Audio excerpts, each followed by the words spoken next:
Hello and welcome, Halo fans! We are here and we are live. Day 2 of the HSEL Nationals 2024 is upon us. Some FBI tugboat today. I am joined by the man, the myth, the legend, Old Man Mikowski. How are we doing? How are we feeling on the day? Man, I am thrilled to be a part of this tugboat. Back in my day, that's right, I'm old. It's in the name. I'm going to start off the stream with it back in my day.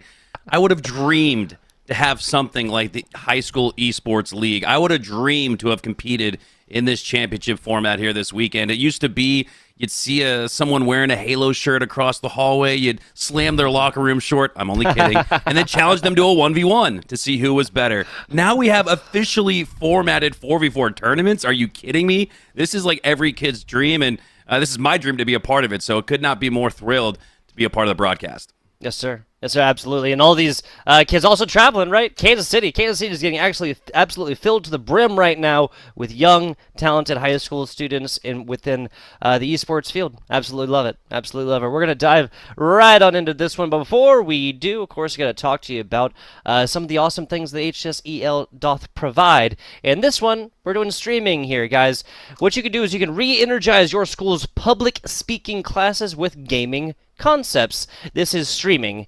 Now, aligned with national speaking and listening standards, this course does transform the traditional classroom dynamic. You can go ahead and say sayonara to traditional public speaking classes and say hello to a dynamic, interactive learning experience. You guys can get started with Gaming Concepts streaming today. Just head on over to gamingconcepts.gg. We'll be talking a lot about all the different ways the HSEL can enrich education across the nation. FBI Tugboat, Old Man Mikowski, we are looking at here in first. Yes, so the main takeaway from yesterday is that of our 7 teams, one of them is gone. The Heritage Hill Chargers. You had 2 opportunities, took a couple of maps, but was not going to be enough. Unfortunately, we are now down to top 6, Old Man Mikowski. All right, and we're ready for it. And I love that sponsor. That was not only a great ad read from you there, Tugboat, but seems like a great tool to check out. I think part of growing up and part of maturing as you go through high school and then maybe college after is throwing yourself into the fire in the sense that you're taking on challenging situations. Public speaking, not the easiest thing in the world to do. So, yeah, make sure to check out our sponsor there to maybe support yourself and get better at something I know I wasn't very good at in high school. Same here. Same here. Dude. Terrible. We're looking at, let's see, again, big takeaways there. First big takeaway, all of the round 1 matches, all of them, Bosco Tech, Holy Name, Epic, Comments, Alta High School, Putnam City, and of course Heritage Hall, then Heritage Hall playing against Alta, all of them 3-0s. Now there's a little bit of a different story there in the upper semis. Nobody getting out of that one in a bloodless affair. 3-1 for QIR over Bosco Tech. Bosco Tech now in the lower rounds here. Putnam City taking it to the wire, okay? Taking it to the wire against the Epic Combat squad. If we see Putnam City and Epic Comets go forth and do battle again, Machowski, I do believe we're going to have a similar format, like a 3-2, an absolute barn burner going all the way to the distance. Yeah, round 1, a few 3-0 sweeps across the board, up and down. But as we get closer to the upper finals, you can see the action gets a little bit more competitive, and it's only going to get more and more competitive in the lower bracket as well, where teams are vying for their life to stay alive in this tournament. So excited to see the action continue and talking about adversity, putting yourself through some challenging situations to grow as a person. These boys and girls are going to get an opportunity to do just that here in the lower round where it's do or die. Absolutely. We are, let's see, just in case you did not join us yesterday, we are looking at all best of 5s throughout all matches, every single match that is not known as the Grand Finals. Of course, Grand Finals will be a best of 7 as well, and that'll be with all the same standard map picks and everything else like that. We all also obviously have the opportunity for the bracket reset. Yes, the penultimate example of esports competition here, Machowski. And recently in Halo competition, Tugboat, we've seen a plethora of reset brackets. It was like this unicorn in competition. You rarely saw a reset bracket. You rarely, if ever, saw a team reset the bracket and then win a tournament. And then in the last year, after 3 years of Halo competition, Halo Infinite competition, which makes a little bit more sense, right? People are starting to figure out the game. They're starting to learn the meta and the strategies. Everybody's raising their game to an extremely high level, and I think that's been a big reason why we've seen more resets recently than ever before in Halo history. And this is going back to the Halo CEs, the Halo 2s and 3s. Again, I'm going to age myself on this broadcast with those games from the classic 2000s era, but this is it, man. This is it. This is the championship on the line, and like you said so eloquently, we're starting off in the lower bracket where it's do or die. We've already gotten through lower bracket round 1, so teams are starting to find their form not only throughout the 3 years of Halo Infinite, but the 3 days of this competition. Yes, and again, just as a reminder, in case you didn't join us yesterday, 2 things. First off, these are teams that have just battled through regular season, everything else like that. We're not even exactly sure just how many teams were competing all the way through, but we do have the cream of the crop. They have risen to the top. We have the top 7 right here. Also, Machowski. I am all 100% one for remember wins, right? And talking about mid 2000s, mid 2010s. Now, yesterday we took it to, or we spent the time that we were waiting on like players, getting back in the lobby after dropping out. We inflicted the people with story time. Then I'm very much looking forward to it again. And feel free to drop in things all the way through. Just remember, guys, you will be inflicted with old man story time whenever a player drops out. If they have to suffer, so do you guys. Okay? Yeah. If we lose a player, we're going to gain some old man stories. So we're excited for that. Even more excited for the games, as it sounds like we're getting pretty close to game time here. Ready to rock. Yeah, let's talk about it here. We've started every single match on Livefire so far here. Oh my, Machowski. This is Bosco Tech on your left, the Hawks Alta High School on the right. We will also get in, we also talk about our favorite gamer tag, just the one that makes us think, or maybe the one that says, makes us think like, that's interesting. If we're just talking about logos, though, honestly, Alta High School, absolutely love it. Absolutely love it. I got nothing against some Tigers now, especially one that looks as fierce as the ones that Bosco Tech does. Here's my only thing. So it's got 5 claws on the left paw, I guess its right paw, camera left, and only 4 claws on the other paw for Bosco Tech. I never would have noticed this unless I'd like really stared at the logo for a while and made a point out of trying to like bring out the cool things out of either one. But I wonder if anybody else has ever noticed that. I think it's like that meme where the guy digs into the Chick-fil-A sandwich with his thumb. I think that's what the Bosco Tiger is doing right here. He's digging in with that left hand into the O, making sure he grips the opportunity to rise above Alta High School esports here. And you're right, Alta Esports, my God, talk about a futuristic tech logo. That's really sweet. You got the eagle soaring off into the future with a little bit of tech code graffiti soaring behind it. Very impressed with the logos and with these teams as they get ready to compete here today. Yes, sir. Well, we know the teams. Let's check out exactly where it is going down. Live fire! Absolutely live fire. Now, folks, this King of the Hill might be a little bit different from if, say, you were watching Call of Duty for a long time. If you're, say, watching other fast-paced first-person shooters, King of the Hill Machowski. How exactly is this King of the Hill here for Halo Infinite maybe a little bit different from other King of the Hills? I think one of the most important differences between Call of Duty and Halo is that mini-map where you can really get a good sense for where your teammates are and where your teammates are going. So here in Halo, you don't have that mini-map. Your mini-map is through small talk, communication. So that's going to be the key here for these high school students is how well do they communicate with each other? If you want to make a push through mid, if you want to go nest side, if you want to play for camo, you need to make sure it comes through in the comms beforehand because, like I said, you don't have that mini-map to alert yourself to what your teammates are thinking of doing. So that's going to be the key here. Small talk is everything.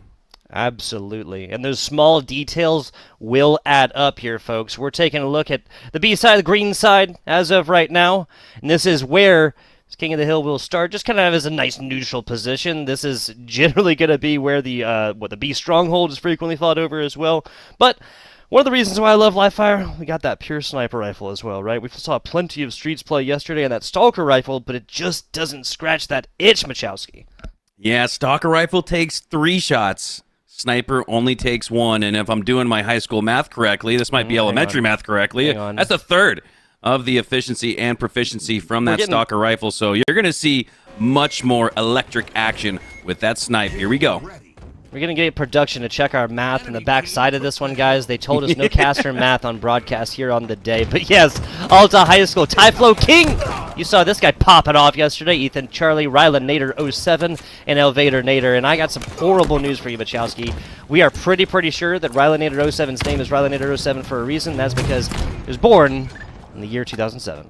Oh my goodness. The year I was standing outside of a GameStop at the midnight release was probably the same time that Rylan was born. It was his destiny to be competing here in the High School Esports League Championships.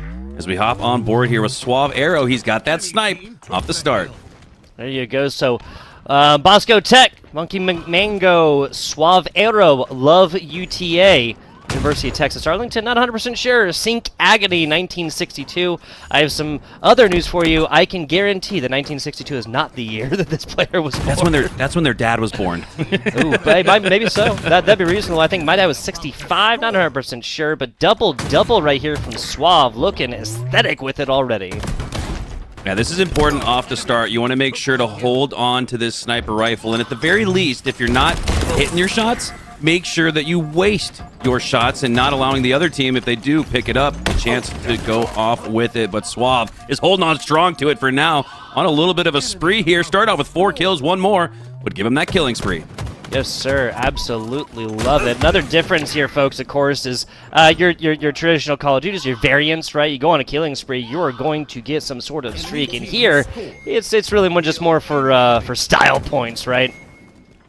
Just want to hear Jeff Steitzer's voice ring out across the arena. That's what it's all about. Going back to the 2000s again with the launch of Halo CE, Jeff Steitzer's been our announcer ever since. One of the most famous voices in all of gaming. Yes. And yeah, you don't get a UAV, you don't get a utility strike. You just hear Jeff Steitzer strike throughout the map with his beautiful voice.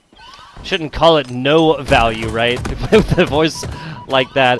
Taking a look right here, we're on board with Suave Arrow, trying to clear out this BR tower, and does. Just taking it to the numbers ever so briefly. You want to talk Call of Duty? The numbers, Mason. What do they mean? Well, it's a high school right now. They don't have a single player who is positivo. Elevator Nader, we saw them pop off yesterday. They are dead even as of right now. Taking a look at the Bosco Tech Tigers, though, everybody is positive. Now, this ain't Slayer, but these kills are going to add up. Oh, the cross-map sticky. Geometrical. The geometry teacher probably loves that as Monkey lines up the lane, the angle to throw that pass. Does he moonlight as a high school quarterback? Because that was a perfect toss. See, that's what I want to see. That's what I want to see. We've been talking about the differences the esports have taken since you and I may have been in high school. I was 2010, graduated 2010, of course. I want to see. 08 or 2008. I didn't graduate. It looks like, because I just called it 2008. But yeah, we're pretty close in graduating classes there. Yeah. So what I want to see is, the Halo captain, right? The big sniper, right? Start getting the same kind of love that your high school quarterbacks get. That's the future I want to live in. Yes. Oh, I love that. And that's a great point, Tugboat. It was a little bit far-fetched to be proud of being a part of something like this back in the late 2000s, early 2000s. Now it's like, yeah, I had a killing frenzy the other night in the national championship. It's awesome. You should be proud and loud about it. So pop off here, Bosco Tech, as they earn a 3-0 head start. Less than 30 seconds off the clock in regulation, and they're already up big. Yeah, and it is worth stating yet again, folks, that these sorts of competitions don't happen, first off, without HSEL and getting them together, but at its base level, you're talking about these teams that have realized the value, they've listened to their players as far as what exactly it is that they want. Now, traditional sports have their place. We're not saying anything about your traditional sports, your footballs, basketballs, baseballs, yada yada, but this is just one of the other ways that schools can provide their students ways in which to learn life skills, compete, come out on top.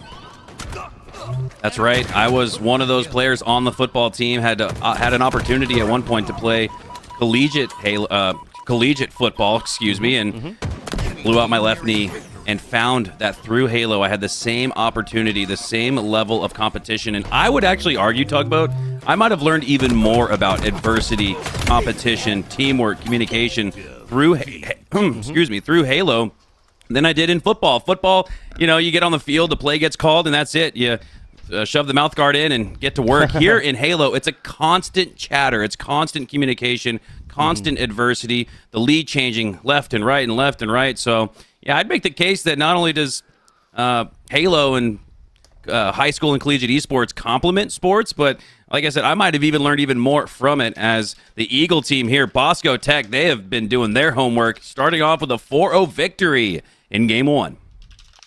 Yeah, so again, KD is just really singing supreme here for Bosco Tech. These Tigers will strike and swipe, and they will do it early. But, I mean, going to your point, it's an interesting one to really think about, right? I mean, 11 players on a football team. Not everybody touches the football in any given play. In fact, frequently only a couple of players do. And a lot of times, given throughout a game, nobody in, say, a lineman position, sometimes even tight ends even touch the ball whatsoever, and so obviously it's all of a team-based game, right? But this is Halo. You're right in there, and you're 25% of your team and what your team's capability can go forth and do. We're going to be looking at maps modes here in just a second, and the massive takeaways here from either of these teams and game number 1 between Bosco Tech and Alta High, Machowski.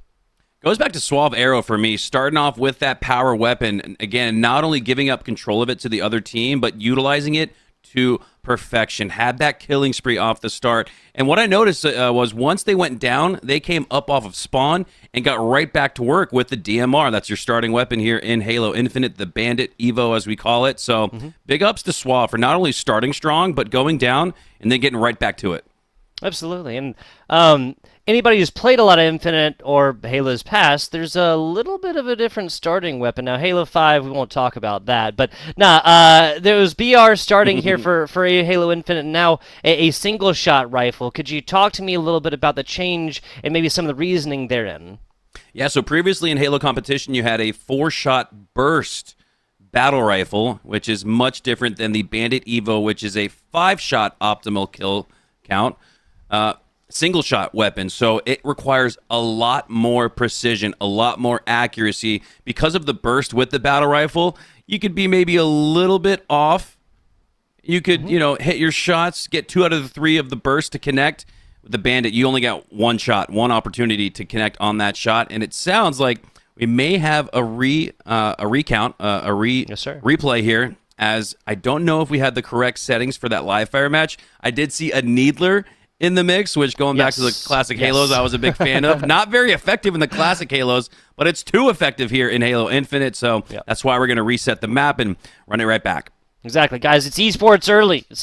Just call it a warm-up. This is not an official 4-0 for the side of Alta High over Bosco Tech. We're going to be replaying this one. Same map, same game mode, just the correct game mode at this point, right? King of the Hill live fire. Let's get back to it. Well, this is going to be interesting. Can Bosco Tech come out off of the reset? This occurs from high school level of competition all the way to the very best in the world. Sometimes you have to reset, you have to replay, and that brings up the conversation around consistency. You can do it once, but can you do it twice?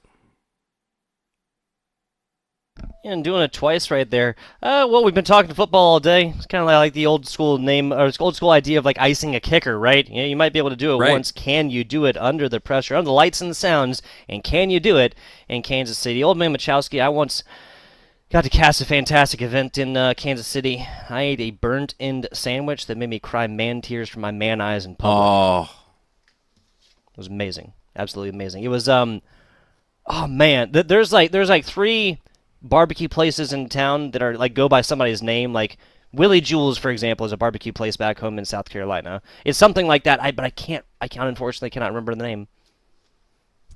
Yeah, I'm not sure what the name would have been. I actually think I might have had the same sandwich as you because I remember thinking, okay, KC, all right, you guys got a little bit of barbecue game. I'm from Texas, so I'm used to a little bit of barbecue. I can't go against my hometown and say that Kansas City was better than Texas barbecue, but it was a close second, and I thoroughly enjoyed that sandwich, a hearty meal, and that's what you need to not only cast but to compete as well. As we got a hearty start, and here we go, asking that question, can Suave do it again? He's done it again. Double kill off the start, first 2 kills of the match. Ask a question of this player, and you will get an answer with what? What's the quote? Through fire and rock and blood, I have listened, and now you will. You have talked, and I listened, and now I can't remember, man. Ask and you shall receive. There you go. Love it, love it. That's gonna be. Sync Agony finding one. Vader Nader was the absolute slaying factor of Alta High School earlier. And oh my goodness, just gives up the back right here. And that's going to be first hill. Looks like it's actually, okay, I was going to say, wasn't 100% sure how these players are actually getting inside there. That's going to be Monkey Mango finding the sniper, getting a body shot, no heady. Player backs up for just a couple of seconds and gets their shields back. This is big. Oh. Bosco Tech able to retain possession of that sniper rifle. Alta High School did a great job to take down Suave Arrow with it. Previously in that game one before the reset, popped off. Didn't let him do that here, but it's Monkey Mango picking up the remains of that snipe and picking up hill number 1. This is done. A full-on rotate now here for Bosco Tech. They all know where it's going. Double kill, looking for a triple. Not going to find it here. Suave has been finding these easily so far. It's a nest or BR tower, whatever you want to call it. That maze just a little bit too short. He's looking. He's trying to tap a toe right there. He gets it again. That's gotta be so irritating. Like you swear you're completely covered right there, and then just errantly after like 3 or 4 seconds or something like that. Perfect shot, nicely done. Suave Arrow just providing that Overwatch cover. Yeah, Suave is single-handedly protecting this snipe tower, which is so important. This is a spot on the map that you want to control regardless of the game mode, and here in King of the Hill, with the hill right below the snipe tower, this is especially important here. So as long as Suave Arrow can maintain their positioning here at the top side of snipe, provide that cover, play gatekeeper to the players trying to push through on nest, this is going to be a win condition for Bosco, and it should be a win on hill number 2. It is. It definitely is. This is where the game began to break away last time, Machowski. We'll see if this Alta High, with maybe a little bit of practice, is able to bring this one back from the brink. They now have a little bit of support, but yeah, just the trades come in here. We're on Love with Love UTA, or just probably call them Love. 6 and 2 right now, 5 assists, looking fine on this third hill. 2-0 lead for Bosco Tech, as Ethan looking to stay alive on the camo side. Important presence on the map here. One of the closest competitors to that competing hill, but after 3 go down, it's Sync now with a chance to make some music with that snipe. Sure. He knows the song. He sung it loud. Looking all the way out through here, but this is Alta High is opting to push all the way through top mid. That's a wise decision. Now one player goes down bottom, one player goes B side. Okay, Sync actually getting taken out there. Quick couple of shots ring out, and now a sniper rifle and a little bit of utility. There is a newer power up, right? In the game, great game of Halo Infinite. I'd like you to describe it to me a little bit. Yeah, so in recent Halo competition, we've had the addition of the QT, and look at this. Vader Nader, perfectly timed, it's like they can hear us, activates that QT.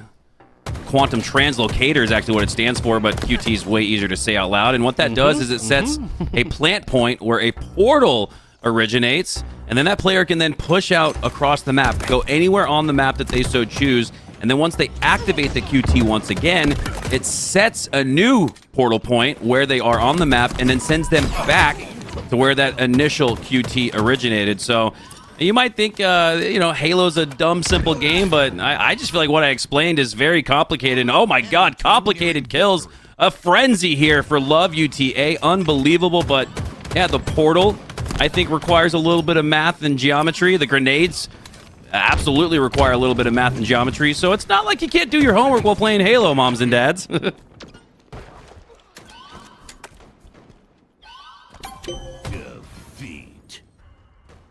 As long as it gets done, folks, as long as it gets done, we are not necessarily advocating for one over the other here. Alta High School comes on out here with a quick 4-0, even with a little bit of the kind of like the practice beforehand. Unfortunately for Bosco Tech Tigers, the result is the same. Alta High School comes out an absolute swinging. In a large part, I feel like it's fair to say this is off the back of Suave Arrow's performance. 11 and 3, throw 8 assists on top. Yeah, you had Love UTA as well, 12 and 2, and that killing frenzy signifies 10 kills in a row. So at the start, Tugboat, they were 2 and 2, having a decent game, but then it turned into extraordinary as they went on a great spree to finish off this game 1 here with the 4-0 sweep. Now we've set our sights to a game 2 Slayer where the objective is just going to be, well, you, to stay alive and to get slays on the other side. The kill count is played to 50. Who can get there first? Absolutely. Well, yeah, so it's guaranteed Slayer for the second. We have our standard pick bans and whatnot for this map. Are we having any Machowski favorites for the Slayer, specifically in the position of game number 2? Well, for one, I really like the veto system in Halo Infinite. It's not something that we actually use in HCS professional competition, and I love it because it adds this whole new layer of intrigue, conversation, strategy. Did anybody get the scouting report? Like, what's their best map? And then what's our best map? So it's a little bit of a hybrid decision to make. Do you want to play our best map or what their worst map is, or maybe a hybrid of that? Like I said, it's a whole litany of strategy and conversation that gets brought up with these ban and veto systems. So I love that the high school leagues use this because it, again, provides more strategy, more critical thinking for these students to utilize and have as a part of competition. The strategy is really, I would say, more important than just simply shooting and hitting your shots. The strategy is everything in Halo. And now to answer your question as to what one of my favorite maps would be here, I'm a big fan of Recharge. It's one of the initial maps. We just saw Live Fire King of the Hill. It's also one of my favorite maps because it has the sniper rifle type mid, but I don't know if we can go back-to-back with the same maps. Usually you can't, but we'll see what happens here. But I'd have to say either Recharge or Live Fire, be a huge fan of either of those. Yes, sir. We absolutely can all the way through. And we do have, I'm not just hearing voices, people. It's Recharge Slayer Productions got us. Once again, big fat shout out to all our producers, all the TOs, all the players, or all the people, behind the scenes right now that you don't see that are setting up me, myself, Old Man Machowski, for success on the day that has been, that is Chris, that is Spencer K. We very, very much appreciate you. But again, anybody in Kansas City, anybody sitting at their PC at home working on this stuff, very, very much appreciate you. Huge shout out to David there. Boots on the ground here on the day as well. Slayer Recharge is where we are going. I don't hear any complaints in chat. No, love me some Recharge. Now, there's a new precision weapon to think about on this one as the sniper located top mid on live fire. Now, you got the shock rifle, which is the banished version of the sniper rifle. The banished, one of the enemies that Master Chief, the protagonist in Halo, has to fight and defeat in the campaign version of Halo. And it is a lot of fun to use. A little bit easier to use as well. It's got a little bit more aim assist. So once you get that reticle lined up on an opponent, it sticks a little bit to them. So it's not so much the case with the sniper. A little bit more free and loose with that. So the shock rifle should present some opportunities to see some shocking plays. Absolutely. We're looking at number 6 seed Alta High, number 4 seed Bosco Tech. Now, the last time these two teams did play each other, this was Alta High losing in 3-0 fashion to Bosco Tech in the spring 2024 quarterfinals. Bosco Tech would, of course, go on and get eliminated in the semifinals by none other than QI Roberts. Raise your hand if you're surprised, folks. QI Roberts, in case you're just joining us here on the day, not yesterday, has won 5 times in a row. I've covered these. If I remember right, they have only dropped 3 maps over the last 3 finals. One was a 3-0, one was a 4-0, excuse me. One was a 4-1, one was a 4-2. That was Epic Charter that took those. Yes, that was Epic Charter that took 2 of those maps in the grand finals to QI Roberts, but unfortunately not able to fully go forth, get it done. If there is a Goliath in this match, you want to be David, is QI Roberts is the Goliath. Yeah, well, that reminds me, I'm having awful memories of when I used to compete as a professional Halo player back in the late to mid 2000s, and there was a team like QI Roberts. It was Final Boss and Ogre 2, Ogre 1. Not sure if they have twins on the squad, but that was a big reason for Final Boss's success. They had these 2 twins from Ohio that almost had like this hive mindset. They didn't even have to speak to each other, and they just knew what the other was doing. And I talked about how important small talk was going to be in this competition. And hey, if you're that in sync with your teammate, with your duo, whether they're twin, family, or just a friend that you've known for years and years, a lot of people through Halo have built up those relationships where you can kind of expect and predict what the other one's thinking. So I think we're seeing a little bit of that here from Bosco Tech. We're seeing a lot of baiting and switching. We're seeing a lot of chemistry as well, and that's a massive part of winning these matches. Absolutely, absolutely, and we're just a little bit of issue getting players in, and you know what that means, folks. It's story time. It's story time. I'm going to keep it thematical here with Old Man Wachowski's as well. And I'm going to go ahead and explain. Where's it at? The FBI part of FBI Tugboat. Rewind time, as Machowski was saying, back to about 2005, 2006. I'm 13 or 14 years old, and a bunch of older players that was playing online with convinced me that as long as I changed my name from Sinless Tugboat to FBI to include Final Boss Initiate, then we would be playing on a feeder team for Final Boss. Wow. I will let you guess how accurate that statement was. Now, we did play, and we played some online tournaments. We played pretty well, but then I got a C-, if I remember right, on a biology test. The old man, not Machowski, but my old man, told me to get a B+ or better on. And as a member of the Flying Xbox generation, I'll let you guess what happened to the system after I brought home that bad grade. Yeah. So...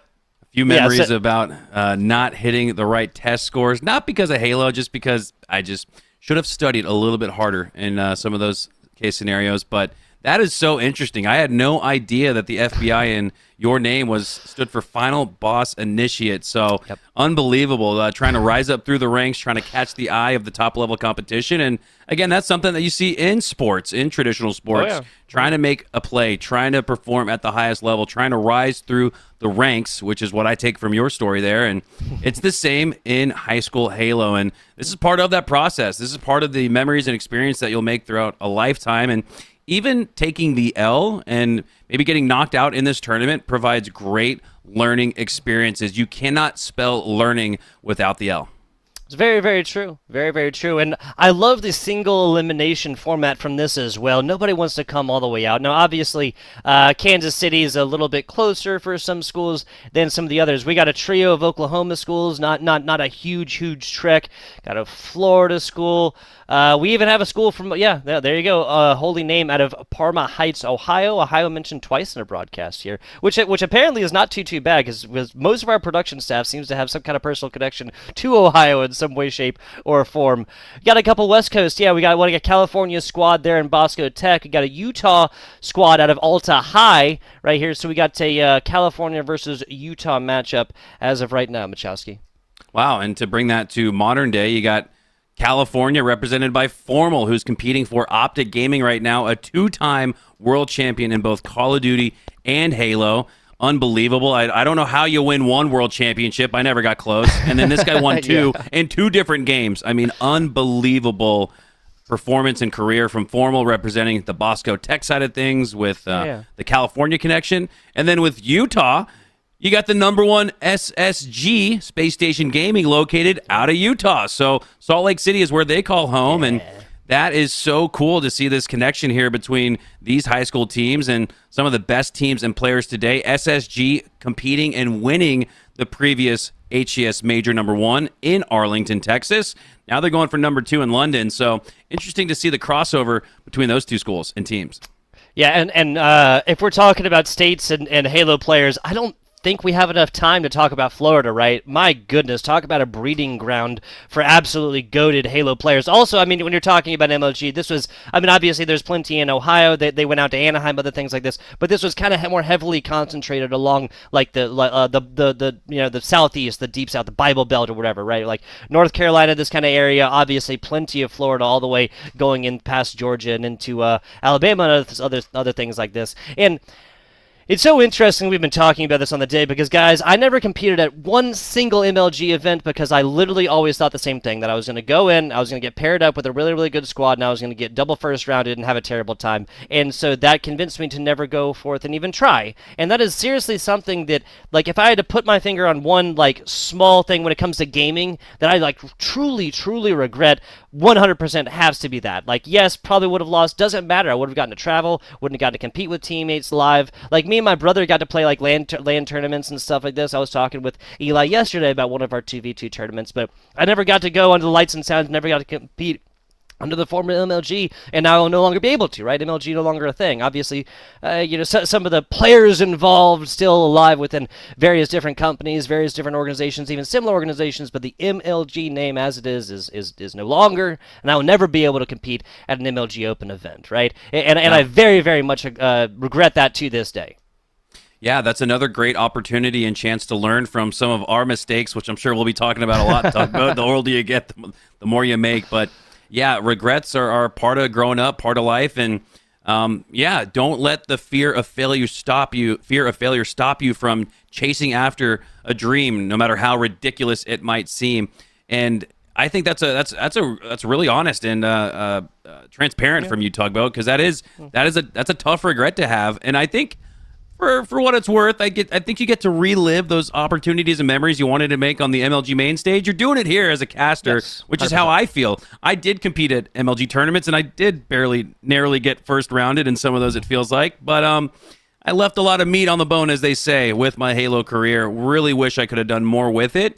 But getting a chance to cast and be a part of the community in this fashion, I feel like I'm getting to go back in time and take back some of those memories I didn't get to make. So for everyone in the chat, moms, dads, high school students listening, go after whatever your dream is. Don't let the fear of failure stop you. Someone's got to get first rounded, right? And if it's you, it's okay, because there are so many learning lessons that come from that. And the experience is, let's be honest, the experience outside of the game is really what's the most special part about things, even like the HSEL National Championship. It's not so much the in-game memories that you talk about with your buddies afterwards. It's the memories that you make in and out of the game, right? Before and after. So get in the mix, get in the fight, compete, and give yourself a shot. Why not? Yeah, I think for whatever reason, like my logic behind it was like, oh, it'll happen once, and then I can like never compete again. Like I can never go forth and like ever do this again. Like people are gonna see like how I performed there, and then I won't get another opportunity. Like I'm some NFL prospect or something like that. It made no sense. I regret it to this day. Regret. The message keeps repeating, like the Halo 2 campaign. We regret coming to Earth. We regret. Wow. Yeah, there you go. That might be all right. I thought I was gonna come with some electricity and some cool tie-ins. I don't know. I'm not gonna beat that. That just hit me in the chest. Some of my favorite memories, again, in and out of competition. We're playing things like the campaign with your buddies, and man, that Halo 2 campaign, the cliffhanger at the end, still strikes deep in my heart. Still something I remember, despite the fact that it was, 20 years ago. Yeah. I guess. Yeah, 3 months. 3 months from now, 4 months, something like that. It will be formally 20 years, my goodness. Hey, Wow. You know what? Like, I feel like it's so easy to think, like, man, I am decrepit within this esports space, but really what I like to think of it as is, like, I have gotten to enjoy quite literally a life, 2/3 of my life, under the Halo banner, right? Being able to enjoy games like this, and again, a lot more of my Halo experience now is much more on this side of the booth, right? Much more on this side, not necessarily playing competitively as much anymore. I know that you, Eli, a lot of the other LVT guys go forth, and you're still playing together, grinding together, trying to make as high as you can in the leaderboards and ranked and stuff, right?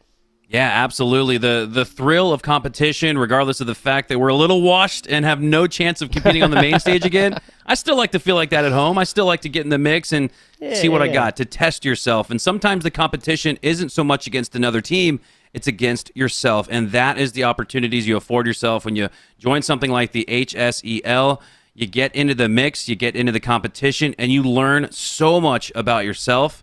And these are life lessons and opportunities that you can take through to the end of your life. And I'm 20 years later, still, I can fall back on memories and experiences inside of Halo that have given me opportunities in real life. It's not just competition that provides opportunities through Halo. You can cast like you and I are doing here today. You can be an analyst. You can be a coach. You can be a general manager. You can be an owner. There's so many paths to career opportunities actually through Halo and through esports, and that's part of what you love to see. You don't have to go pro to go pro. It's a very good point. Very, very, very good point. You do not have to go pro to make like an actual career out of this stuff. You just have to have the chops, have the passion, go forth, get it done. Sync Agony doesn't know how to start games without taking multi-kills. Man, oh man, already, dude. It was Suave Arrow before, Sync Agony now. Crazy stuff. Unreal start to this game too. Sync Agony flying into the long haul, hits a triple kill, and this isn't good for Alta High School. Now he's got the power weapon. There's that shock rifle we were talking about at the start, and he's looking to put it to work, lining up his sights towards where he predicts Alta to be spawning. And this is, again, all utilized by math. If you take the map, fold it in half, that's usually where you can find the opposition, and you also can almost deduct or add spawn points based on where your teammates are and where the opponents are. That's what we just saw there from Bosco Tech. Perfect math utilized to predict those spawns, take down Alta High School once again, as it's 10-4 off the start.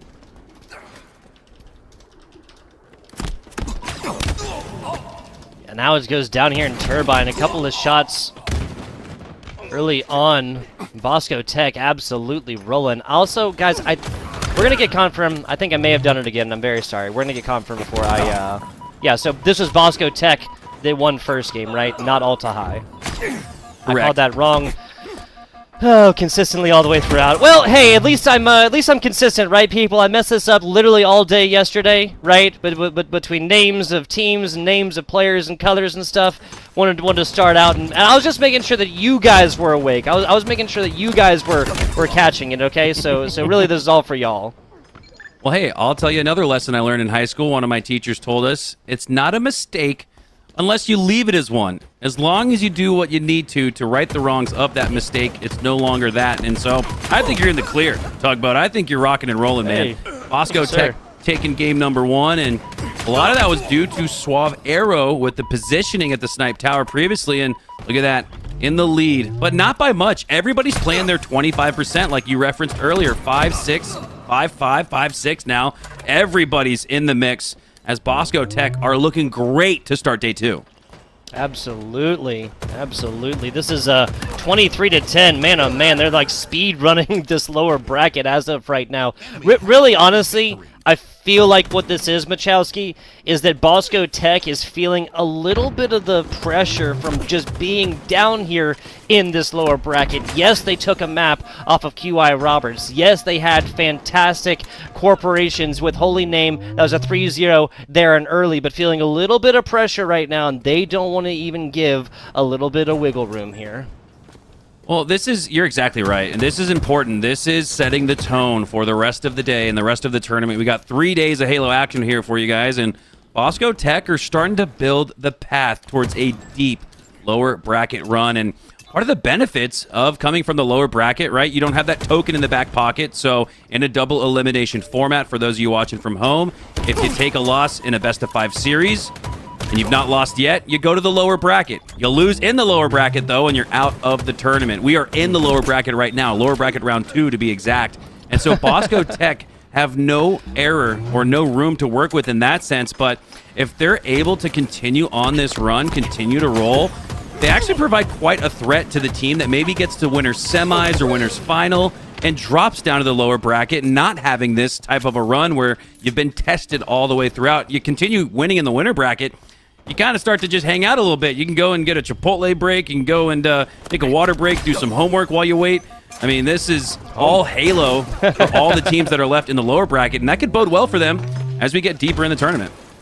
Yes. I'm certain that there's plenty of these students, even though it might be, into the semester, summertime stuff. A lot of these are absolute scholars, right? Like they're going for college credit, other things like this. So homework might actually still be a thing, albeit June 1st. Taking a look right here, and this is just a fantastic kind of pincher play, a little bit of pressure. The active camo yields no footsteps. That's correct, right? There's absolute silence coming into that one. Yeah, unless you're sprinting out and sprinting forward, you are like a camo predator from that famous movie on the map. Yeah. 11. Look at the grouping again, Tugboat. And I said this earlier for the HCS London competition. If all 4 players are within 4 kills of each other, that signifies playing your 25%. Everybody's playing their role here to perfection. Bosco Tech are absolutely in sync, as much so as you could imagine. Yeah, Tigers taking down the Hawks right now. Now, folks, this is a best of 5, and even if Bosco Tech wins 100-0, which obviously they can't, it goes to 50, there will still be another opportunity here for Alta High. So if you're an Alta High stan, do not fret. Do not cry tears of sorrow quite yet, because there will be another opportunity, and it'll be back to the objective game mode, right? 47-22, it would take a Herculean effort, just a rough ask and a tall task here for the Alta High School squad to come back. Now they are getting to 25, so like that is kind of like a big number, right? You don't want to get doubled up on. That is technically what happened here, but still. 50-25, a little bit of life for Alta Tech, and at least, the absolute least here, Machowski, one more opportunity in Map 3. Yeah, we did see some confidence kills come in towards the end of that match for Alta High School, and that's my rallying cry to every team that's down in a Slayer that looks unwinnable. Find some slays towards the end game that you can take into the next game, right? Find your form, find your footing, find maybe that level of chemistry and communication you need to play at a high enough level to win something like a national championship here, and you could be on your way to a reverse sweep, but that's exactly what Alta High School are going to need here as Bosco Tech go up in the series 2-0.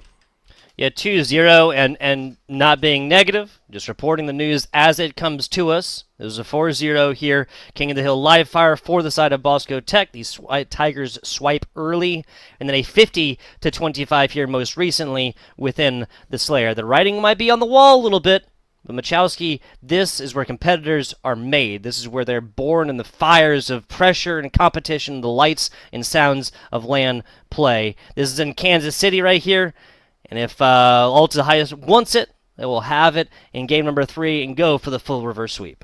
And this is on LAN in Kansas City, you said? Yes, sir. Wow, that is so cool, man. I thought this was online. So, Nope. Big ups to everybody, and this is what I was talking about earlier, the opportunity to experience life experiences through Halo. Some people all the way through to high school, some adults that are 50 years old like me, just kidding, I'm 34, but some adults like us, Tugboat, they don't take a flight ever in their life. They don't take their first flight until they're in their 20s or 30s. Here, these kids are in their teenage years, youthful years, getting opportunities to travel across the United States. You can hear me. I'm getting hyped up for it because, again, it's not about Halo. It's about the opportunities that come from it. And the fact that all of these people get the opportunity to travel and have that sense of camaraderie, that common bond that they share around Halo, shared around the campfire, if you will, in a Kansas City LAN center. I mean, that is just, that's so cool.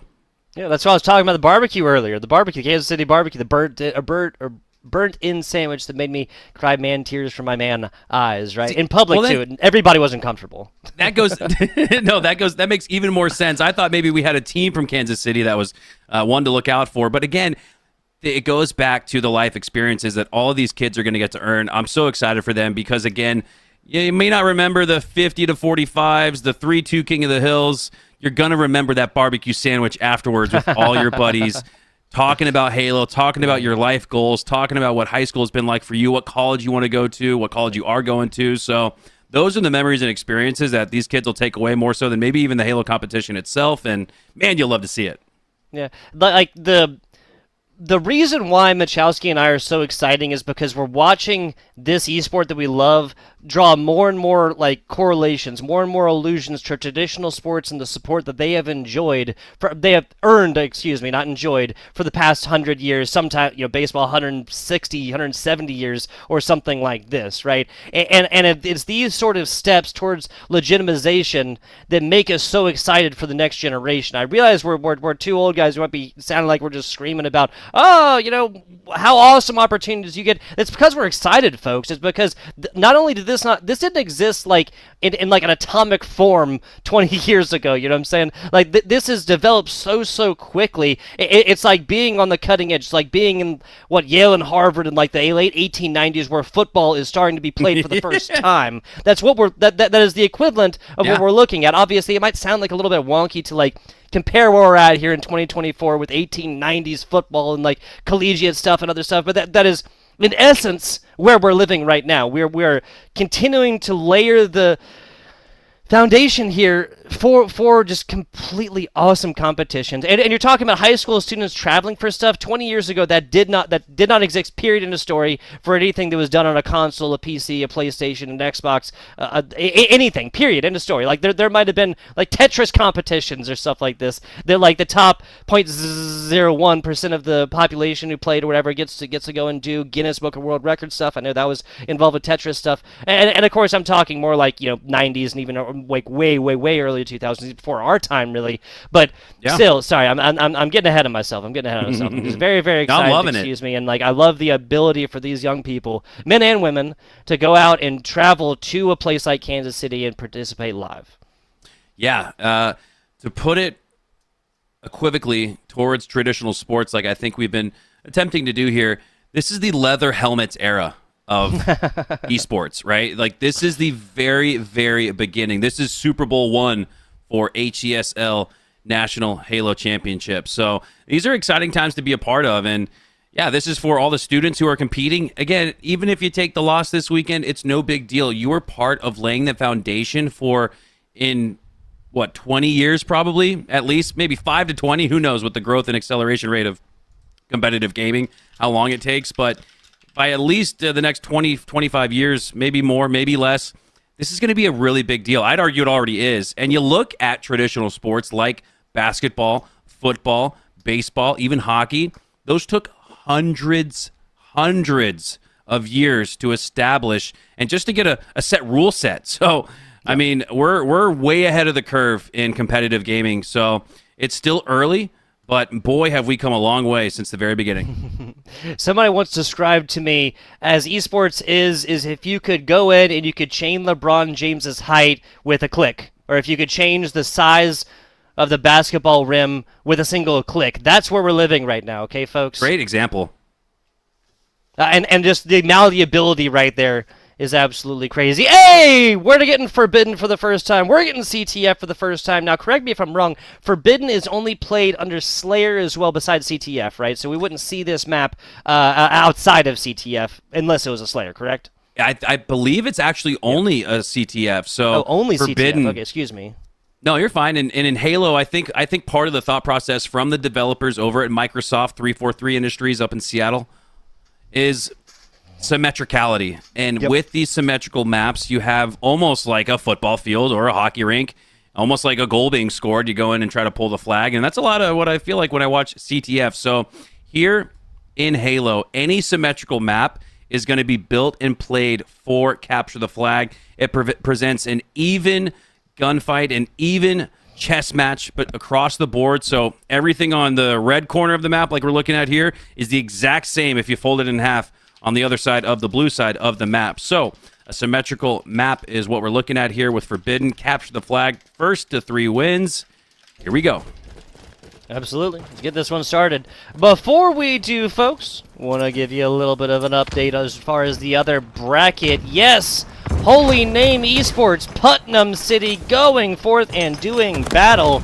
Putnam City coming out on top, though, so we're going to see the winner of this one playing against Putnam City in our lower semifinals. We will next be covering, of course, QIR and Epic Comments in the upper finals. Flag taken, though, and we got an overshield on board already. I love Suave Arrow's gameplay. I'm actually noticing very high level, very heady gameplay from these high school students. Suave Arrow off the start goes for that overshield, which gives you 2 times the amount of shields and doesn't waste a second to pull the flag so that if Alta are to get some shots into the back of Suave Arrow as they run back to their base and score, he has that overshield to prevent going down as you normally would with a regular shield system. 5 total shots, all perfect headshots to take you down with an overshield that's 10. So Suave Arrow not only hitting their shots, but playing really smart as well as Bosco Tech take a 1-0 lead. Yeah, so speaking of those shots, I was talking a little bit with Eli yesterday. Now, old time back in our day, as Callus, coach, good friend of mine, did say, you have to hit all of your shots in the head. Otherwise, it's not a perfect kill, right? Right. Well, I'm totally messing around. I was about to say, I was trolling Eli yesterday. Yes. I was trying to make Eli's brain explode yesterday. Oh, that's fun. I work with Eli a lot, and he's very analytical, much more so than even I am. So if you throw him off in that sense, he's going to give you the, well, actually, the calculation of shield disposition is XYZ. That's awesome. I love that. We had an absolute blast with Eli yesterday. And again, yes, I've just been constantly trying to troll all the way throughout. Here we go. Yeah, so this is going to be the a little bit of an answer here from Alta High School. Excuse me, we're having a great old time. Meanwhile, Alta High School going forth and getting a lot done early. Nicely done. There's a little bit of a distance slay. Ethan falling. It's right we're on board with that swap arrow. Again, 5 and 1, crazy stuff. There's another take.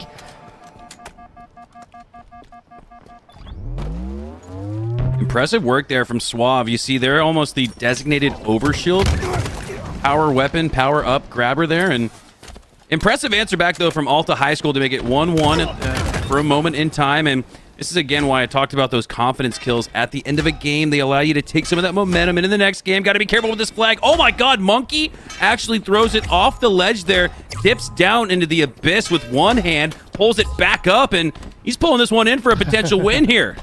Yep, coming right in. That's a little bit of playing with food. Okay. We'll give you a couple of seconds of that one. But Bosco Tech taking down the CTF at 3-1 fashion. A fantastic take. Alta High School, unfortunately, these Hawks get grounded, folks, and exiting early in the lower semifinals. Putnam City will be doing battle here with the Bosco Tech Tigers, and I gotta say, this is a little bit of a storied matchup here between Bosco Tech and I literally just had it. Bosco Tech and Putnam City. Sorry, thank you. Yeah, and I took a glance at the logos at the start. We talked about these two teams' logos, Bosco and Alta Tech, both with great logos. Putnam has a pretty sweet logo, too. The Putnam Pirates, I assume, is what they are. As I saw a Hardy Pirate logo on the screen. So the battle of the logos, the battle of Halo, the battle of life lessons, all taking place here in the HSEL Championships. And, boy, it's been a great start. I can't wait to see what Bosco Tech look like up against another team who just previously won their lower round matchup. Because, again, like I said, this is a team that I watch the best Halo players in the world week in, week out. These guys were following a lot of those fundamentals. Like I said previously in that Game 3, Suave Arrow, a designated overshield bearer for the Bosco Tech Tigers. So impressive gameplay and maybe even more so impressive strategy from these boys and girls. Absolutely. Absolutely. This is a kind of gameplay that you're going to have to bring into this next matchup, though. Bosco Tech, Putnam City next. Now, both of these, of course, playing in the lower side of the bracket, right? So a single loss match-wise, not within the map, so match-wise, you're out of this competition. We'll see how this one goes. We're going to go to a very short break, folks, but before we do, I want to talk a little bit more about some of the stuff that HSEL, the High School Esports League, can provide. We are now introducing the latest and greatest course offering, which is, of course, Gaming Concepts, and this is within computer application. This is a cutting-edge course that immerses students in digital technology that really focuses on real-world skills that are vital for today's tech-driven world. Now, through project-based experiences, which is, of course, inspired by the gaming industry, students can explore Google Suite and mastering fundamental software programs with other kinds and, of course, applications. Prepare your students for success today and in the digital age. Explore Gaming Concepts computer applications over at gamingconcepts.gg. Makowski, do you have anything else for the good people before we go to a short break? And then we're going to be getting our winners finals. That is QI Roberts, and that is the Epic Comets squad going on afterwards. Well, I've been hearing so much about QI Roberts throughout the week as we prepared for this. I can't wait to see them. They're like this mythological creature that doesn't exist, but they do. They're deep in the winter bracket, ready to take on any of these teams that are ready for the fight. And what we saw from Bosco Tech shows there's some teams in the lower bracket that might just be. So the competition's only heating up, and can't wait to keep it rolling. Absolutely. Back with you guys in just a little bit.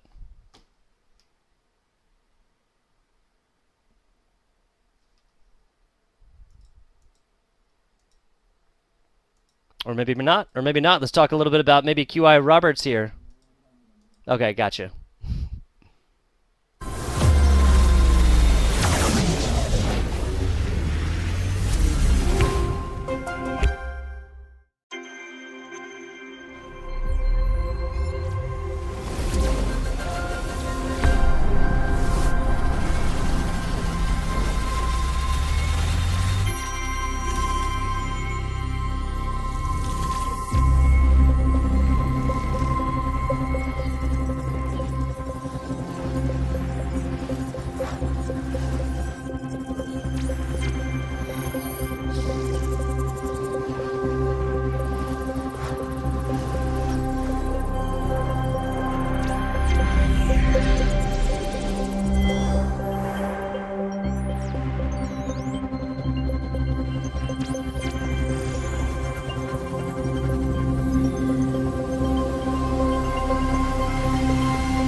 Tired of looking for tutorials on YouTube that are designed to keep you watching instead of actually learning and practicing?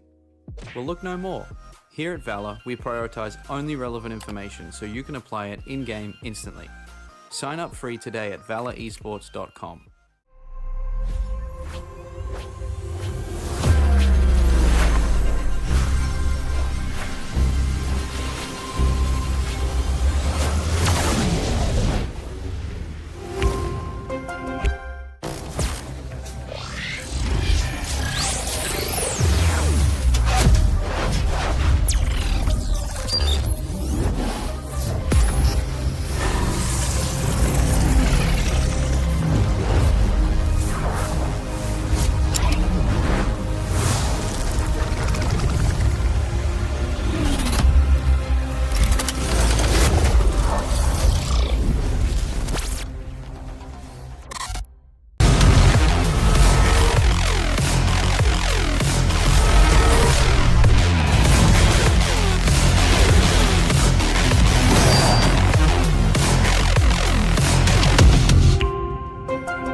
You can use Valor's training platform to bring professional esports into the classroom, and I'm going to show you how in 30 seconds. First up, let's choose the training camp that's right for me. Our platform is inclusive of all experience levels, so there's a range of choices. Here you can see a structured training roadmap. Let's start our first session. Now I can scaffold my esports teams using learning, quizzes, and training. See, wasn't even 30 seconds. You focus on play, we'll do the rest. Sign up for free today at valoresports.com and take your program to the next level.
Tired of looking for tutorials on YouTube that are designed to keep you watching instead of actually learning and practicing? Well, look no more. Here at Valor, we prioritize only relevant information so you can apply it in-game instantly. Sign up free today at valoresports.com.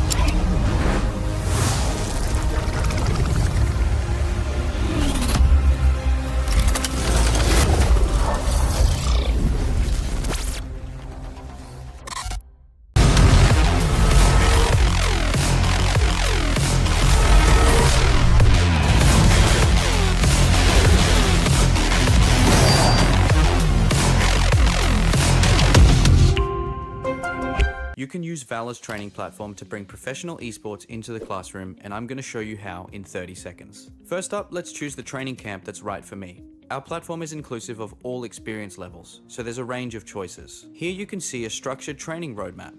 Let's start our first session. Now I can scaffold my esports teams using learning, quizzes, and training. See, wasn't even 30 seconds. You focus on play, we'll do the rest. Sign up for free today at valoresports.com and take your program to the next level.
Tired of looking for tutorials on YouTube that are designed to keep you watching instead of actually learning and practicing?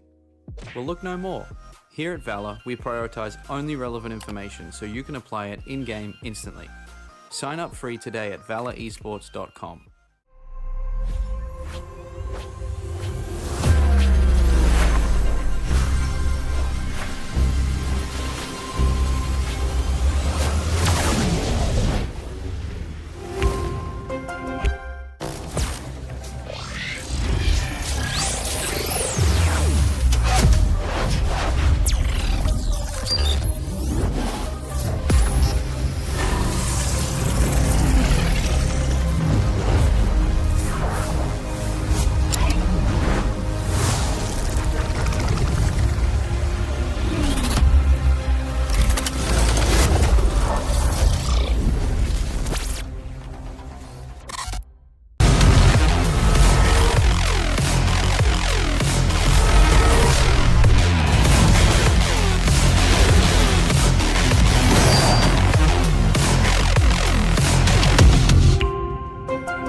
You can use Valor's training platform to bring professional esports into the classroom, and I'm going to show you how in 30 seconds. First up, let's choose the training camp that's right for me. Our platform is inclusive of all experience levels, so there's a range of choices. Here you can see a structured training roadmap.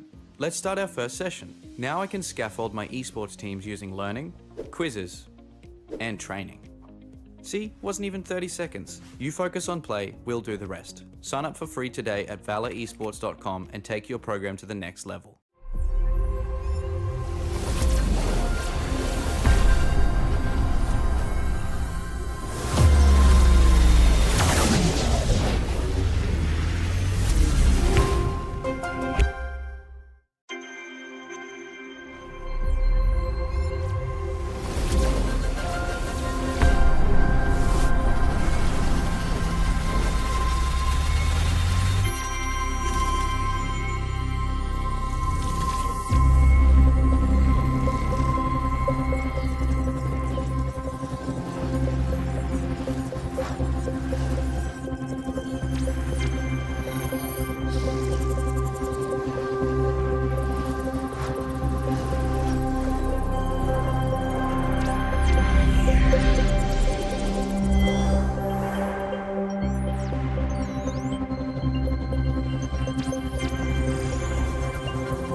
Tired of looking for tutorials on YouTube that are designed to keep you watching instead of actually learning and practicing? Well, look no more. Here at Valor, we prioritize only relevant information so you can apply it in-game instantly. Sign up free today at valoresports.com.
Tired of looking for tutorials on YouTube that are designed to keep you watching instead of actually learning and practicing?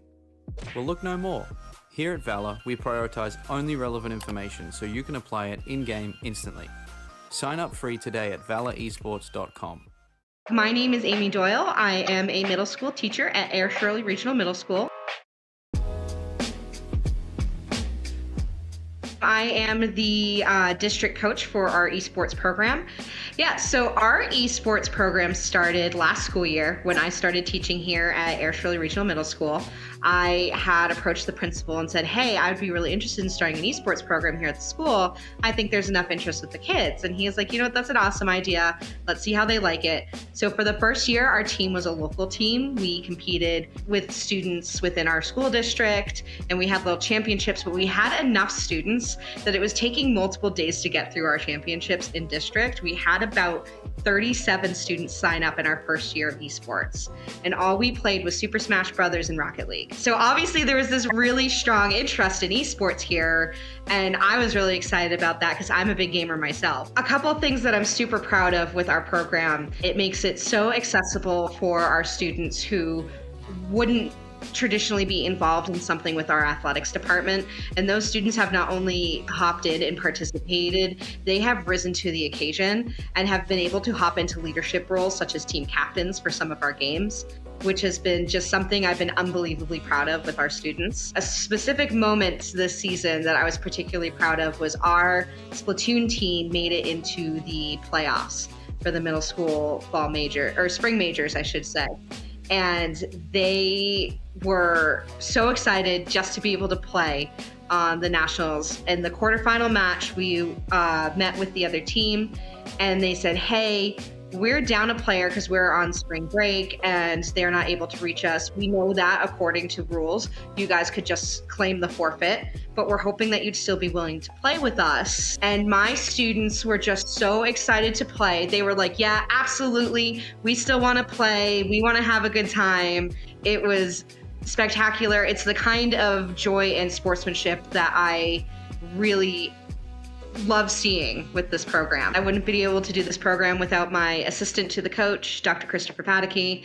He wrangles in our chess kids because I cannot wrap my brain around that game, and he is phenomenal with them. I also very much want to thank Brian Ulrich, who is our school principal, who has supported this program from the very first moment of me saying, hey, I think this is something we should have here at the school. I am so excited this fall to officially launch our high school esports league. We have been rocking it here at the middle school. I know that the high schoolers are itching to get into the program as well. We'll be playing the same 5 games that we play at the middle school, which is Mario Kart, Rocket League, Splatoon 3, Super Smash Brothers Ultimate, and chess.com. And then at the high school level, we'll play all 5 of those. Plus, we are going to be adding Valorant into our repertoire at the high school level. I've been plugged in with the video game culture since before teaching. This past year, I had the privilege of being able to present at PAX East about my experience of bringing video games into the classroom in esports, which was just phenomenal. So it's something that I'm very obviously passionate about, and I love sharing that passion with my students.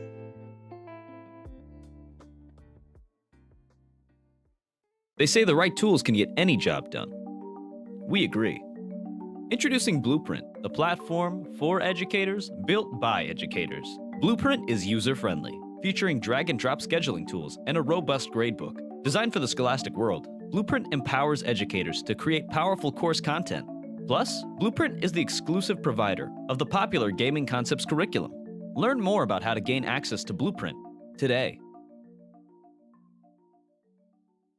Hello, educators. Welcome back. Are you ready to take your scholastic gaming to the next level? Because we are. We know you've been loving the Gaming Concepts curriculum, but don't worry. That amazing content isn't going away. Just moving. Starting this fall, we'll be transferring your Gaming Concepts learning experience to our brand new US-based platform, Blueprint. But what's Blueprint all about? Blueprint is a cut above the average learning software. It's packing some serious upgrades. The interface is user-friendly, so you won't have to spend ages figuring it out. The platform also has robust security measures to make sure that your important data stays safe. It's also the exclusive provider of the Gaming Concepts curriculum.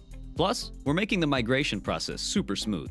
Clear instructions and support will be right at your fingertips. But wait, there's more. Blueprint is a living platform. That means you'll get regular updates and fresh, new content to keep your esports curriculum at the cutting edge. We'll be making continuous improvements based on user feedback and emerging best practices to help educators stay ahead of the game. Blueprint will also house a library of free curriculum materials, which you can use to expand your own knowledge and share your passion for esports education with others. Blueprint is a game changer for educators, a platform focused on enhancing student engagement, motivation, and ultimately, academic success. This powerful platform is designed to make teaching easier, more collaborative, and way more exciting. So what are the next steps? Change can be scary, but don't worry, you're not flying solo. Generation Esports is going to be with you every step of the way to ensure a smooth transition. So keep an eye out for emails from the Generation Esports team, featuring upcoming training videos to get you familiar with the platform, and info on how to access Blueprint. Finally, be sure to share this video with your fellow gaming concepts educators, and get ready for an amazing fall semester, brought to you by Blueprint.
My name is Colt Berry. I am the video game design teacher and the head esports coach at Stafford High School in Stafford, Texas.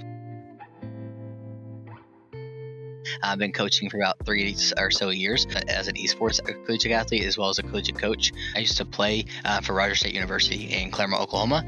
So I was a part of, I basically created my own esports club there. And then I was part of the first 27 athletes in Oklahoma to be the first on varsity scholarship in the state of Oklahoma. I did a survey of the students real quick when we did our first initial esports program meeting.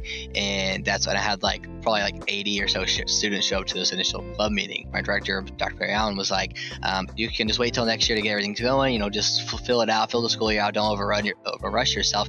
But then I had 20 or 30 seniors, and I was like, I'm not gonna let these kids go another year without this program. So we built the teams, and my Valorant team was the one team I built, and these kids were they're all diamond and ascendant players, and I was like, oh, okay, I have a good roster here. And so I was a little bit different. So a lot of people are brought as teachers, and then they're esports is thrown onto them. I was actually brought in as an esports coach and a teacher second.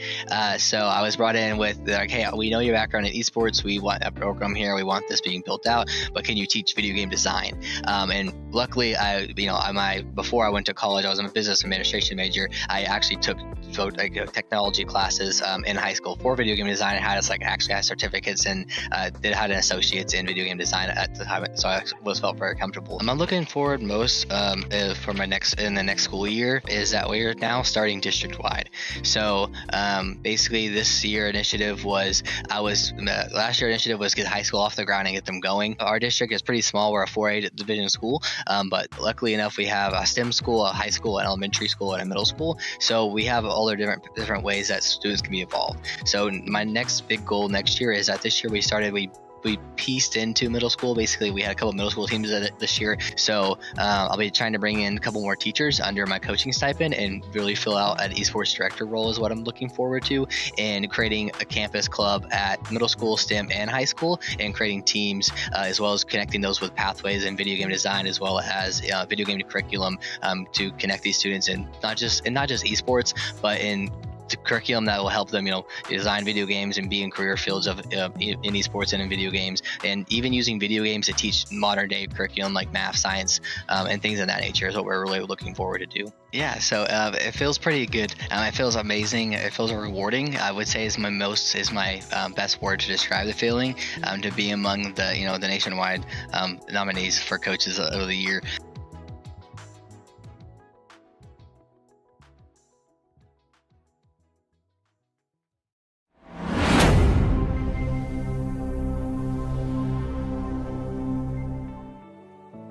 Hi, my name is Jaden Gorham. I'm from Hebron High School just outside Dallas, Texas. I teach chemistry and I started the esports program at our school. I've had the privilege of getting to implement gaming concepts into the curriculum just this past semester. And now it's evolved into this elective where we actually had over 170 kids sign up for it in this next coming year. And so, kids are, lining up to try to take this elective. Gaming Concepts is an innovative curriculum that blends the excitement of competitive gaming with STEM and educational objectives to foster a strong sense of belonging among students. Schools using gaming concepts reported an increase in attendance of up to 10%, alongside an overall rise in self-esteem by 8.3%, and nearly 82% of students expressed they had never participated in any extracurricular activity before Gaming Concepts. Written by educators, for educators, Gaming Concepts features 5 unique courses distinctly tailored for middle school and high school students passionate about this growing industry. Bring the power of esports into the classroom, and you'll find just how impactful Gaming Concepts can be for your school.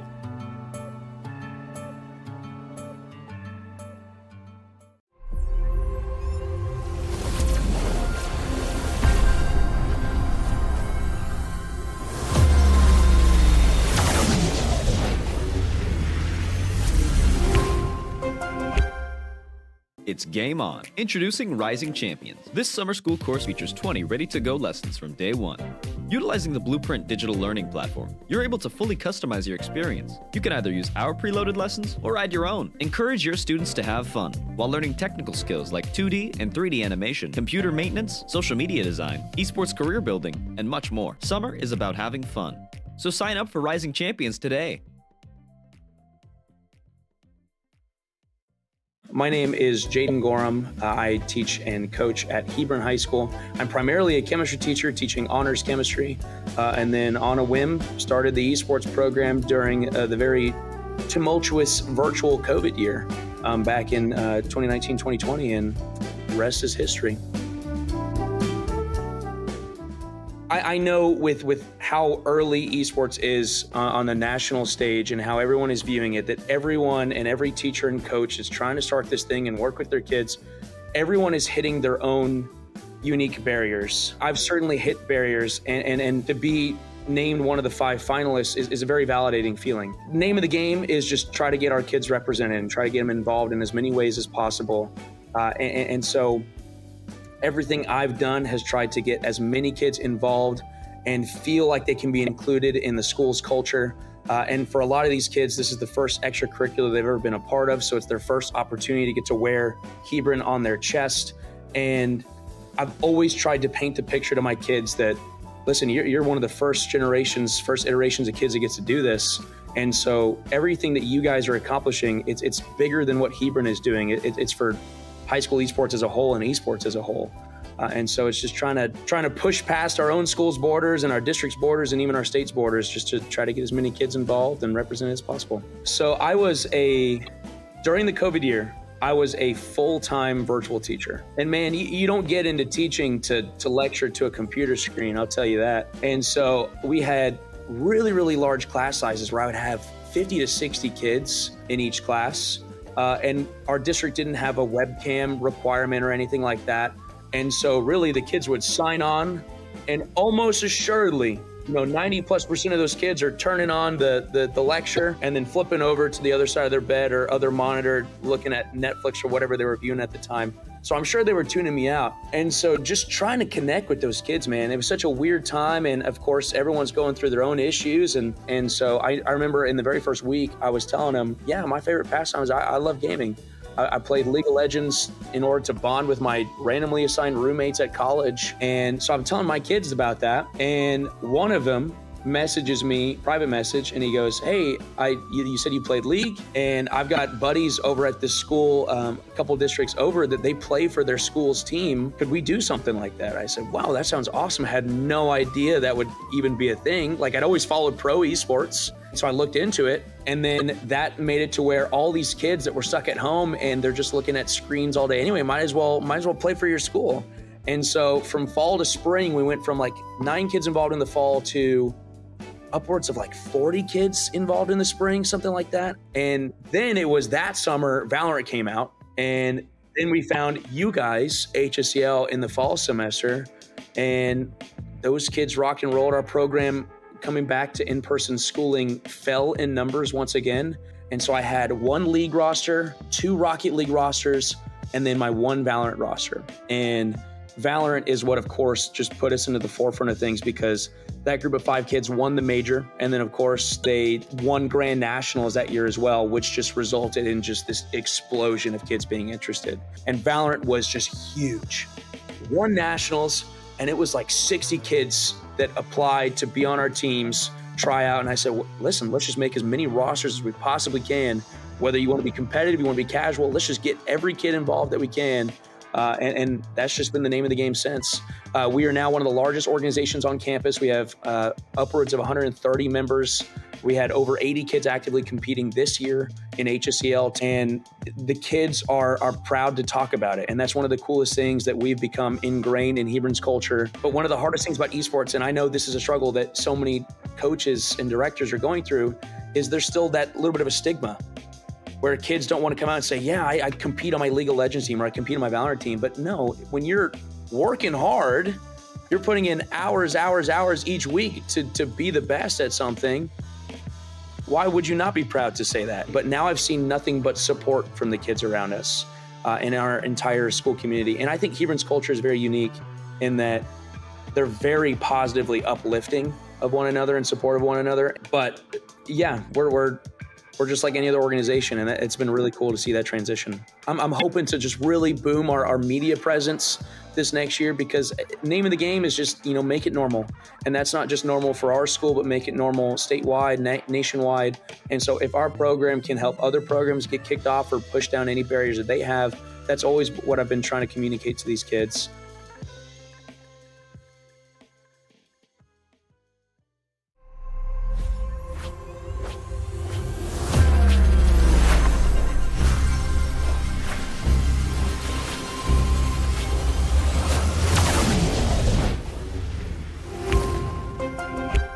I learn a lot from the kids.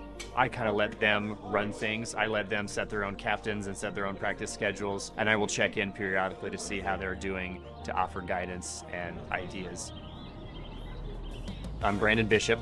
I'm an educator, first and foremost. I'm a teacher. I teach social studies, history. As a kid, I grew up with like the console wars, so like PlayStation 2, we got one for Christmas, and that's kind of how I got into gaming. So yeah, I think the biggest skill that gaming can teach, especially with this at this level, is communication and cooperation. Watching the kids play and communicate, I learn a lot more, and so I can kind of see what things are working for them, what things don't. These kids are playing games on their own all the time, and they spend a lot of time on it. So I want them to harness that and turn it to something that can be used for like school pride. Like, look at these cool jerseys you can get. You win a game and you get on the morning announcements. They say your name and say you guys are winning, and the school gets to learn about your accomplishments. I really appreciate what you guys are doing. Thank you so much for inviting us down.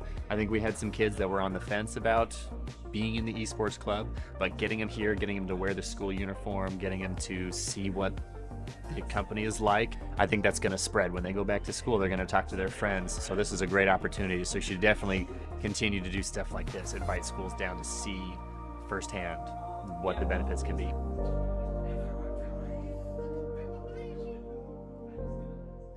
I am Tori Van Proyen, and I coach for Michigan Connections Academy. We are the Micah Monsters. This is my 3rd year coaching, so this has been quite the adventure so far. Being one of 5 finalists out of hundreds, apparently, was. Hello and welcome back to the HSEL Nationals 2024 here for Halo. I'm FBI Tugboat here with my man Mikowski. Mikowski, I hope you enjoyed your break, sir. I did. Got a chance to lay down, hang out with the puppies for a little bit. We've been working a lot this weekend, so I think they appreciated a little bit of extra time. Absolutely. Maybe a puppy cam at some point. Maybe we'll save those for a break, right? If there's another player that drops out, unfortunately, lobby resets or something like that, we gotta get a puppy cam going or something like this.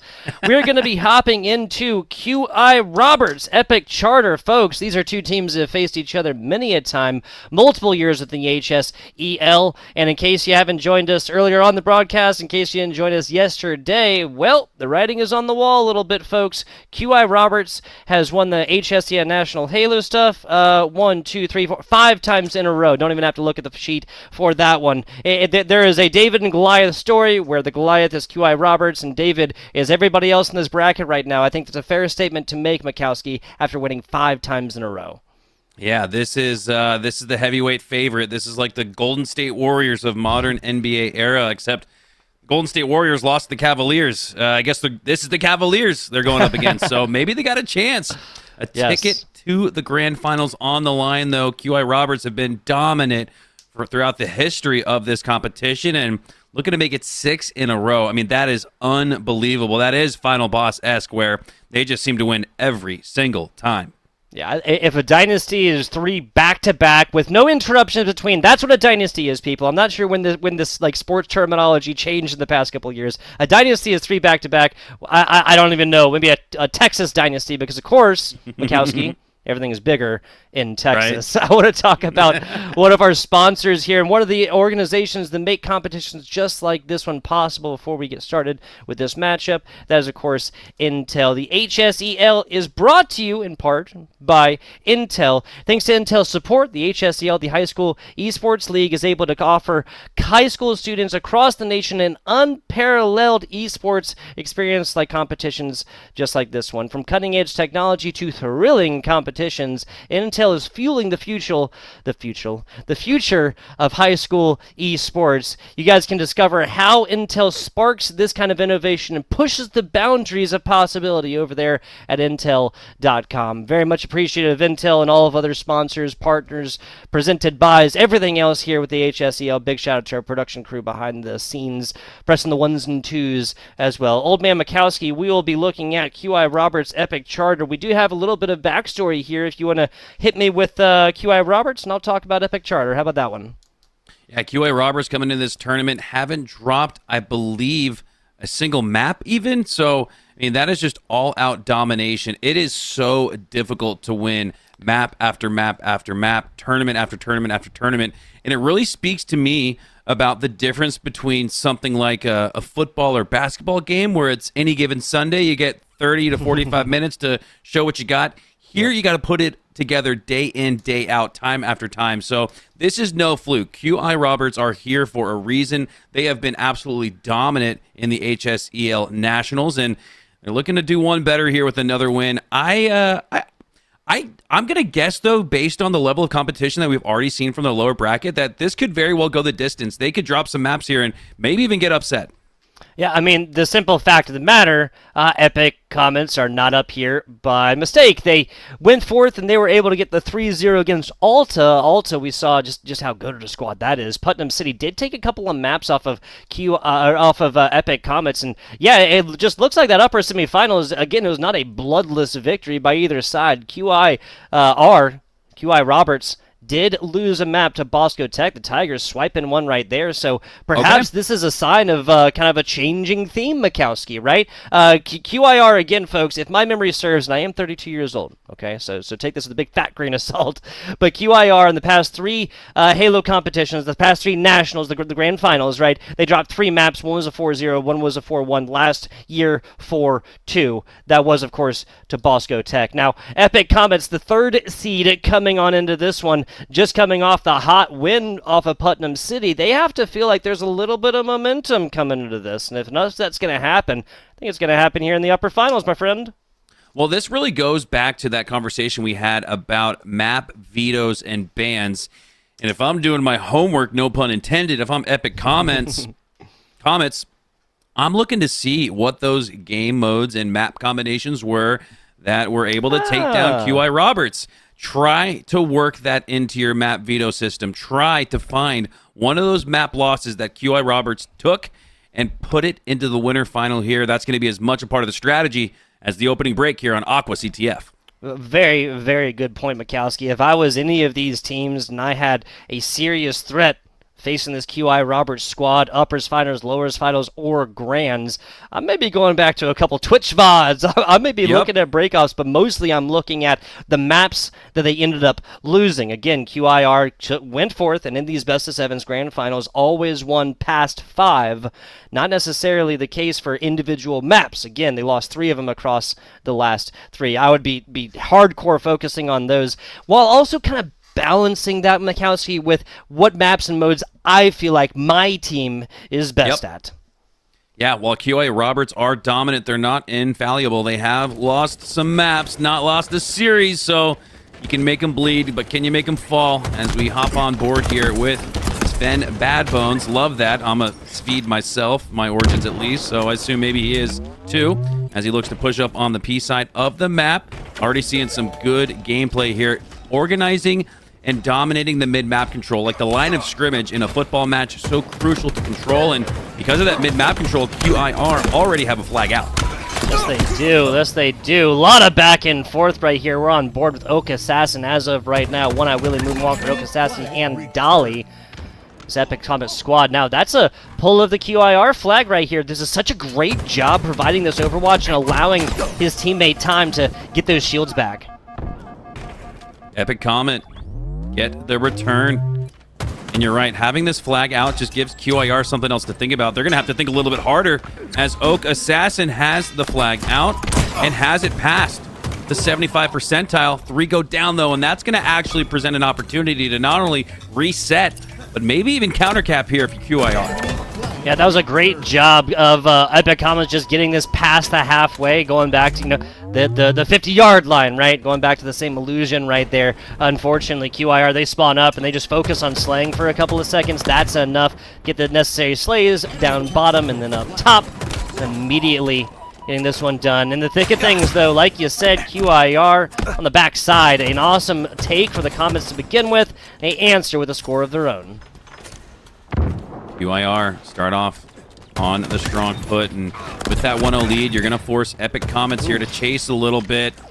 That Comet trail chasing in the sky. Now they're going to have to do the same on Aqua CTF. Oak Assassin picks up that thrust, tries to put it to good use, but a great play there from Chonkman. I've actually casted this young man before. A great player. Now I see why QIR is so dominant. I've seen Chonkman play Halo before, and he is very good at it, as he's very shielded up now. A little bit of an overshield. No longer, though. But he has the high ground. That's an advantage you want to take. But a big win there instead from Epic Comets as they take down the OS and the high ground.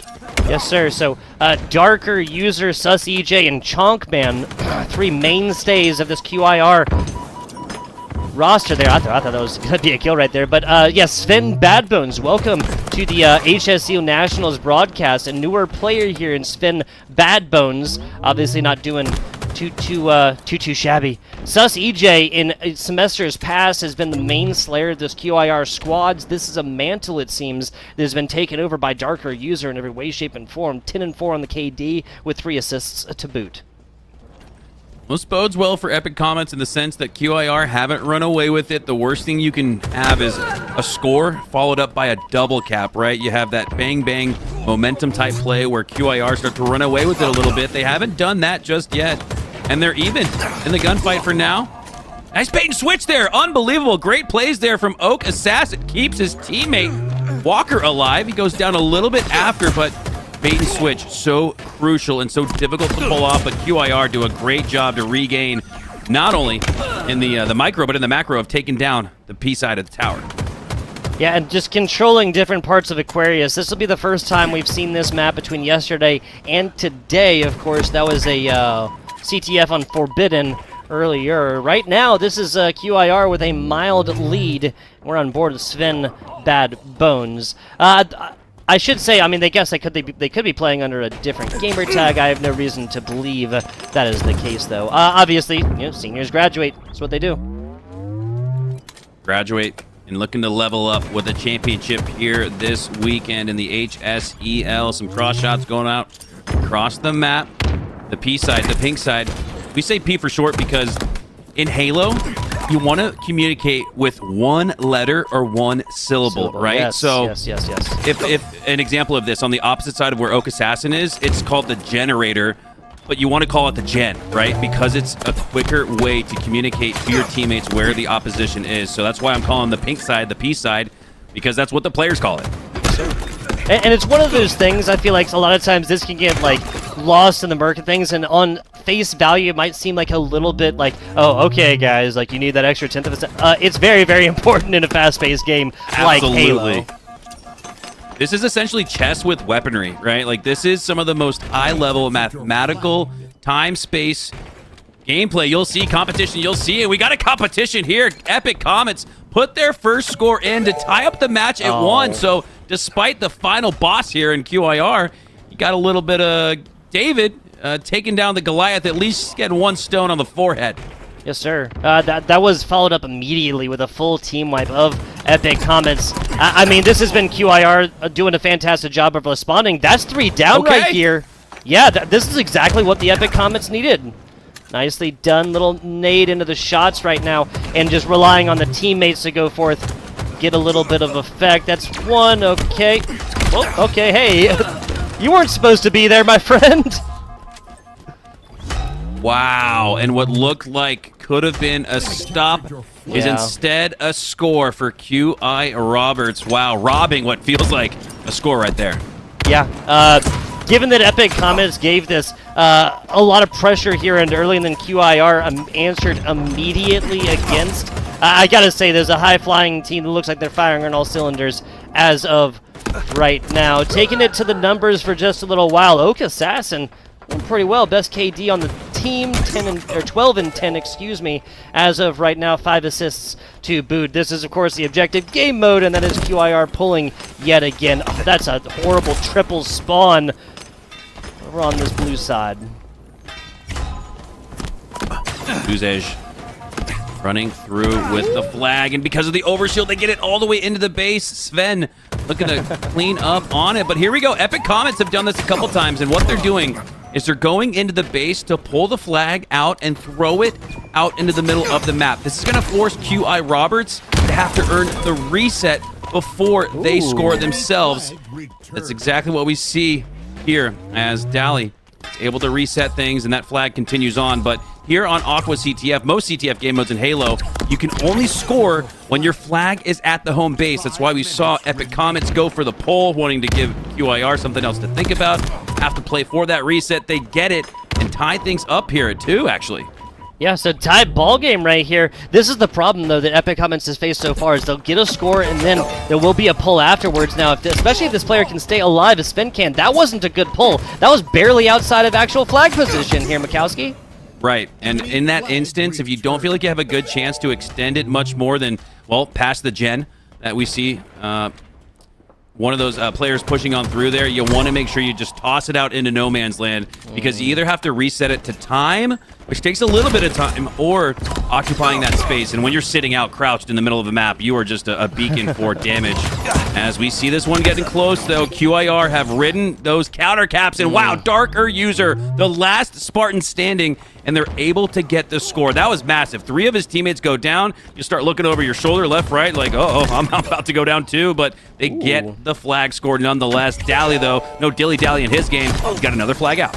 Absolutely not. Now, this OS mostly gets burned out. That's a great stop here for Sus EJ, right? If this is a Moonwalker who gets literally just like one more pull and up, now you're talking again about past that proverbial 50-yard line, right? This is so much more easily manageable, keeping this one inside and closer where these boosters spawn up.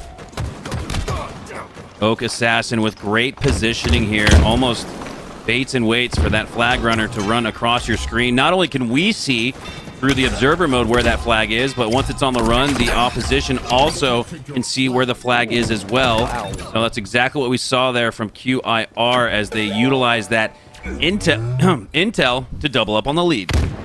Now, flag is back out. This is better than it being up on its spawn position, but this is Epic Comets has got to do something with it, and now with a member falling on both sides, a temporary 3v3 is P3 side over there gets tagged. We're on board now with Dally. Dally again playing his process well. Epic Comets are still in this. There's 3 minutes left on a fast track map like Aquarius where 2 scores would take efficiently, optimally, maybe a minute.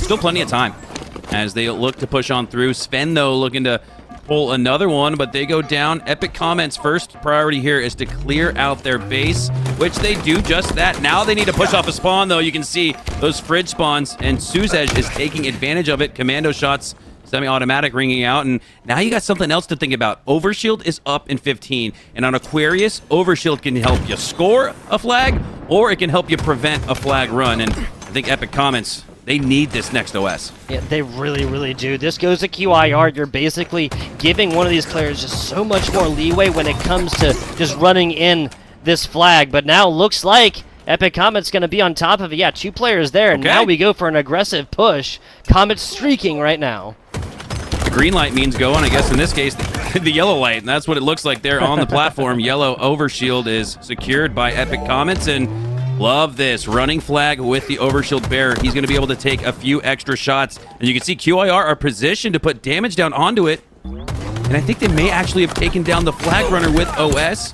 No, it continues on.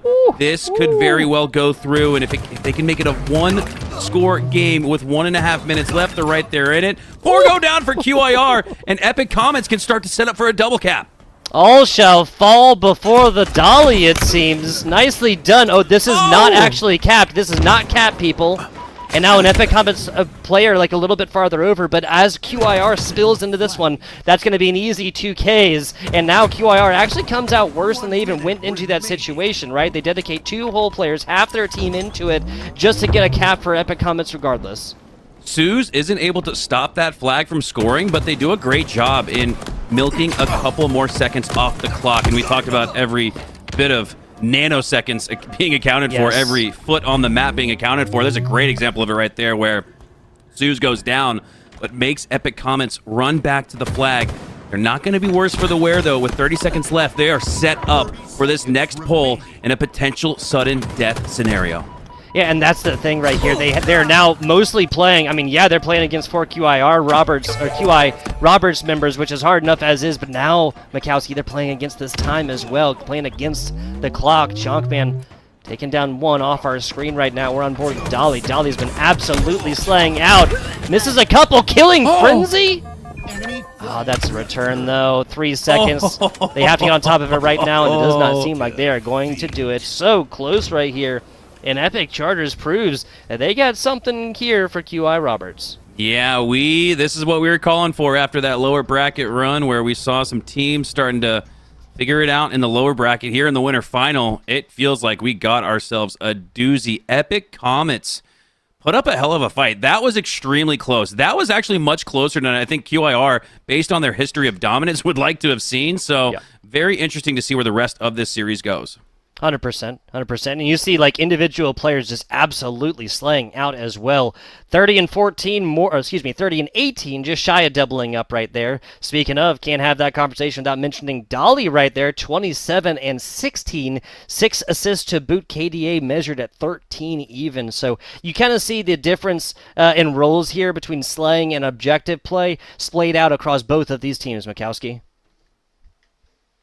Yeah, I'm really impressed with Dolly's performance. The top fragger for the Epic Comets. He has an epic game 1. But Darker User on the other side with 30, 18 deaths, 14 assists, and that is a lot of damage output from Darker User. Not only to get the most kills, usually when you get the most kills, you're maybe lacking a little bit in assists. You're stealing all the all the kills. You're not allowing your teammates to score them and grab them. But wow, and there it is. There's that damage output adding up. 9,600, and you don't need to know Halo to know, based on where everybody else is at, having a great game. Everybody does there.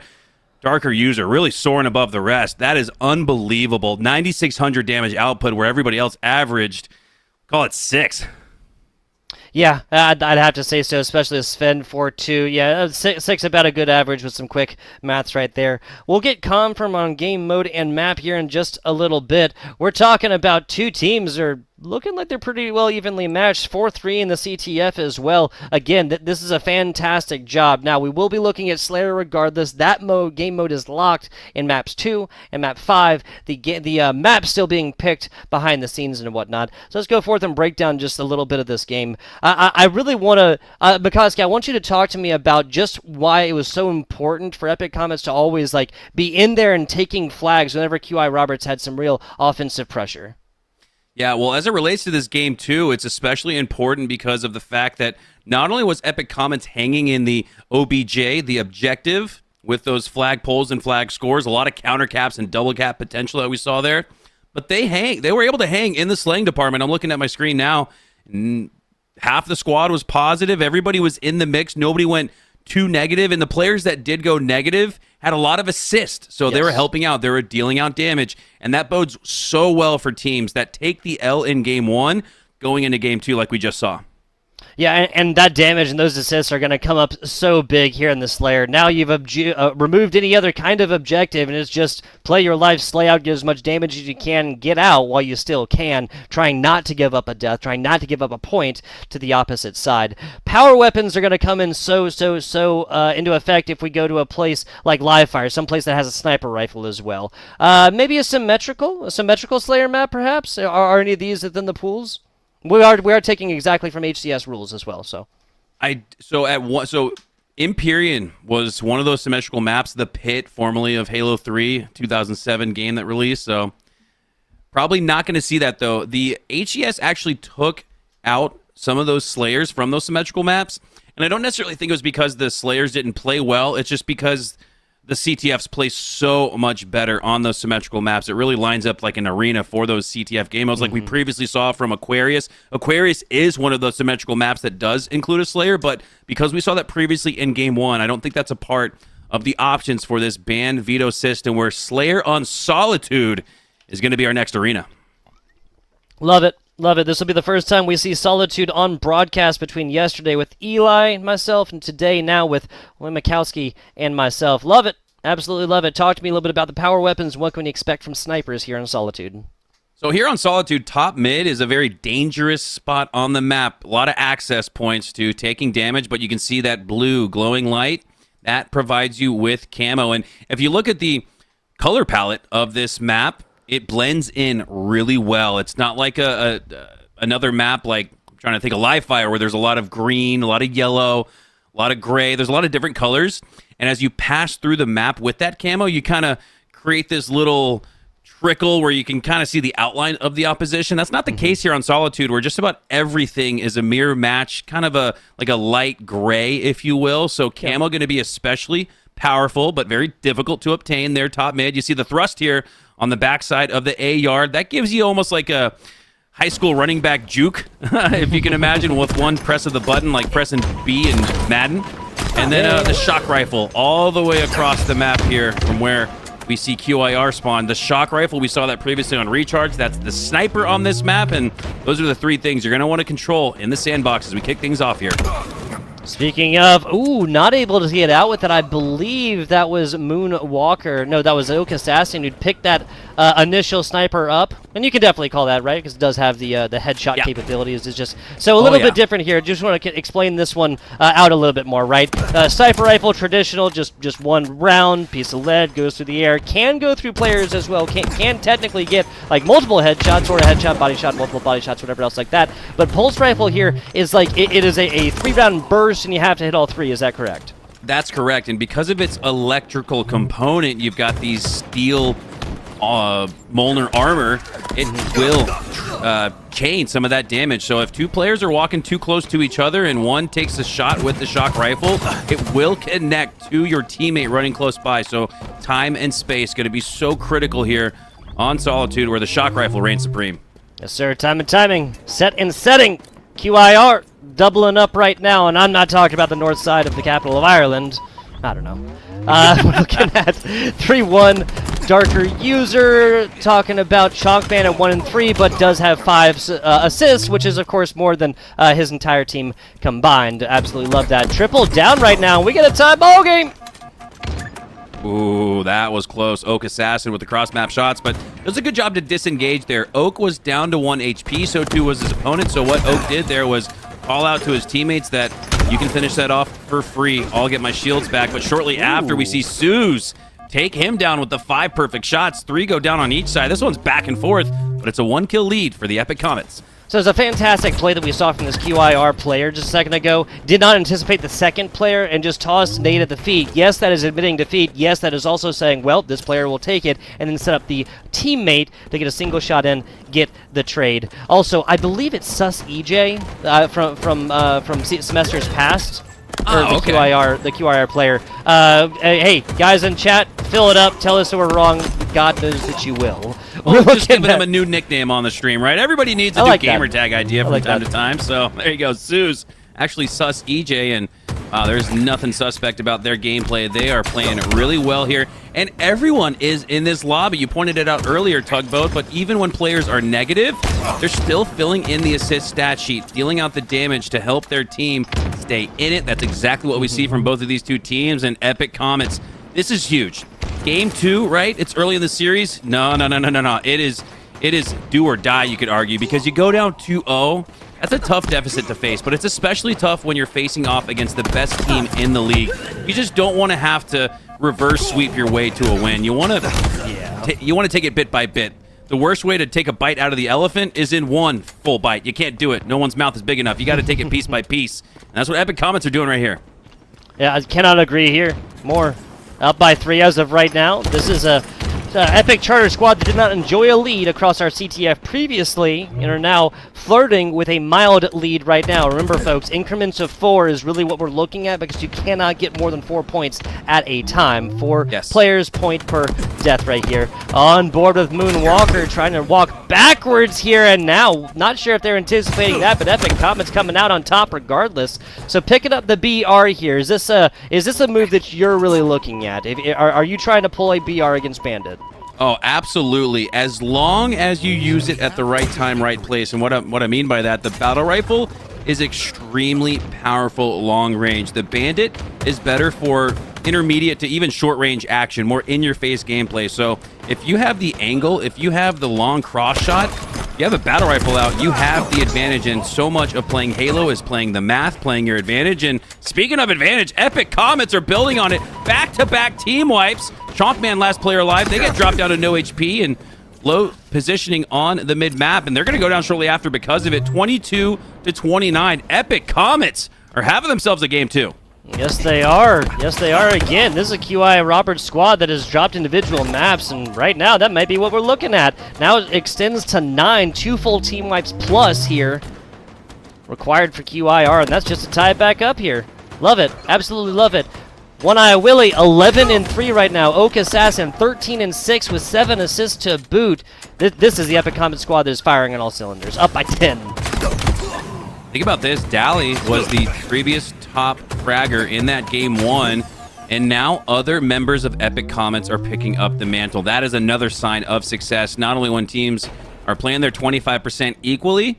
If one person has a poor match or maybe not up to their standards, you gotta have someone pick them up. Here they got 2, half the squad picking up, as One Eye Willie are having a great game. So too is Oak Assassin. And wait a second, One Eye Willie, that's got to be a reference to the Goonies, right? I was a kid when that movie was a thing. So these guys clearly got awesome parents showing their son or daughter some epic cinema. As One Eye Willie doing Goonies proud. Absolutely, dude. Absolutely. Truly, just a fantastic. What this? Early '90s, late '80s memory serves. Yeah, that's a throwback. Love that. Love it. Hasn't changed the name in several semesters as well. It is One Eye Willie till they. I'd keep that. Yeah, absolutely. Till the cows come home, as they say. On board, Sus EJ finding a good one, little spot in action here. Active camo is now up, so that's going to be the apple of the eye here of Sus EJ, just kind of waiting and looking. Oh my goodness! Just barely even had a second to shoot, and now hit it again. The triple and a perfect. One Eye Willie only needs one of them to hit those shots. Triple Eye Willie, it might as well be, as they land the triple kill. And did you see the way they were stagger strafing like a boxer on the boxing bag, crouching down low, peeking back up across and over the bench at just the right time to land the 3 perfect shots with that snipe. That was unbelievable. And right as QIR were starting to build a little bit of a case for a comeback, One Eye Willie shuts it down. Wow, yeah, and that's team shots onto this one. They cannot deal with it. Epic Comets giving them the what's how. I'm not sure if this is Solitude. I'm not sure if that is just some fire in the veins right now for Epic Comets. Whatever it is, they are ploying in a lead and advantage as we get within 1 team wipe at the end of this Slayer game. Wow. I mean, like I said, we were involved in the HCS competition earlier, which has the best players in the world. That looked straight out of the HCS competition there from One Eye Willie. Unbelievable plays being made here in the HSEL Nationals. As we got ourselves a series, you assume Epic Comets will close the door here. Only 3 kills left before they take game number 2 and tie up this series. And again, this is so huge. Now, David versus Goliath. David has drawn their first bit of blood, if you will. Oh, here we go. And this goes back to why that triple kill was so massive from One Eye Willie. Let's take 3 off the board and add 3 to the other team. And it's basically a tied game at 45. Yeah. So I cannot stress enough how massive that triple kill was from One Eye Willie. Still a little bit left to go, needing 1 more.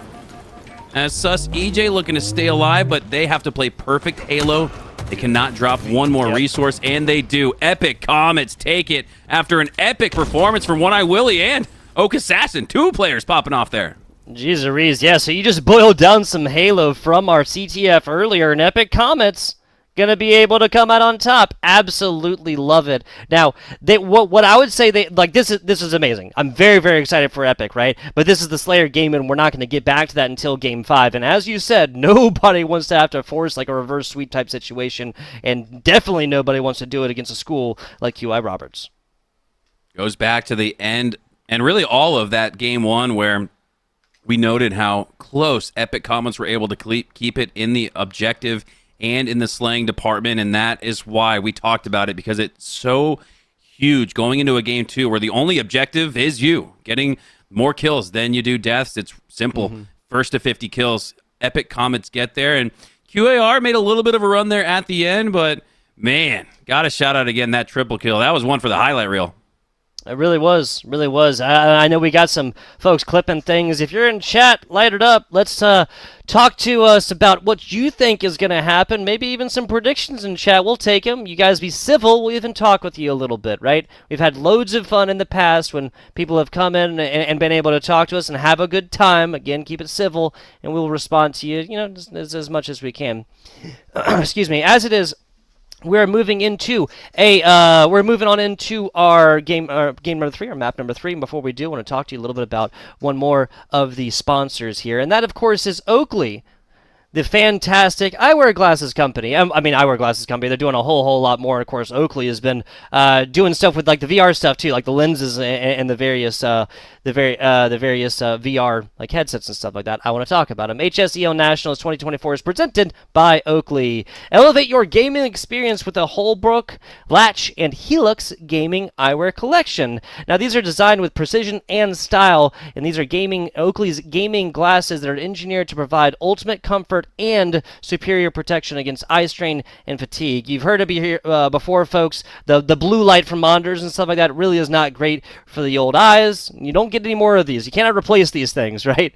Experience sharper visuals and reduce glare, and thanks to Oakley's advanced lens technology. Big shout out to Oakley. Very, very much appreciate you making competitions like this a lot more possible. Mikowski, that's it for Oakley. Let's talk about QIR and Epic Charter. A best of 5 basically boiled down to a best of 3.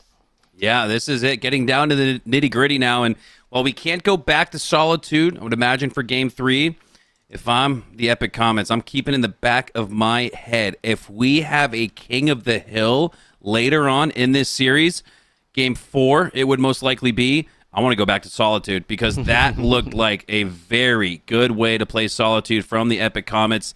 They had QIR figured out, and based on everything, all the talk I've been hearing about QIR going into this week, I'm sure most of the matches are at least somewhat close, somewhat competitive, but I'd say Epic Comets was in fairly good control, and when they did face adversity, it did get close. They found ways to run away with it. There were the 2 team wipes at the mid-game back-to-back that kind of set the stage Willie a big part of that with that triple kill. But if I'm looking ahead in the series, which you don't want to do, but you do want to do because we're guaranteed a game 4, right? You can't win the series in game 3, so we're guaranteed a game 4.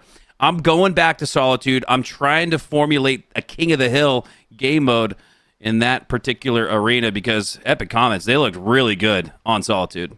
They really did. They really did. So, well, given that Epic Comets won this map, they will not select map 3, but it is possible. We had a recharge and a recharge yesterday, for example. That there are not the same restrictions, I believe, on HCS maps, which do make sense, right? Like like having back-to-back map capabilities is like saying, oh, well, we just need to practice one map, and then we get 40% of a best-of-5 series going and happening on the same geographical location, right? Like, it does make sense. It is possible within here. I don't believe you can go back-to-back on objective game modes. You can just do that with the Slayers, obviously Slayer in map 2 and map 5. Going to live fire, though, so this conversation not even necessary.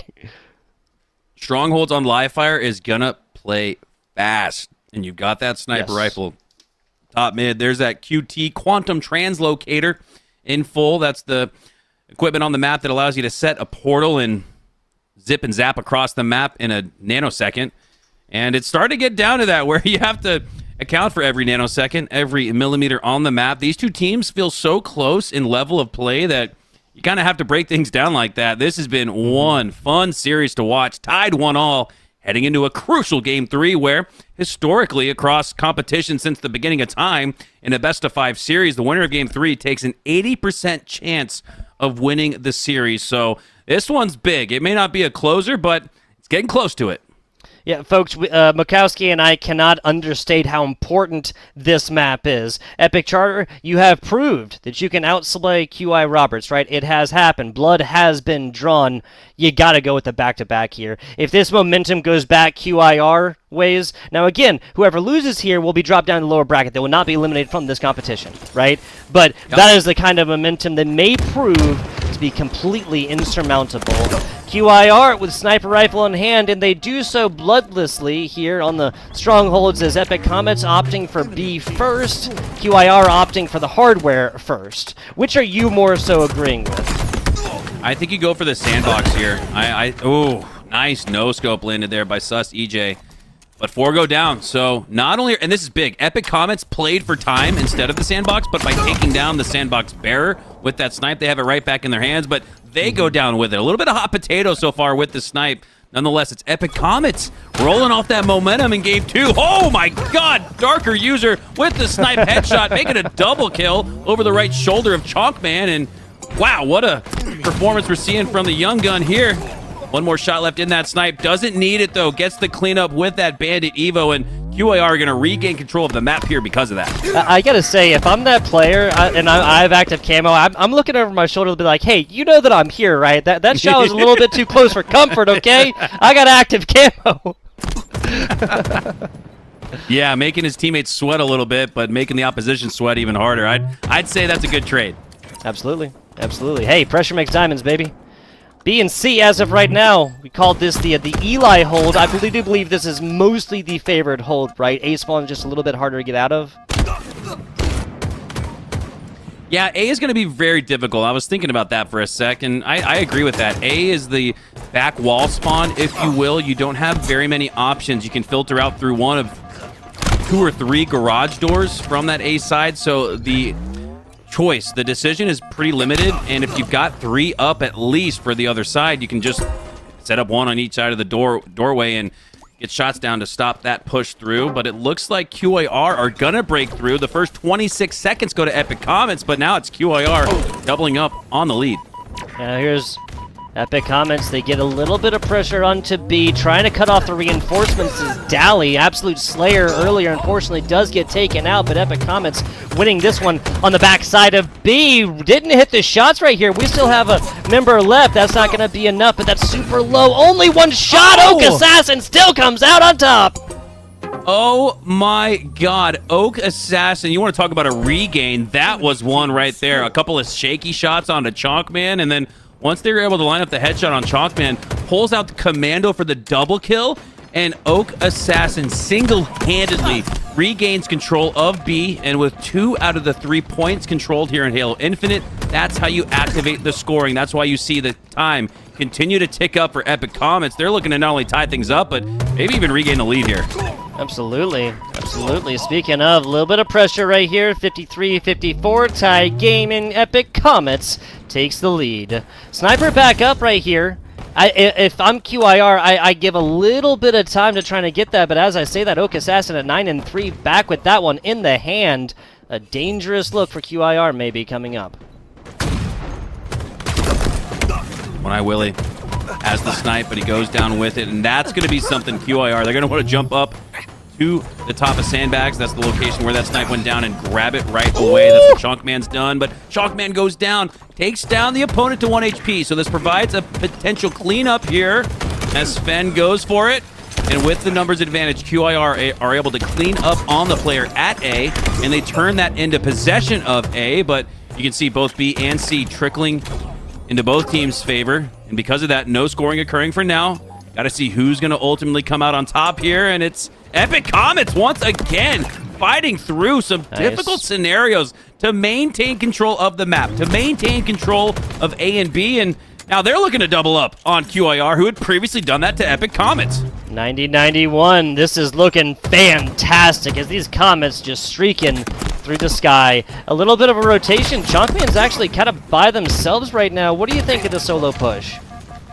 I think as long as your teammates have the attention, I actually like solo pushes. I like flanks so long as the other three teammates are pulling attention away. That way, Trunkman can get some shots into the back or side of the opposition. We see a little bit of that here as 3 go down for Epic Comets. This should allow QIR to regain control of B. You're going to see Sus go for that QT right after securing B. And now we're starting to see the process being played correctly, appropriately, and well-timed. Sometimes in these high-level competitions, Tugboat, you start to get a little ahead of yourself. You see the QT sitting there, and you maybe sprint for it before you capture B. Didn't see that here from Sus EJ. Made sure to secure B, then the QT, and that's the step-by-step process you need to play to win this match. Yeah, again, chess match. There we go. We just saw it right there. Little teleport back. A little bit of pressure onto C as of right now as Epic Comets just collapsing in on it. But there's nobody over towards A, and this is probably, yeah, so now they're forcing QIR to spawn onto A. This will quickly go their way. They have to get pressure onto B, and they do. 122-82. But Epic Comets are going to come out of this. Despite losing A to QIR, they maintain control of the scoring by maintaining control of B and C. And this is interesting. This could be a run here. Epic Comets with the appropriately captured B and C. You see those back wall spawns again for QIR, and those are difficult to push out of, but they're breaking through. Dally goes down, so too does Moonwalker. And if QIR can just maintain numbers advantage here, it's a +1 for them. It's getting close, though. 3 go down for Epic Comets. Dally looking to make a last part in standing hero play, but actually makes the right play here to dip off of that gunfight. You saw 2+ members on the green side of the map. You don't want to fight 2v1. It's just simple math. It's just, no matter how good your shots are, you can't win that gunfight. So huge props to Dally. Says, all right, I'll concede that for now. I'll take A because of it. Start a rotation over to C, and look at how this is working out for Dally off of that big heads-up play. He's last Spartan standing once again, but QIR with the strong defense are able to prevent the cap of C. Now they need to prevent Dally from capping B, and they do just that. Repulsor from Chalkman sends Dally off the map, and QIR now have a chance. They're going to get into the 100s and keep things close. And Strongholds, the method of madness is to keep things within 1 minute. You do that, and you are right there in the mix. Yes, sir. So Sus with another sniper shot right there. Frag comes onto BR tower. That should be enough. That's just a call. Nicely done. Getting behind him, the flank master themselves. One Eye Willie continuing to be a thorn in the side of QIR. Down to 1 HP, just wants to stay alive, set up for this next camo potentially up in 20 seconds. You can see it on your screen. And the chase comes through, and a trade goes through instead, but that's a trade win condition for QIR because of the fact that they have map control. You'll take a trade in that instance, but you got to be careful. Epic Comets are already starting to flip A. They cleared that. You can see a couple players for QIR over in that location. I think we might have just seen a reset lag out. Most players would not run into the wall if not for getting disconnected from the match. I think that's exactly what we just saw. I think... Writing it down, 147 to 151, just in case we have to, guys. I believe they read my mind. Yeah, I believe Moonwalker's back now. Yes, Moonwalker getting involved right there, so maybe just a little bit of lag. A-okay, people. Just to give you an update on those rules, it is ultimately up to these players, up to these young men and women who are playing this competition if they want to play 3 to 4. We did see a team go forth and do that, but obviously the logical thing to do would be the full reset. 183-151. We were just standing on the barrel of a 60-point lead for Epic Comments. Yeah, this is huge. Even huger, or I should say bigger, I think is a real word, is the fact that that was not a lag out. It had a little blip in the internet connection, but that's what happens sometimes online. That's just happens in any esport competition, and you got to be able to bounce back. You got to be able to, just like maybe a sprained ankle in a football game, you got to bounce back from a little bit of lag in Halo, right? So it's all part of the competition. 185, 170 now as QIR have regained control of this map, A and B, and the lead. They could be the first to score into the 200s, and in a map that plays to 250, this is huge. Yes, it really is. Epic Comments has this entire control of Yard, and now on B, QIR basically needs to spawn up all 4 just to keep off this onslaught of pressure. Barely out of it. We do have a drop that was at 191 to, I believe that was 173, 174. We're just marking it down right now. Yep, so 191, 173, just in case. Again, just leaving a marker right there. Epic Comments should be able to. Now, fantastic job by 343, right, to implement a facet in which these teams can get back in at a certain score line, right? You can set the score line before you start a game, correct?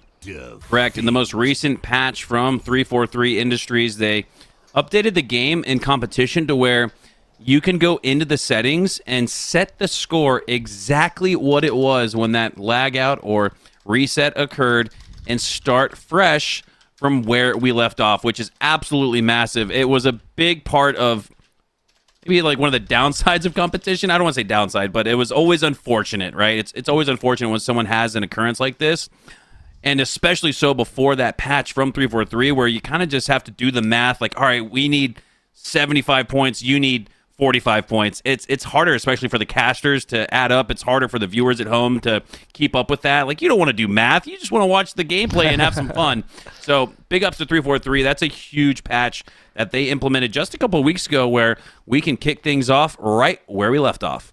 Yes, and I think it's so much more important for like some of your CTFs or even Slayers or whatnot to have that here. Like there are big, 20, 30, 40 even point swings here in Strongholds, but regardless, Eli and I were talking about it a little bit, and like I've used this as one of those things. It's like it kind of sucks to admit that like, okay, servers are not always the greatest and players will lag out and stuff, but this is dealing with the reality and making rules and making changes within the game to deal with that. And honestly, at the end of the day, there's nothing that I'll ever like say bad about, like, realizing an error, something you cannot fix. Online gaming, there will always be connection issues. There will always be players that do leave and whatnot, or not do leave, that do get disconnected, excuse me.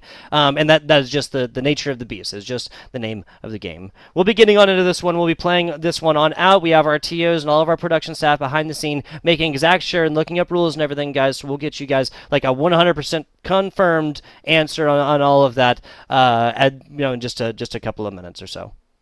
Yeah, just waiting for official word from the admins. It takes a village to put this stuff together. You only see me and Tugboat's ugly mug on the screen, but there's a lot of ladies and gentlemen behind the scenes making sure that this competition is not only played, but played with competitive integrity. So it looks like we'll get a continuation from the point of disconnect, which Tugboat, I think you wrote down or said eloquently on broadcast, and I think it was only about 20 to 30 seconds between these two teams when we last saw them competing, and like I said, you keep it within 60, it's a close game. You keep it within 30, it's even closer. So there's going to be a lead for QIR, I believe, off the reset, but not by much. Yes, so the number I put it down is 191, 173. I'm not sure if they're going to be going off of this or whatnot, but at the end of the day, that's about as close as I can get. We're getting confirmed 191 to 174, technically when the player lagged out. So we're getting this set up behind the scenes. We'll be getting this one going. At this point, I want to give a shout out to one of our, or no, it's story time. It's story time, right? Mikowski, I was last time with the name. Story time from Old Man Mikowski. It needs to be 15 years old at least, okay? All right, so I'll give you one that ties into our sponsor, Oakley. They'll love this. I've been wearing gaming glasses since I was 18, 19 years old, which is just Wait, would that be 15 years ago? That's right at about 15 years ago. Wow, I'm old. Right at 15 years, I guess. And I made that decision because I knew I wanted to play video games for the rest of my life. I love gaming. I love competition, and there's nothing better than throwing down in your favorite games with your best friends. So I made that sort of strategical decision, I guess, if you will, 15 years ago to protect my eyes because you need those to play at a high level, and I've always wanted to do that. I always thought, it's like, at the time, 15 years ago, you didn't see too many 40, 50-year-old gamers, but as gaming prolongs and gets older, so too do the players within it. I think by the time you and I, Tugboat, are in our 40s and 50s, we're getting close. You're going to see a lot of those, a lot of people in that age group that continue to play and love gaming, right? If you have sons or daughters, you want to be able to play with them and maybe, shepherd them through the epic experiences that you can have in video game competitions. So shout out to Oakley. I actually been a big fan of their sunglasses. I wear a few, but I had no idea that they made protective gaming glasses as well. I'm not just positioning for maybe a free sample from those guys, but there you go. Yeah, really cool. I'm a huge fan. If I'm gaming, I'm wearing protective glasses, and it's so funny because 15 years ago, again, like a lot of these stories, used to get kind of pointed at like nerd, and it's like I'm getting called a nerd by other nerds, right? Yes. Even the gamers were like, who wears gaming glasses? But now it's par for the course. Now it's something that you should absolutely be considering to not only play at a high level 15 years down the road, but let's say 15 minutes, maybe into 15 hours down deep into a gaming session. You want to protect your eyes. You want to keep them in optimal form. So massive fan of Oakley and massive fan of gaming glasses. Once something I got made fun of, now people tune into my stream and they ask, oh, what are you wearing? Those are cool. So very interesting to see how the times have changed. Yeah, at one point, something that no one ever really thought about, like gaming glasses, now something that's literally a sponsor, and one of the organizations, I should say, that's making competitions like this possible. Absolutely amazing. Absolutely amazing. I want to talk about Valor a little bit. Elevate your school's esports training. The Valor training platform offers a premier experience tailored for players at all levels, whether you're just coming in, whether you're graduating with one of these schools like QIR, Epic Charter, whoever, and you're going forth and want to continue to improve upon your esports training. Valor's platform ensures effective skill development and progress tracking with structured roadmaps, categorized learning, and interactive quizzes. Generation Esports schools who join Valor before June 30th will receive the summer holiday period free, totally free, giving students the perfect opportunity to train and level up during the break. We're looking at June 1st right now, folks. You got 29 days, okay? Empower your esports athletes with Valor's superior training and educational support. Now, don't miss out. Book a call with your HSEL or MSEL rep or middle school esports league rep to learn more today. Man, that is so cool. I'm just as excited for the sponsors, which I don't know makes me a sellout, but I don't think so, man. These are really cool sponsors. These guys are selling out for the esports community to make sure that we have continued growth and commercial opportunities and success around it. And like we talked about earlier, you don't have to be a pro to go pro. Guys like Valor Esports are making that possible with their programs and opportunities, and coaching is such a big part of it. You think of youth sports, coaching is the backbone of it, right? And why not for esports? So very cool to hear that level of participation all the way down to middle school into high school. I mean, this has been really cool to be a part of, and the sponsors, we're very grateful for them. And not even just in this particular show, just as a whole, we need support like this. We need companies like this. So very cool to hear that from Valor Esports. Appreciate you guys supporting the show.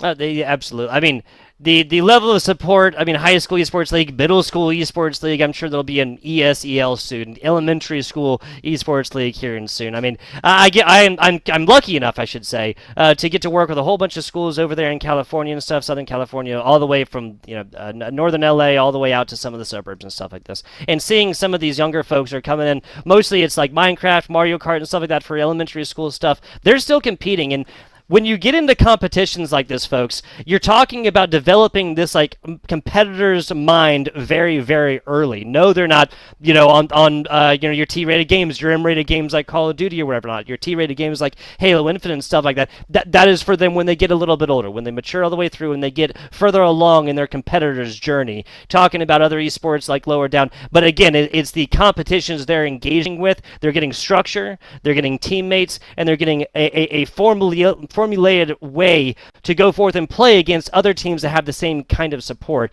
These are the ways the champions are made, Mikowski. Yeah, before you win, you must lose. You must learn to lose graciously. You must learn to take the lessons from those losses to apply it to a victory down the road. And it sounds to me like Valor Esports, they're well ahead of the game. And yeah, talking about something that could be middle school appropriate, Rocket League. I mean, yes, cars with sports, right? I mean, boom, easy sell for parents and kids alike. I mean, I love Rocket League. You talk about technicality, having to hit your shots and play with perfect timing and spacing on the map. I mean, it is a very difficult game to play at a high level. It requires perfect precision, perfect communication. So there's opportunities all throughout, middle school up to high school. Collegiate esports is becoming a big thing as well, and I'm just such a big fan of that because I think the more legitimacy we see towards competitive gaming, the more we see it grow. Yeah, and that legitimacy is in large part coming from what Mikowski and I have been talking about. The more you see the esports programs getting the same kind of support that traditional sports programs do, the more that legitimization is just going to come naturally. You know what? We're getting on a little bit of a break. I'm gonna get on we're on a little bit of a break before the game starts. Excuse me. We're not going to a break, but I'm gonna get on about my soapbox. Excuse me. Been a long day. Just a tiny little bit, and that is to talk about. I mean, I love football. To talk about the most popular sport on the planet. There is not a professional women's league, at least that I know of, and I know that there's not one on the same level of the NFL. You're effectively taking half the population and saying that you cannot play football at the highest level that people are actually going to watch. That is not the case here for esports. If you got the thumbs or the fingers you're playing on mouse and keyboard right, and you have the communication skills to play with other teammates, or even if you don't, there's plenty of 1v1 esports out there that you can go forth and play. Teamwork is just obviously a core mentality of HSEL and pretty much all, except for the FGC games, the fighting game community games, they're pretty much all team-based games, and that's what the kind of skills that they're learning right now. And again, this is open to anybody. Again, you get control of your hands, the ability to communicate with teammates, and the willingness to compete. You can compete in the high school esports league.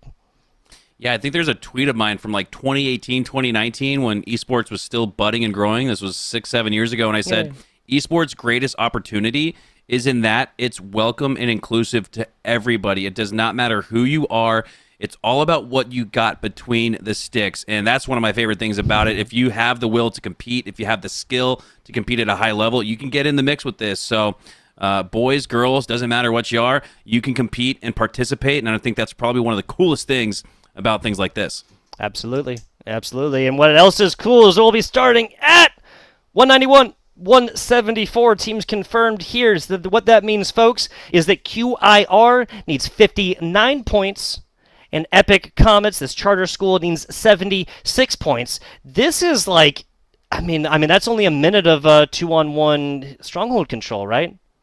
This is a sprint to the finish. This is like, man, yeah, you might even throw on the rollerblades and try to get down the track a little faster because that is what you're going to need. So you're exactly right, Tugboat. Taking control of B, that's the neutral point. Off the start, both teams spawn at A and C. They're going to take control of those cap points. So you could very well argue the winner of B in the middle of the map is going to be the winner of this crucial Game 3. Keeping my eyes on who's got the numbers advantage as both teams start to collapse on that crucial map position. Yeah, so B is almost always going to be controlled. Guys, we're not keeping it cool. You're not going to see an AC hold very frequently, right? It's always going to be B and A or B and C, pretty much always. Here we go. Go wall of death, both teams sprinting towards that cap point location. I like what Epic Comets are doing right here. They're not throwing themselves straight into the hill. This strategy works out for them. They go for the slays instead, but it's Darker User on the other side going for the snipe, and they take him down. 4 go down for QIR. Epic Comets with a potential epic comeback here. Unbelievable. Again, I love the strategy. The decision common knowledge would say, oh, well, if they need B, Mikowski, you want to be the first in it. No, not so much. You want to be the first to control the space around it, and Epic Comets execute that to perfection. They got the camo to work with as well. QIR do take back B, though. So this is the BA right now. Again, not 100% optimal, but just inside, nicely done. There's the support. Active camo gets taken down immediately, but this is now Dolly all the way onto B right now, halfway on the cap, got sniper rifle, only a couple of shots, runs out. Okay, so Mikowski, I know there's a meme, right, about Halo players, like if you even think about firing a shot, you reload your gun, right? This has obviously come from kind of wonky controller mechanics of times past, like Halo 2, where you can reload in a faster way, blah, blah, let's not talk about that right now. But at the end of the day, only 4 shots right there, I felt like they had the time to reload. Absolutely, but might not have enough time. And I was just about to mention this. I love Epic Comets' strategy and decision-making here. Now, B is the focal point off the start, right? But you don't want to get the horse blinders on after a few sequences of slays on each side of the map for each team. I would have loved to have seen Epic Comets flip the map and go for C instead. That's exactly what they do. So they're untraditionally scoring with a B hold as they flip the map on its head. QIR spawned on the A side, but they have C now, and Epic Comets have a chance because of that strategy. I'm not sure who communicated that in the comms to say, hey guys, B is not working for us. Let's flip the map and go for A instead. That's exactly what they do. The horse blinders are not on for them as they're in the mix, only down by collective, call it 20, 30 seconds or so after that reset. Blue needs 49, red needs 77. We're getting close. Yeah, so 18 points or so and 30 now for the Epic Comets squad. Here comes the back. There you go. That's a killing spree. He's flipping through time and space itself with the quantum translocator. A melee away, and that's enough. Moonwalker stays alive in just the most crucial of times. 20 seconds is all that stands between Epic Comets and a 2-1 lead against a QIR that was unbeatable, impossible to take down. Epic Comets looking to make the impossible possible as Sus EJ looking to reclaim control of A. Now B, we talked about how important that was off the start, but now B is a little bit like shooting fish in a barrel. It's the low ground now. You have the AC pinch positioning. That's why Epic Comets are so feverishly trying to get back control of A, but QIR take control of A, B, and C, and this could just be the comeback they need after the reset to come back, and that will do it. Unbelievable, just as it looked like Epic Comets had it. I believe QIR do instead. They do. Wow, unreal. After the reset, that was about as wild as you could. It was almost hard to keep up with. And we watch a lot of Halo, so big ups to the students of QIR keeping up with all of that action. Look at that, only a 6-second difference. And in Strongholds, like I said, 60 seconds is a close game. So 6, my God, it could not have been a closer game 3. QIR take it and take a 2-1 lead in this series. And here's the thing, too, right? Correct me if I'm wrong, Mikowski, but if QIR had not triple capped, we would have gone forth here and seen a situation where they might have had a little bit more time, right? 6 seconds goes really fast when you're tripling up, but only a tiny, tiny little difference, and Epic Comets has no opportunity. It's basically it all comes down to those last 4 kills, right? The last or 3 kills, I guess technically. The fourth player was not in position to try and stall out any of these. Crazy stuff. QIR finishes strong here in a very close Strongholds live fire game. Yeah, it came down to the final battle. Unbelievable. And you're right, with control of A, B, and C in Strongholds, every 1 second of real time counts towards 2 seconds of points on the board. So 3 seconds is all that separated these two teams in totality. I mean, unbelievably close match. Look at this series layout: 4-3, 50-43, 250-244. I mean, this is as competitive of a winter final as you could imagine. And as we approach Game 4, this is where that strategy comes to play. I'm looking for Epic Comets to call for Solitude. They looked really good in that Solitude Slayer. Let's see if they can run it back on the track and potentially tie up this series 2-2 and go to a Game 5, which, my God, would that be fun. We got a Game 5 to start our broadcast yesterday. Eli and I had an absolute blast with that one, Mikowski. But I got to agree with you. You have to you have to be thinking about that map, right? And especially given it's just so close, 4-3 in the first one, and you come out 50-44 right there. You have to have been feeling good about that Slayer over there. Going back to or 50-43, excuse me. Going back to that one, just getting the geographical location. That's the first step. What do you feel like they would have to change from their Slayer mode on that map onto Solitude to come forth in an objective game mode on Solitude, take the W and tie the series up? I think it's not so much about what they need to change, it's what they need to continue on from that they did so well in Game 2. And if it's not Solitude, don't worry, Epic Comets fans, there's still another Slayer map that has that shock rifle on it. And that's what we saw control of from Epic Comets in Game 2. A big reason why they won that match was because of the shock rifle control. So, if it's not Solitude, and I'm the captain making these map vetoes, I'm calling for Recharge instead, because Recharge, like we saw previously, has that shock rifle on the map. If I'm Epic Comets, I'm trying to manufacture a trip back to Solitude, and if not Solitude, a trip back to the shock rifle in our hands. Absolutely. I mean, that was One Eye Willie or Moonwalker, I think. It was One Eye Willie Mikowski. One-eyed, yep. Yeah. Just again, because I remember the call right. Did need two to get that one done. We're getting into this one and we're checking it out. Okay, Recharge, here we go. King of the Hill.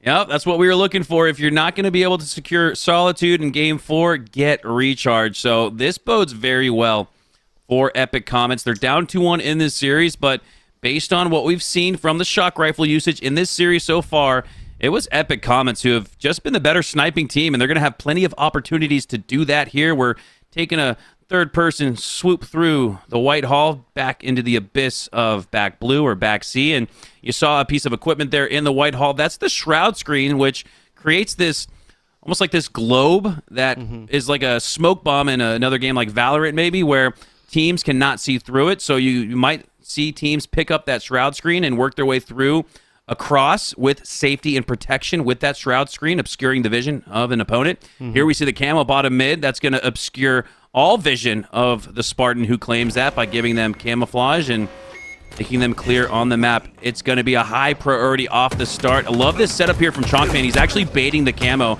and the bait is going to pull in that fish. Two go down for Epic Comets, and because of that bait, I believe QIR will start off with the camo. That's huge.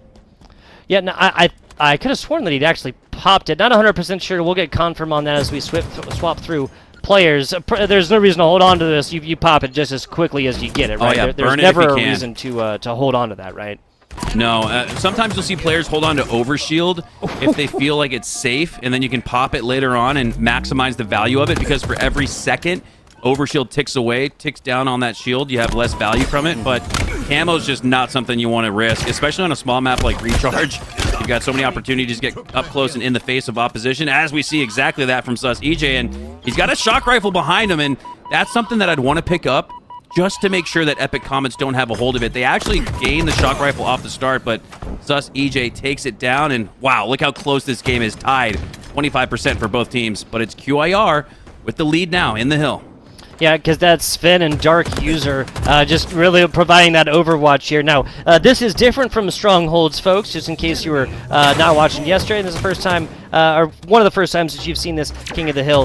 Different from Strongholds in that a player has to stay in this area the entire time. You might be thinking, man, this sounds like really, really open area. This sounds like frag grenade territory for whatever player is coming in here. But they have to dedicate one player. Does not go faster with multiple players now. They have to dedicate one player inside there to continue to take ticks toward this 40-second total. Now on board a Darker User, almost taken out early here as the Epic Comets squad's completely set up right now, and Sven Bad Bones just completely ignores 5 shots coming from his right side. Not an advisable strategy. Yeah, and you're exactly right, Tugboat. Because of the fact that the Spartan has to maintain positioning in the hill to not only score points but secure it, that means it's a 3v4 optimally on the rotation to the next hill. Because of that, the team that previously goes down in the gunfight, as all 4 go down for QIR, they earn rotation on the next. Epic Comets do a great job of that. Every time you feel like, all right, guys, we may not have this hill, you might want to GG go next, And I'd actually advise QIR to do that. And look at that. They don't. They actually try to contest the hill that I don't believe they had a chance to score on because of that. Epic Comets, you could see them get the first amount of hill time here. It's QIR instead. They don't have the numbers that they would have if they had just conceded that hill. So talking about the intense level of strategical thinking and communication needed. And there it is. Epic Comets do get the early rotation and points because of what we just broke down. Yeah, and so a bad investment of the resources, right? You only got a couple of them, and player lives is one of them. Just at a certain point, you got to realize when this fight is finished, as it is, I can admire the willingness not to give up, but at a certain point, got to throw the towel in right here. And the QIR, they just bit the bullet, Mikowski, from this kind of ideal of like trading back and forth with Epic Comets. Absolutely, exactly. That's your greatest advantage in losing. The advantage in King of the Hill is that you can set up for that next rotation. Again, one of the 4 players has to stay in the hill to firmly capture it and put a point on the board. And more often than not in Halo Infinite, the hill rotates to an opposite side of the map. So it's so crucial to play your spaces, to play your paces here, as we have another insane hill number 3, virtually tied. This match is 2. Couldn't be closer.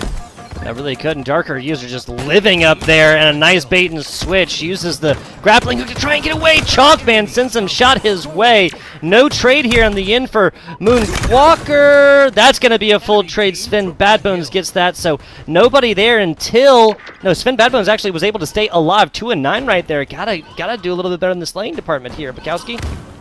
Wow, and that is so incredible. Just as it looked like QIR were going to score, this is going to be Epic Comet scoring the next 2 hills, but here we go. This is an example of QIR setting up for the next hill. You can see more blue than there is red on that next hill, but wow, the red tidal wave coming through with a vengeance down the long haul.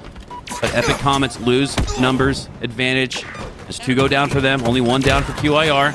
A battle for the hill ensues. 3 go down for Epic Comets, so QIR will learn from their previous mistake and take hill number 4 off the start. Chalkman trying to get out with the life. Maybe just wait another quarter a second or something for shields a little bit, but Epic Comets kind of getting forced out of this one right now. This is a smart decision. Dali's going for the full rotation to try and get pressure in from different sides.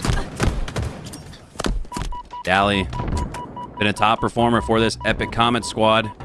And with a 2-1 lead, you can afford to give up this next hill, but you go up 3-1 in King of the Hill, and you really start to force the other team to chase for the lead. You can almost bait and wait, stand and sit even around corners and just allow the opposition to come on through, give them a little back smack to the back and take them down in one fell swoop. 3 go down in one fell swoop for QIR. There's that shroud screen that we referenced at the start as Dali has it. And how will he utilize it? He pops it right on the hill, so he makes the hill a much more difficult hold to grab. And Epic Comets go 3 down because of that use of the shroud screen. Impressive performance there with the equipment. You can see it's right there on the edge of the hill. Actually provides a little bit more difficulty to push through from the backside of C, which is what we're seeing here. Shroud screen dissipates shortly after, and QIR need just a few more seconds to score. Can they secure it? Epic Comets are in the hill, though. Full trade, and Moonwalker is now inside. They need about 10 more seconds to get up and close to that. Good frag initially. Chalkman taking them down, 1 inside. There's still 1 here. Everybody just dashing for this and falling as soon as they hit the outside limits of this hill. Another little bit down bottom. Double kill for Darker User. Inside, couple of seconds. Tie ball game on the King of the Hill. Oh, man. This is turning into a barn burner. 2-2 with 2 minutes off the clock. Hopping on board here with Darker User as he starts to set up for that next rotation. This next hill tugboat is bottom mid, so it's going to be a lot more difficult to score. In King of the Hill, if you're just tuning in or just watching Halo for the first time, if a player possesses the hill, that clock in regulation stops. That's why you can see there for the brief moment you saw the hill light up in red or blue. It stops at 2:53 here. However, once somebody leaves the hill, the clock starts to dwindle away. And because of how difficult it is to secure this bottom mid hill where grenades can seemingly take down an entire hold, you're going to see this get down to maybe 2 minutes or less on the clock. And that's going to start to become a factor here. 4 scores win, but you could also play to time. So if it gets to 0-0 on the clock, you got a 3-2 lead, you're the victor. So keep an eye on that. And speaking of that, The calls come in for Orange Pipes, and up top, Epic Comments is just trying to find a way in edgewise, some sort of way. A little bit of flack from the side as well, but Darker Users on absolute tear. We saw Killing Spree a while ago. Ooh, that was almost a, what do they call that when you explode a plasma grenade with a plasma grenade into somebody else? Walshy.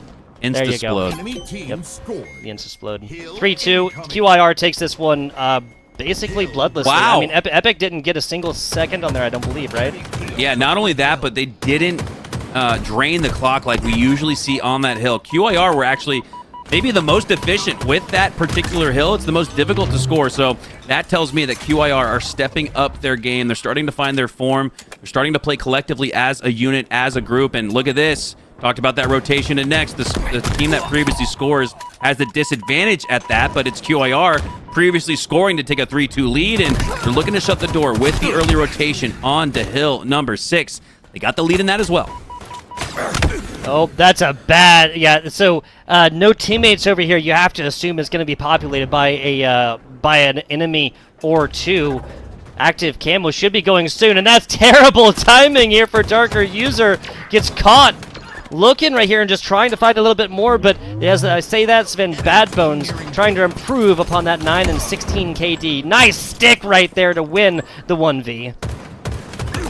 Got to shout out Chonkman here, sitting at 21, 9, and 13, filling in the assist stat sheet and really filling in the slays. Darker User there in the mix as well with 19, but for now, 21 is the top performer in this lobby. Chonkman looking to ride this performance to a Grand Finals appearance. QAR, we need a few more seconds, but Epic Comets are in it. They are fighting. They are contesting for every bit of space on the map. A long Hail Mary grenade from Darker User.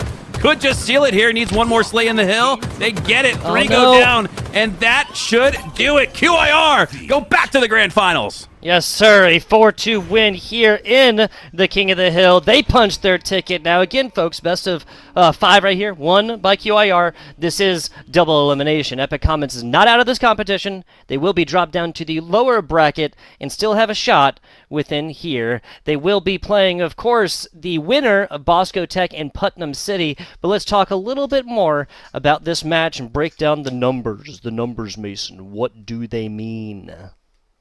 Man, I think the most important number there is 4-2. But let's take a look. Let's dive deep. Chonkman, the top performer. I got to shout out One Eye Willie, though, right? Like, takes the L in this winter final. But, man, watch out for this squad. This is a squad that could very well work their way back from the lower bracket and get it back in blood in the Grand Finals, where they do have an opportunity to reset things.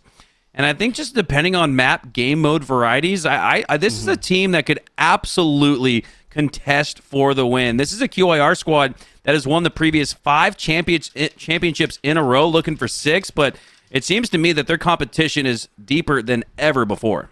Yeah, and I feel like there's just like this next level that QI unlocked on there. They tasted defeat in game number 2. That was a 43-50 on the Slayer. Now, if we'd gone back to a map 5 Slayer, who knows? As it is, what I do know is that the CTF Aquarius went down at a 4-3 scoreline. That was for QI Roberts. Again, 50-43 Slayer on Solitude for Epic Charter. A 250-244 Barn burner here. That goes down for QIR. That was Stronghold's live fire there. Now, the King of the Hill recharge, the last 2, yeah, it just feels like the last 2 hills right there were so much more for the side of QIR.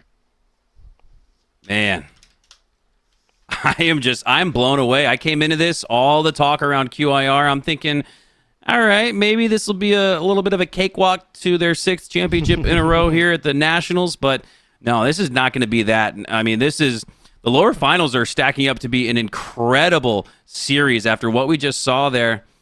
QIR, though, going on to the grand finals from the winner's side, so that's big for them. That's huge. They not only have the advantage in the sense that they're the best team in the league, but they have that token in their back pocket. They can afford a best-of-7 series loss and still have a chance in that reset. So they're going to be tough to take down. But again, based on what we've seen here today, the eye test is being passed by all of these players and teams performing here. We could see a reset tomorrow. No, absolutely, absolutely. The capability isn't just there for show here, folks. It is the standard advantage that a team comes into grand finals. Now, some competitions, best of 7, they give them like a map up, so they started like 1-0. We ain't doing that. We're going full on bracket reset, and we're giving our competitors' teams all of the opportunity to come back in this one. The writing's on the wall a little bit. QIR has made grand finals yet again with this 3-1 victory here. Here's the second point, though, folks. Once again, QIR has been in the grand finals and won the grand finals 5 in a row. The last 3 grand finals, they have dropped 3 maps total. One was a 4-0, one was a 4-2, and then last semester was a 4-2 victory. They have already dropped 2 maps across the upper bracket so far, though. So again, proven that David can score something against Goliath. We will be looking at Bosco Tech and Putnam City, the 4 seed and the 2 seed coming in here. The winner of this will purchase the opportunity to play against Epic Comets in the lower finals. That'll go on tomorrow. This next one, the lower semifinals, will be the last match of the day. We're going to go to a very short break, and when we return, once again, Bosco Tech and Putnam City. Was pretty surprising and very humbling. I feel very honored that my students took the time to, think about how the program has been working for them, and it's humbling to know that I have been a part of that. I had been talking with my admin for years about starting up a program like this for an online school. So this would be the perfect opportunity to do some extracurricular that didn't involve an in-person setting. When the larger Connections Academy conglomerate kind of got together, they were able to finalize a bunch of things. And my principal went right to me and was like, hey, we're ready for you to coach. And I'm like, this is going to be fantastic. We are going pretty strong. We have a good following of teachers on our Twitch now, and all sorts of families coming in to root for the students, and it has been such a good program for our school. Watching the students grow is always the most proud moment for me, honestly. I know that's kind of a generic thing to say, but these students probably wouldn't have been participating in much else outside of something like this, because I was that person. Like, I just want to do my schoolwork and go home and game. This is how I kind of advertise it to kids. I'm like, it's just a bunch of nerds hanging out in Discord together and trying to make school happen. Some students are great. Some students are struggle buses, and that's okay. It doesn't matter as long as we're progressing. Because like in video games, it's all about progression. So, communicating and being as a team together, honestly, it has been phenomenal having my little monster team together, and I get to call them monsters, which makes me happy. Next year, I'm looking forward to trying out different esports leagues for the students. We've been working with HSEL, which has been lovely. Also, our freshmen who came into our program are going to be seniors next year, and I am not looking forward to that, by the way, because this is just a pivotal group of freshmen who came in at the start, and it is very exciting and will be mildly emotional, but I'm really hoping that they will help us out by stepping up and trying to get more students in and showing them what we've built as a community, and try to keep that going throughout the years.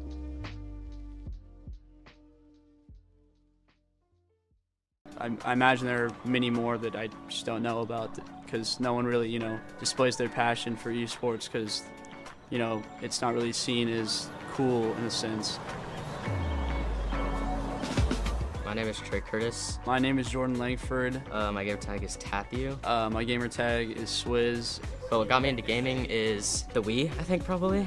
My parents got me a Wii when I was really young. Played like Wii Sports, Super Mario. Definitely my older brother, watching him play, hearing about other kids in my school playing games. So yeah, that's really how I got into gaming. I don't really do any like extracurricular things. I take like AP classes and honors classes, but besides that, I don't really do anything extracurricular. So having like esports, like something I like to do a lot, I think it's just really cool, especially like being able to do it with friends and things like that. I love the guys. We practice a lot together. It takes a lot of chemistry to make a team work. We haven't lost a game in the regular season yet, and the 3 tournaments we've played in so far, and I think that's just because of our dedication, hard work, teamwork, working together, working things out when they don't exactly go how we plan them to. And I think that's a really good piece to our success is our chemistry. I guess I wasn't really too talkative in school and stuff. Meeting like they were juniors at the time is like kind of cool as well because they added me to their group on Discord, and so like I kind of talked with a few people there. So I guess kind of brought me out of my own friend group a bit and like just talk to other people. So I know a lot of people that love the game at my school. I mean, I play with a lot of them, but I imagine there are many more that I just don't know about because no one really displays their passion for esports because it's not really seen as cool in a sense, and I really think that can be put away, that stereotype.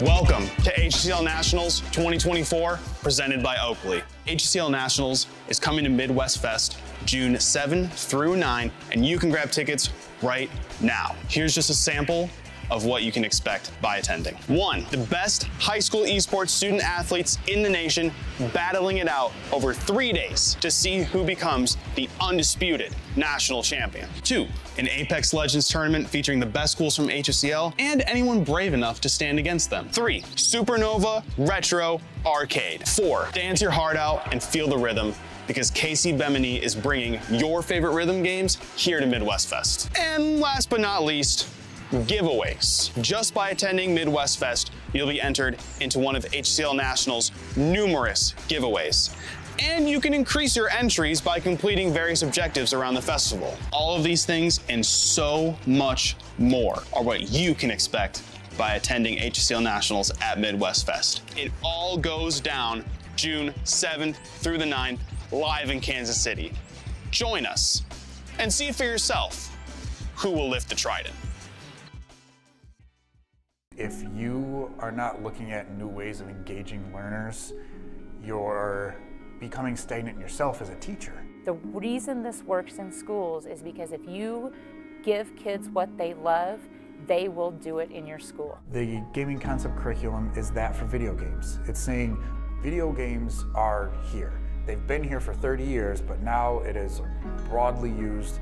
97-98% of middle to high school students play video games of some sort, and how can we bring that structure to that world and use it to our advantage for engagement and innovation inside of schools? Gaming Concepts gave me the opportunity to bring career exploration. It gave me an opportunity to provide college exploration in a way that none of the programs that I do now. These types of games will provide those students with an eagerness to be at school. Tired of looking for tutorials on YouTube that are designed to keep you watching instead of actually learning and practicing? Well, look no more. Here at Valor, we prioritize only relevant information so you can apply it in-game instantly. Sign up free today at valoresports.com. My name is Christopher Cantrell. I'm a computer science teacher as well as the esports coach at QI Roberts High School. It's definitely a big honor to be selected as one of the 5 finalists for Coach of the Year. When I had this idea for this program a couple years back, it was really to get a group of students together to do something great and be a part of something great and help these kids build relationships as well as build other skills. And there were conversations about bringing esports to our high school, but we didn't really know where to start. It started out as just a small gaming club where we would come once a week after school and it would be like a couple kids and we'd play video games for an hour. And it took us until we went to I think it was the FTCE convention, and we met up with the Generation Esports and HSEL table, and they gave us a ton of information as far as how to run esports program for high school esports, where we can actually compete against other high schools in an organized fashion. So that first season that we had, it was fairly successful. We only competed in Halo Infinite that season, and we made the playoffs, and I think we even might have won a playoff game. So we did pretty well, and that gave us like some momentum going into the next year because we had a bunch of like sophomores and freshmen who were really into it. Yeah, I definitely want to give shout out to my principal, Joe Theobald, because he was with me from the very beginning in terms of just having those conversations about what we could do with a high school esports program. And he's always supportive of everything we do. And then I also want to give a big shout out to Lennon Harvey. Lennon Harvey is the IT director here in Putnam County, and he has been a great help in terms of helping us get PCs, like you see behind me. Next year, I'm really looking forward to see what sort of students come in terms of like the freshmen and sophomores. I'm always excited to see new talent come up, new students, and how they gel with our upperclassmen.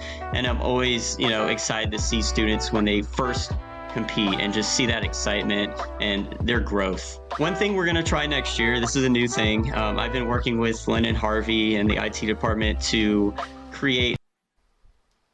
Hello and welcome back, folks. We are here and we are getting ready and live for the last matchup of the day. Not competition not over with. Broadcast obviously continuing on tomorrow, same bat channel, same bat time, and that'll be for the lower finals and of course the grand finals, and then bracket reset if we do get there. FBI tugboat with my man, old man Mikowski. Old man Mikowski over here. Mikowski, how you feeling? Feeling great, man. This has been an exciting day. Wow, Bosco showed a lot in the lower rounds, so I'm very excited to see what Putnam has to say, as they've also advanced in the bracket. So this is going to be very interesting. The team is going to vie, both these two teams going to vie for a chance to move on to the lower final, where they'll take on an Epic Comets team that, man, we're talking one or two plays away from being in the grand finals instead. So they got what feels like almost a grand final opponent in the lower finals. So your reward for winning is to play against even more tough competition. Tough luck. But, hey, both of these two teams are going to be fighting for it. Both of these two teams won it, and it's going to be very intriguing. You can see both of these two teams coming here off of 3-0s. I got a feeling this series might be a little closer, though. Yeah, no, I'd have to agree with this. And this is do or die time as well, Mikowski. Number 4 seed, Bosco Tech, that's the Tigers, taking on the number 2 seed, that's Putnam City Pirates. Now, if we just go by seeding, then we know what the writing on the wall is. Let's take a look here. As you see, the Putnam City up here in the left in the blue. There's the number 2 seed, Bosco Tech Tigers on the right in the red. I like that Putnam City logo. I think this high school's got to have been around from the 80s or so. The cartoon almost reminds me of the cartoons I used to watch back in the early 90s or so. Just bringing back all the nostalgic vibes. That's what Halo will do to you, Tugboat. Oh, yeah. Absolutely. Let's just check out a little bit of how these two teams did get here, right? So Bosco Tech dropped down here by what? No, sorry. Let's just start from the beginning. Doesn't that make more sense? Bosco Tech beating Holy Name Esports. Go on. They played against QIR. They did take a map off of QIR, but then dropped down. They went forth a 3-0 against Alta High School, and now we get them here. Go through Putnam City for me, please, sir. Putnam City. This is a team that has an opportunity, like we said previously, getting here to this spot in the bracket after a 3-0 sweep. We didn't get to see what they looked like, but hey, anytime you take a series 3-0, you're playing really good Halo, and it's going to take really good Halo to take down a Bosco squad that, man, they looked, excuse me, right at the level of that previous Epic Comets high school squad that we saw previously. So this is, again, both teams coming off a 3-0 sweep. You got to imagine, usually when both teams come off a 3-0 sweep, it means the competition is going to be at an all-time high. Here we go, kicking things off. Strongholds, game 1 on Recharge. Yes, sir. Bosco Tech, Monkey Mango. We got Kona Cast, Suave Arrow, and Sync Agony, 1962. Putnam City, XD, Met Bobcat, White Tea, Lightskins, and Blitzel making up your pirate squad.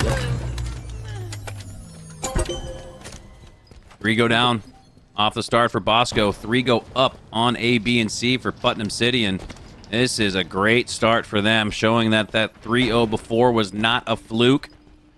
We did lose a member for Bosco. Looks like a couple are out. And we'll have totally a cool. reset Totally to cool. start. No big deal. Hey, this is a modern-day esports competitions, whether it's Halo, Apex Legends, Rocket League, doesn't matter. It's a part of life, right? So we'll have a reset here off the start and a chance for these nerves to settle in your lower semifinals, huh? Yeah, a fantastic point. I mean, the way that this started, I was honestly just like a little bit surprised. Either of these squads coming out with triples, coming out with like a whole lot of advantage here and early. What would have been like that much tripling up and going like 24-0 in the first like 15 seconds or so would have been very surprising. The reset just makes a little bit more sense now. So taking a look at this strongholds recharge, I think we have seen more strongholds on recharge than any other except for maybe live fire across the competition. So right on back to it. And the playbook does not change here, Mikowski, for either Bosco Tech or Putnam City, does it? No, I Strongholds is like the metaphorical visual equivalent of having 3 spinning plates, and you're having to not only keep them from crashing, but you have to juggle them as well. That's essentially what Strongholds is, right? So lots to keep an eye on, and it looks like we're going to keep an eye on the bracket. Take a look back at how we got here. Yes, sir. So let's take a look at it. We'll be getting back into the game in just a little bit. Production working diligently behind the scenes to make that happen for us. But yes, let's go ahead and check out the bracket here. We were talking plenty about Bosco Tech. I kind of went through with them. Let's take a look. Putnam City. Putnam City starts off with a Heritage Hall 3-0 against Heritage Hall, dropping Heritage Hall down here. Putnam City comes out with an epic Comets 3-2, the closest on our bracket so far, folks. Wow. Putnam City drops down there and plays Holy Name in the lower round 2 and gets a 3-0 against them. Like you said, both teams coming off of not terrible performances in the lower round 2. Yeah, this is really intriguing, especially looking up at those upper semifinals. Bosco Tech were able to take a game off of QIR, who has been dominant in the HSEL, winning 5 championships in a row. And look at Putnam City. Go into a Game 5. That might have been the Game 5 you were referencing with Eli that you had a lot of fun in, because just taking a glance at this bracket, I can tell that was a fun series right there. So Epic Comets could have taken QIR to a Game 5. They went to a Game 5 against Putnam City. So here we go. Putnam City lost that round to get here to the lower bracket, and my goodness, both of these two teams have taken games off of the top 2 teams in this tournament, which is again why we expect it to be so close. Here we go. Recharge Strongholds is officially live. Yes, sir. On board right now. Sink Agony trying to find something. Gets a little bit of frags right at his feet for his efforts. Bosco Tech doing a great job on a 2-1 run as of right now. We've seen plenty of live fire strongholds. Are we agreeing with this AC push again and leave B for the birds? I think the best hold on this map is actually AB. Spawning the opposition at the back of C is almost like spawning the opposition at the back of A on Livefire, where we said previously you have maybe 1, 2, 3 options at most to push out of. Here it's split. You can see we're actually on the C cap point. You can go left or right. That's it. So when you dwindle it down to 2 defensive holds to make for the opposition, they only have to look left or right. They only have to be 50% right. You can actually make a coin flip guess, and trust me, a lot of these players, they're not guessing. They're using strategy and positioning and communication to determine where the opposition's coming from. But let's say you do make a guess, 1 out of every 2 times you're going to be right. So forcing those back C spawns is going to be a focus here, but it looks like for now Putnam City working with the split AC. This also works as well, but I think gold is one of the stronger places on the map to hold. It's also quick access to A, as we see a melee fest go down in B, but yeah, let's say you do get those B spawns, you can quickly work your way to A and again force those back C trap spawns. But it looks like for now Putnam City going for a potential trip cap, and instead will likely earn that AB hold. And here we go. This is exactly the strategy we're referencing. Yeah, and just keeping C all the way out here. Now, we'll have vertical advantage for Suave Arrow right now, as he's going to be running down through yellow pipes. Lights in right there. It's just a melee, but this, of course, remains benefit Putnam City because they are ahead, because the Bosco Tech player did not stay alive to try and get an advantage against them. 1 down for Bosco. But they do go 2 up with control of B and C. Now Putnam City forced to spawn inside of A. That's another thing for any new viewers who haven't watched Halo before, maybe a newcomer to the scene. In Strongholds, it's very easy to predict where the other team is spawning based on who has control of what. So let's say the red team has control of A and B, blue team has C. Well, blue team probably going to spawn C and vice versa. So very, I shouldn't say very easy, but a little bit simpler at home to predict where these spawns are occurring. Now, though, if Bosco are able to control A, B, and C, there's no telling where the opposition could spawn, and now you can see Putnam spawning at A. That looks like where they'll be forced. So you'll start to see blue light up across the map. But no, because of that push there from Monkey, he splits the spawns over to gold. So a great time push there from Monkey Mango, making sure that the squad spawns don't occur for Putnam City, but they're doing a great job fighting off their back foot, taking down 3 for Bosco Tech. 1 player left alive. It's Suave, and he heads back to the respawn screen as well. Putnam regain control of the map and the lead after a nice double kill from D. Yeah, XD right here is going to be laughing heartily at like the emoticon that his name is imitating. Now, what, 7-3 for XD right there? Fantastically done. It's not about slays, but this is in large part why Putnam is getting close to 80 points right now versus only 60 Bosco Tech. Again, trades like this, whenever a team is ahead, whenever Putnam City is ahead, is going to be advantage for them. The player cannot go forth and really deploy their influence afterwards. A great team effort right there and bailing out the player down bottom. DC control for Putnam City so far has them up by about double, but Bosco has something else to say about it. Has control now of A and C, so they're going for the split strategy. You're going to see blue lighting up on the backside of B. Everybody going to spawn over there on the B side. As Sync Agony looks to make their way over to A. Not looking to capture A. They already have it. Right now looking to just play defensively. That's why you see that player not step all the way into the capture point. You don't need to do that necessarily. But you do if XD is going to push through on it. And XD wins that 1v1. We've seen a couple big plays here from XD. Not the top fragger in the lobby. Pretty close, but it's been the impactful slays that have Putnam up by 20 plus. Yeah, when the differences between these teams are getting just so much lower and lower, it makes sense that these slays are going to come out and have such massive effects, especially the difference there. And Blitzel not willing to give up the hunt right there. Both one-shot, Blitzel chases him down and gets that one. Monkey Mango even met Bobcat a little bit of what's who. But even as Bosco Tech is going to take their second point, it just seems, perhaps off the back of the predictability of spawns that Mikowski was talking about, it just seems like whenever they take one, just like right now, right? They finally break on over towards C. Well, Putnam City's all over A. And the progress gets cleared again. So talk to me a little bit about what a player on an opposing team has to do to clear out progress on an individual stronghold point. Well, first of all, you want to make sure you control time and space, just like what we saw earlier with the camo on recharge, which is still here bottom middle. It'll pop up here pretty soon, but you don't want to go straight forward. You want to control the space around it. You want to make sure you have at least 1 or 2 slays before playing for the objective. There's that camo up in the next 10 seconds. Gunfight ensues over here on A. Think has support, though. It's a 2v2 ultimately, though, and it looks like the winner of that will win A. Putnam City get it back, and wow, Putnam City have done such a great job. But they go 3 down right after that. And just as 3 go down for Bosco Tech, 3 go up in terms of cap points for Putnam City. They go all 4 down. Bosco Tech will now have all control, all options that they have.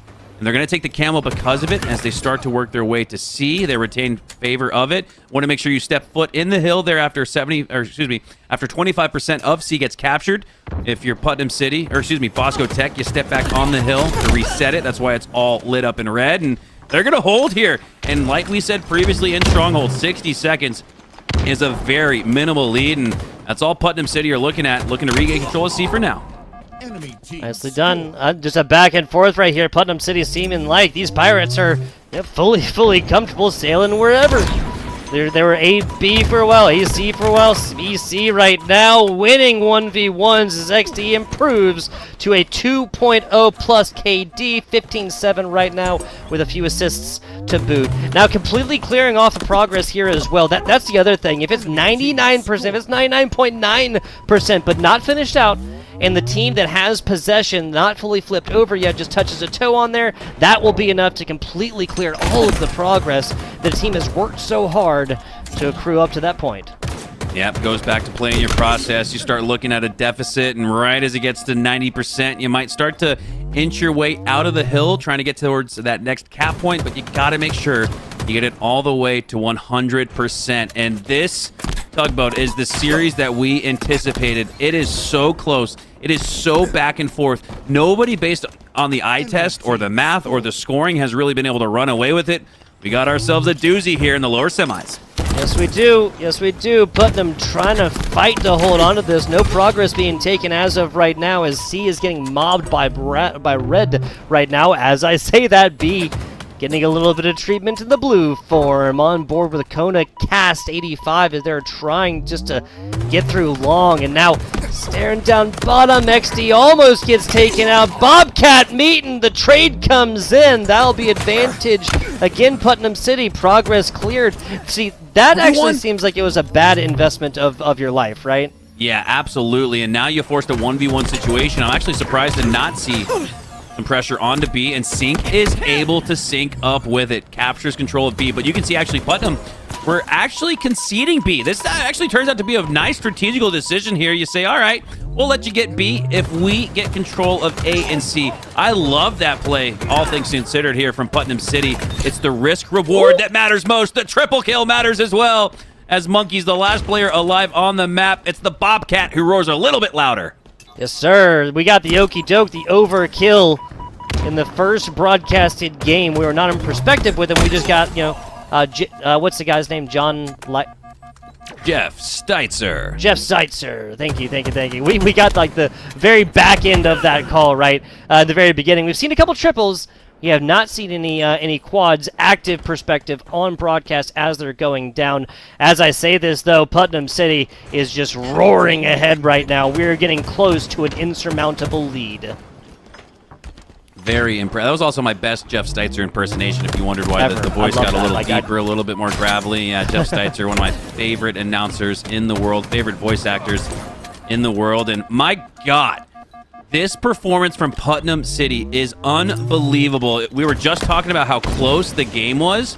Bosco has answered back with a counter left hook, right hook, jab to the gut. But Putnam answered back a little bit stronger and ultimately secure game number one. Wow, when adversity strikes, Putnam City strike harder.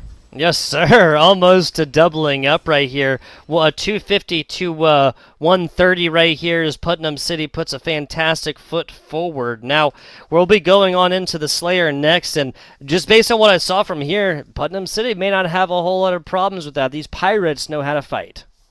Yeah, Pirates stealing game number one, and fittingly so. And this is what we talked about, though, in some of these previous series. After a game one where it's very close, Putnam were able to kind of run away with it there a little bit. It was at one point, though, it was 130 to 150. I mean, 20 seconds is all that separated these two teams. That's half of a hold in Stronghold. So take a look at your stats, though. Again, nobody too negative to where you kind of start to think, this Slayer could be a doozy. Even the negative quote-unquote players for Bosco Tech put up enough assists to do enough damage. Nobody's, look at that, minus 3.0, KD minus 4.0. That's not a bad game. That's a decent game of Halo, and that bodes well for Bosco Tech going into this game too. But man, if XD has another game like he had, 19 kills, 8 assists, only I believe 10 deaths. Yep. And it's actually Blitzel with the most damage in the lobby. No, it's Sync Agony and Suave Arrow are right there with 6,000. So again, this is boding well for Bosco Tech. They take the L in game one, but they do enough in terms of damage, in terms of slays, to feel like they got a chance in a game 2 Slayer. Yeah, this is going to matter a whole lot about the geographical selection of the team that lost here, Bosco Tech, and picking where they want to do battle here for the second map of this best-of-5 series, Mikowski. But regardless where they play, they're still going to have to come and really put this in. There was a couple members on both sides that were really dedicating a lot to just like, hey, I always need to be on the rotation. Obviously, finding slays along the way is fantastic, but I always need to be on the rotation. Always touching toes into points and whatnot, and then holding as best they can. But it is just the strategic mastery here from Putnam City. These Pirates come out on top in a game that was up until about that like breakaway point, up until that about a 130, 140 mark here, Mikowski. This is a really even-handed game that we could have said either team was going to go forth and take. Yeah, sometimes I say in a 3-0 sweep, it doesn't necessarily accurately reflect how close each game was, right? You could have a 3-0 sweep, but if every match is 50-49, 250, 249, and 3-2 in a King of the Hill, is it really a 3-0 sweep? So I saw a little bit of that there in game one. You might just have tuned in and seen the final score and thought, oh, Putnam really took it handily there. If not for one 60-second stretch of gameplay, it was all contested, all back and forth before that. So despite what looked like a big win for Putnam City, this series is much closer than you might think. Oh, absolutely. Absolutely. And this is like literally just one full team wipe going the other way, and then Mikowski and I are still watching this game because it's still going on right now, and Putnam it has not taken the W right yet. Bosco is still fighting, but as it is, that is a real reality that we're living in. 250 to 130. Yes, agreed that it was a lot closer in the first half of this, and just a couple key decisions there. As we're going to be getting our TOs working behind the scenes and whatnot. We're going to be looking at what we shall see next. Ooh. Slayer Livefire, love it. Man, I love these. I love the ban veto system again. I've been talking about it all day, but it's important to bring up. Usually in Halo competition, traditionally you have a series layout where you already know what your game modes and maps are. And that's a little unfair in the sense that, well, if the series layout just benefits your team, if you're historically the better team in those maps and game modes, you take an edge in the series. Here in this map veto ban system, we don't know which direction it's going. It adds for a lot more layers of intrigue for the viewers, and as casters, man, I'm like leaning forward with bated breath, like, oh, where are we going? What's the game mode going to be? Here we know it's going to be a Slayer in games 2 and 5 always. Games 1, 3, and 4 are always some form of an objective. But for now, the objective for Bosco is to get to 50 slays first and tie up the series. And speaking of, that sniper rifle that Bosco moved to, picked up first. Putnam City did right here. Nice shot, kind of finishing this one out. Pinstripe kill feed as both teams take a couple. This sniper rifle, though, will be providing overwatch on 2R active camo. And that's enough. Bobcat just kind of gifted a kill right there. Why can't my points come more often like that, Mikowski? Just look at him and he happens to be one shot. There's like some SWAT going down here. Oh, that's funny you say that. I always say playing SWAT Halo, if a player turns and gets 2 shots, 2 taps to the head on 2 weak opponents, that's all teamwork, though. Teamwork makes the dream work. Teammates setting you up for success with that SWAT-like gameplay where no shields exist. Here in Halo, you got plenty of shields. 5 shots needed optimally to take down the opposition. So to see a bang-bang 1-2 double kill like that bodes well for whoever's able to secure something like that. For now, it's Putnam City securing an early lead, up 3. Yeah, and so I have to hark back to our statistics earlier. I'm a man of numbers. The numbers, Mason, what do they mean? I think it's like 4 quotes of that. I'll probably chill on that one after this. Point is, though, folks, is that yes, the what we were quoting with the 80% win rate of teams that go forth and win Game 3 in a more tied series, go forth and take the series overall. But that is, of course, like more the higher end stuff. This is high school esports and big swings, huge swings. Say 120-point swings like we saw in our first map, Strongholds Recharge, happen all the time. On board now, Suave Arrow moving his way through past grenades now, trying to get a couple of shots. That is a fat frag grenade that got shields down on a couple of different players. Suave Arrow's teammate trying to make that sniper rifle sing across the C's point. Utilizing those frag grenades. I always say as a 5th teammate, right? Like, hey, go over here and do some damage. That's essentially what you toss out when you toss out a frag grenade. Seeing some good examples of that here in this Game 2 Slayer.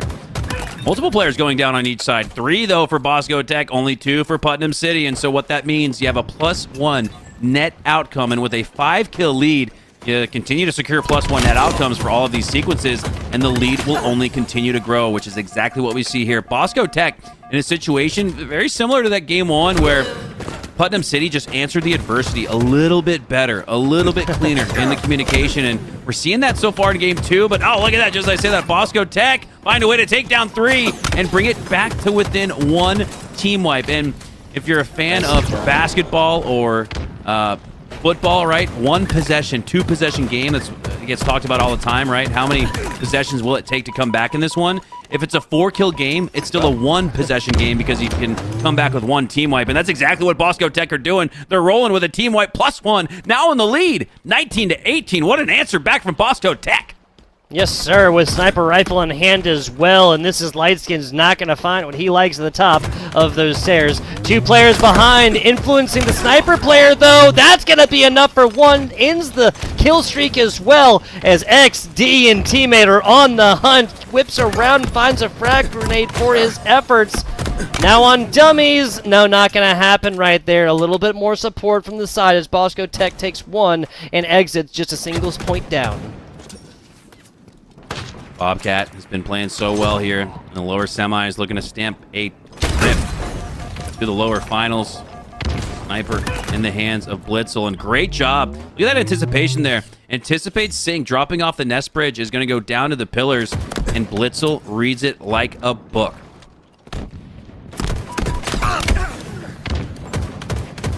Back inside. Down bottom right there, 24-23. Lightskin barely gets out with the life. A couple of calls coming out here for Putnam City, but I mean, after a previous stronghold, the way that went the way it went, Mikowski, I can't be surprised that these two are trading the lead back and forth like it's the stock, it's the stock market. Wow, long day. Long day, but a fun day. If you got a long day of Halo, Tugboat, that's a good thing. That's a fun day. We appreciate all you guys for tuning in with us across the country for the HSEL Nationals, and we got ourselves a series here. Game 1 was highly contested. At about this point, I guess the equivalent of a stronghold, if it was 170 to 150, where Putnam City broke away with it, that's like 35 to 33 equivalent here in a Slayer. So keep an eye on Putnam. Keep an eye on and see if they can answer back to adversity and make that run like we saw in the previous Game 1 strongholds. But for now, it's Bosco Tech who are answering back. Looking strong and resilient here. Can they hold on to this lead going into the 30s? Yes, they do. Up 2. Yeah, and we were talking with Eli yesterday. He was really saying that this is where the Slayer really begins, about that 30-point mark. And now the overall game plan for these players, both Putnam City and Bosco Tech, folks, don't be surprised if you see a massive change in the overall game plan and the tempo of this game slowing down by a wide margin. Think Agony, +4. And as I glance across the scoreboard, that's the top performer, not only in KD spread, but just in total slays as well. Another 12 to keep an eye on is in the death column. 12 times 4, that's 48. You play to 50, so the rule of thumb in Slayers is to play up to the point you get to 12 deaths. That's about the amount of lives you have to work with, and once you get to 12, you want to start to slow down a little bit, and so Blitzel, probably the first one to start thinking about maybe slowing down the pace of play here, as he's at 10, but still having a great game. 8 assists, the most in this lobby. So everybody, again, I am so impressed with everybody's performance here across the board. Everybody having a great series and a great tournament at that. Just kind of doing a little wiggle, trying to be not hit as easily. Obviously, folks, we can see the X-ray vision. He cannot, so he does not know that these players are exiting Garage right now. A couple of shots ring out as Sink Agony looks for a head to place some lead. In 2, oh man, had maybe it lined up there for a second, still trying for it. You can't go down right here and drop Sniper, give that opportunity over for a team that might push in for a full 4 or something. Back to the Overwatch location here for the Sniper player. 5 minutes remain. Suave. Previously saw them on live fire with the snipe. Haven't had a chance to utilize it just yet, but having himself a great game. And Suave's, again, having a great game. Look at this. 5 slays in the lobby. That's the least in the lobby, but with only 8 deaths and 8 assists, they're having themselves a great game. So it just goes to show in Halo, you can be quote-unquote negative and make a positive impact on the squad. That's exactly what we're seeing here from Bosco Tech as they carry the lead into the 30s and looking to do the same heading into the 40s. Camo going to be a high priority as it's up now. Might have actually been a shot from behind, but a 4-score lead now here for Bosco Tech. This is the increment that we're looking for, the 1 possession, folks. That improves to 5, and this cannot be undone in a single team wipe here. On board is Suave as he tries to get out of the source of danger. Not going to happen. Comes back to 4. Blitzel just getting absolutely badgered from on high. There is a player behind the Sink Agony, yes. And now that comes Lightskin gifted an easy one right here. A nice perfect from Met Bobcat, and this goes back to a 3-score difference. Keeping it close. Keeping it within 1 possession are Putnam City as the Pirates look to steal the treasure in another game here. Would take a 2-0 lead in this series if they're able to do that. And look at that, the Camo's out on the ground. The Camos are there to steal. Putnam City's take it. Oh my gosh. Unbelievable. It's not often you see the Camo off the spawn point, but it is there, and Putnam City take it. This is their opportunity to strike. They also have the QT portal. Oh my god, what can they do with it? Yeah, and so this is so interesting, right? Because you do see this Blitzel player flanking around the backside. Everybody up onto this Seaside Tower. Blitzel coming from behind. Don't be surprised if you see an assassination. There it is. Blitzel finds it. There's a second. 1 score difference here, Mikowski. It's all off of that sandbox. And look at the sandbox. About to get a little bit deeper. About to build a little castle, if you will. As the sniper's up now. Lightskin's IQ is eyeing it. They've got it. And now, with an opportunity to strike, lands the no-scope body shot. That's going to take that opponent down to 1 HP. The grenade doesn't take him down. Instead, it's the back smack. The flank comes through for Bosco. Whoa. And Bosco might just clutch up in the end. Yeah, so now Sniper going, that was the biggest play of this entire game so far, and this proves to be the point where Bosco Tech comes back and takes this series. I'll go ahead and say it, biggest point of the series so far. Plenty of time, 2.5 minutes to play with here, folks, so this is not almost certainly not going to go to time as the rotations come in on board with Lightskin right now. They are they're 5 kills away, so that's team wipe +1. Great job getting out, not giving up that crucial 46 point. Lightskins off spawn after losing the snipe. Can't lose your mental here. You got to stay strong and with it as they do just that. They earn another slay, but XD goes down on the other side. That's an ultimate trade, an even net outcome. And when you're up in the 40s, you'll take trades, but you can't get too close. Putnam City are fighting back. They're clawing their way back, which is fitting because we're on board here with Bobcat. What can he do? Camo, there's the Camo. Oh my god. Camo goes down! 5 perfect shots from Bobcat despite Conacast having the Camo. That is a massive, massive gunfight, and it has Putnam City only down 1. Wow. That was so massive. This is a huge advantage that Bosco Tech takes as soon as they pop that active camo. Shows up. I think that might have been a little bit of nerves as well. It's like, oh my god, I think they see me. They did not see him. It wasn't until the first shot and then maybe second rang out that they actually saw this one. But the 2-score deficit, only 2 more necessary. 1 more necessary, Bosco Tech. Bobcat trying to get something going here, not realizing, or maybe not realizing these last slay that they really need. Bosco Tech just completely set up on the tower right now. 1 kill is all that remains. And for Bosco Tech, you don't want to rush the process here. You're in the lead up 3. You can afford to lose 1 or 2 lives and not be worse for the wear. So here's an opportunity. Ooh, but Lyskins has the QT, so if he gets into any form of danger here, he's going to dip out of there. Boom. That's exactly what happens.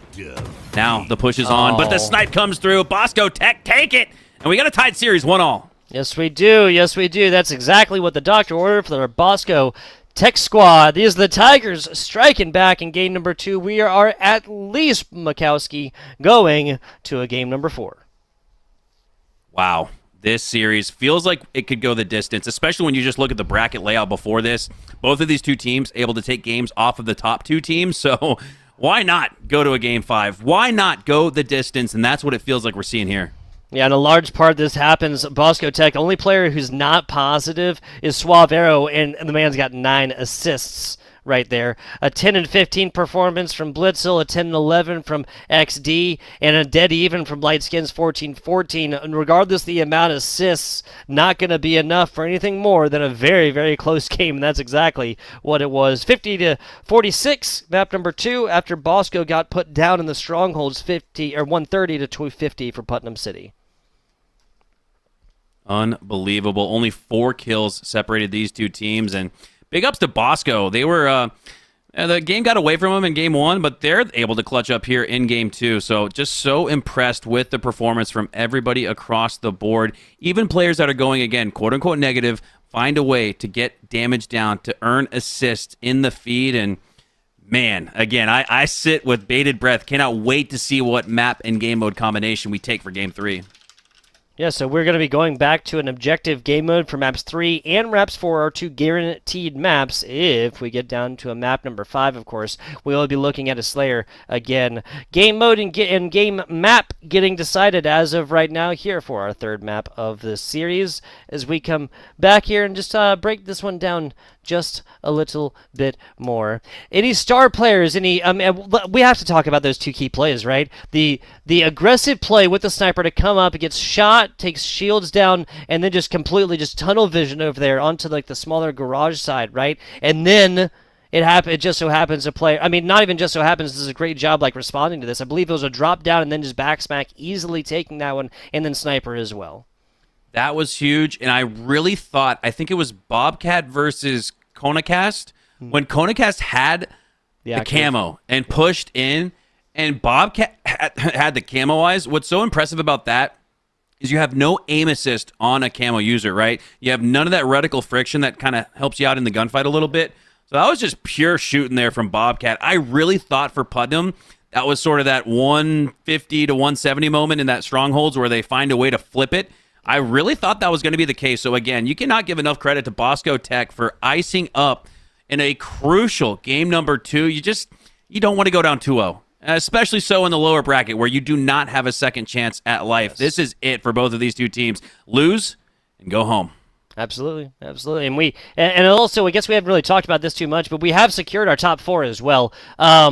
Let's see, so QIR will get first or second, obviously based on their grand finals performance and their entrance in right there. But Epic Comets, Bosco Tech, Putnam City, all with at least a top 4 performance, a 4th place finish. That's absolutely fantastic. We will not be playing a 4th place map. We will not be playing a 3rd or 4th place map, I don't believe. Just 4th, obviously, kind of losing right here in the top 3. Capture the flag on Empyrean. Okay. My favorite. Is my favorite. Empyrean CTF. This is a remake from the classic pit playground that we had in Halo 3 2007. This map was first conceived, and now with the use of Forge mode in Halo Infinite, we can bring it back to life, and it plays exactly like it did on the pit in 2007. The overshield back where it belongs, back where it was in 2007. Rockets in the middle of the map down the green hall. Now, instead of a sword like you had in Halo 3, you have a shotgun instead, so close range weapons nonetheless, and this is going to be so exciting. Here on another one of those symmetrical maps, Tugboat, control of the 50-yard line is going to be so crucial, especially so on Empyrean where there are so many weapons to utilize down the middle. Yeah, and as it is a symmetrical map, there's another one with 2 different snipers as well. Again, pretty dynamic, or not dynamic, pretty static rendition of Pit, just obviously in the more modern look. The sniper players will reign supreme here, and who Putnam City and who Bosco Tech decides to have that long-range capabilities in their hands will go forth, maybe really decide pace and control of this map. As it is Putnam City getting mega aggressive early and falls to an absolute artillery round of grenades shots right there. What's one better than the rocket explosives? I guess like 3 frag grenades exploding. My God, just as you think Putnam are going to get a chance to run through and utilize those rockets, they had them in the base of the opposition, and I believe a full stack of 2 rockets in the tube go now to Bosco Tech. Sniper in their hands as well. We just witnessed a little bit of a flip of sandbox control, map control also important. And Sync doing such a good job here. Has 7 shots, almost a full sniper left to work with. You do not want to go down and give this to the opposition. So I like their ability here to just stay alive. Yeah, XD decides better of it as the shot does get whiffed. Nicely done! That's going to be a way to redeem yourself, Sync Agony. What a shot. And it all starts with staying alive once again. Noticing when the time is right, and I guess wrong too. Knowing when to hold them, when to fold them. That's a perfect example of it from Sync. Look at this. Disengaging from the gunfight with low HP. Takes a look back at it at just the right time and place. My God, Sync Agony is having probably the performance of the match so far. It's still really early, but I am so impressed with this young man's gameplay so far. Holding on to the snipe, and look at this. They get back through the long haul, and they're utilizing the slays to play the objective, but XD has something else to say about it. Just as it looks like Putnam were about to pull a flag earlier, Bosco Tech mirror that and have a chance here, but they go 3 down afterwards. Back and forth we go, which means the battle for mid-map will ensue once again. Who's going to earn it? Why have I feel like we just watched my perspective on Met Bobcats for a while? It's been 2007, folks, just trying to jump up over these ledges. I am winless. They are undefeated against FBI Tugboat. As I'm memeing here a little bit, though, flag does get taken. So Bosco Tech on a little bit of a run. There's a nice trade. This player came into this, and that right there, you could copy and paste that like 3-second clip and say why it's so important just to even get just a tiny bit of damage onto your opponents so that your teammates can finish them off. Dueling flags out for both of these two teams, and again, you've got to have the flag home. You've got to reset the flag to score, and this one's looking dangerous though. Red flag getting through the long haul, and it looks like Putnam City go 3 down. But oh my God, XD, the last player alive, is able to get it through the long haul. Here we go, Sync Agony on the reset, a crucial 1v1. He goes down, and this might just keep the flag from getting reset. Repulsor trying to keep the player away, but oh my God, Bobcat sprints through. Quick agility like a kitty cat, no pun intended, keeps the flag alive. And you can see here on the other side, Bosco Tech is kind of like, man, we're just kind of waiting to just score right here. We got it right on the stump, but Putnam City are icing up. That was huge. Now, correct me if I'm wrong, Mikowski, but no repulse play. Player stays alive long enough inside to have returned that, right? Yes, it can reset due to time, which is why you're seeing some of these players come off spawn, pick it back up. I believe it's 15 to 20 seconds, ultimately, to reset that flag, just based via time. And if you stand on top of it, you count that time for 2. So you only need 5 seconds, we'll call it, 5 to 7 seconds to stand inside of that radius. You can actually see the circle around it in that POV. Great work by the observer there. So this is what we call an old-fashioned standoff. Both of the flags are in competing sides of the map. This is intense. 1-1 tie. 0-0 in the match, and if this goes on any longer, we might only see one score, and in a one-score game, my gosh, the room for error is critical. Razor thin right now. A lot of times these do get cracked off the back of our sniper players just opening up lanes for other players to go forth, put pressure onto flags and whatnot. That's a couple of sniper shots that do ring out. Maybe a little sniper on sniper action here in a second between XD and I believe that's Monkey Mango here, but a 2v1 and a bad fight to take. There was a third player on the backside ready to get that one going as well. Constantly resetting flag on both sides right here. Wise decisions and a great play on the flag. Man, this is intense. This is close. And as we approach the halfway mark in this match, man, we might even go to overtime 0-0. At this rate, nobody's outside of that one where it looked like Putnam were about to have the flag reset on them. It looked like Bosco would have scored and made it a 1-0 lead for them. Putnam City iced up, and ever since then, we haven't really seen anybody highly contest a reset. Numbers going to be so critical to maintain. If you see 2-3 go down while 2 or 3 are still alive on the other side, that could spell trouble, and that's exactly what we see here. Putnam City, last opportunity to hold onto this flag. Bobcat get some squad spawns here. Look at that. Putnam City spawning very close up to him. No melee connects, though, for Bobcat. But despite that, oh my God, Sync Agony earns the double kill. Bosco Tech get closer and closer to resetting the score and scoring one for themselves. Wow. Now inside right here, light skin, shots above. Nah, that's going to be back to more of a true neutral type situation. Given that it might be a topic, a conversation worth having, remind the good folks, please. Oh my God, XD jumping through, gets the counter snipe onto the other player right there. But please remind the people what exactly overtime for a CTF looks like if this is tied. Sudden death. You'll see a pie chart actually come on your screen, and as long as these flags remain out and players are touching it, this game could go to infinity. So go get a snack. Make sure you got a water bottle nearby, because this one could quite literally go the distance. Now, if we do see players go down and that flag doesn't get touched for a moment of time, the game will end in regulation and go to sudden death OT, where everything will reset. Weapons, players on the map, the flags themselves, and 5 minutes will be put on the board, which is what we're looking at right here. So we're in the Matrix right now. Yes, sir. Yes, sir. It is not an unreasonable situation. As I say, that Putnam City's flag, last couple of seconds, somebody's got to touch this one. Getting aggressive is Bosco Tech. There's nobody there. That's a return flag on time, and an easy one for Putnam City. Unbelievable. And you got to go back to 5 minutes ago where Putnam City look dead to rights. I forget actually which player it was that won the 1v1 to keep that flag run alive. Down at the 20-yard line or so, that flag wasn't even down in the base, so such an incredible ice-up scenario. And we're tied 1-1 in this series, Tugboat, but you look back to the ice, you look back to the adversity moments, and Putnam have arguably went 2-0 on those. Back in the game one where it was 170 to 150, they ran away with 170 to 130, they ran away with it for a 250 to 130 win. Could we be seeing more of the same here in a crucial Game 3 CTF? Now, was that our first rocket kill as well? We were talking so much about these. I think that might have actually been. So, 1 rocket kill for, I think, 6 rockets so far, just based on spawn timers and whatnot. Moving all the way through and grooving right now is Suave Arrow. That is a taken flag, and that is returned now, so the lead remains the same. 1-0 right now for Putnam City, and the way this is going, my friend, I wouldn't be surprised if we saw our last flag cap go for Putnam City in this matchup.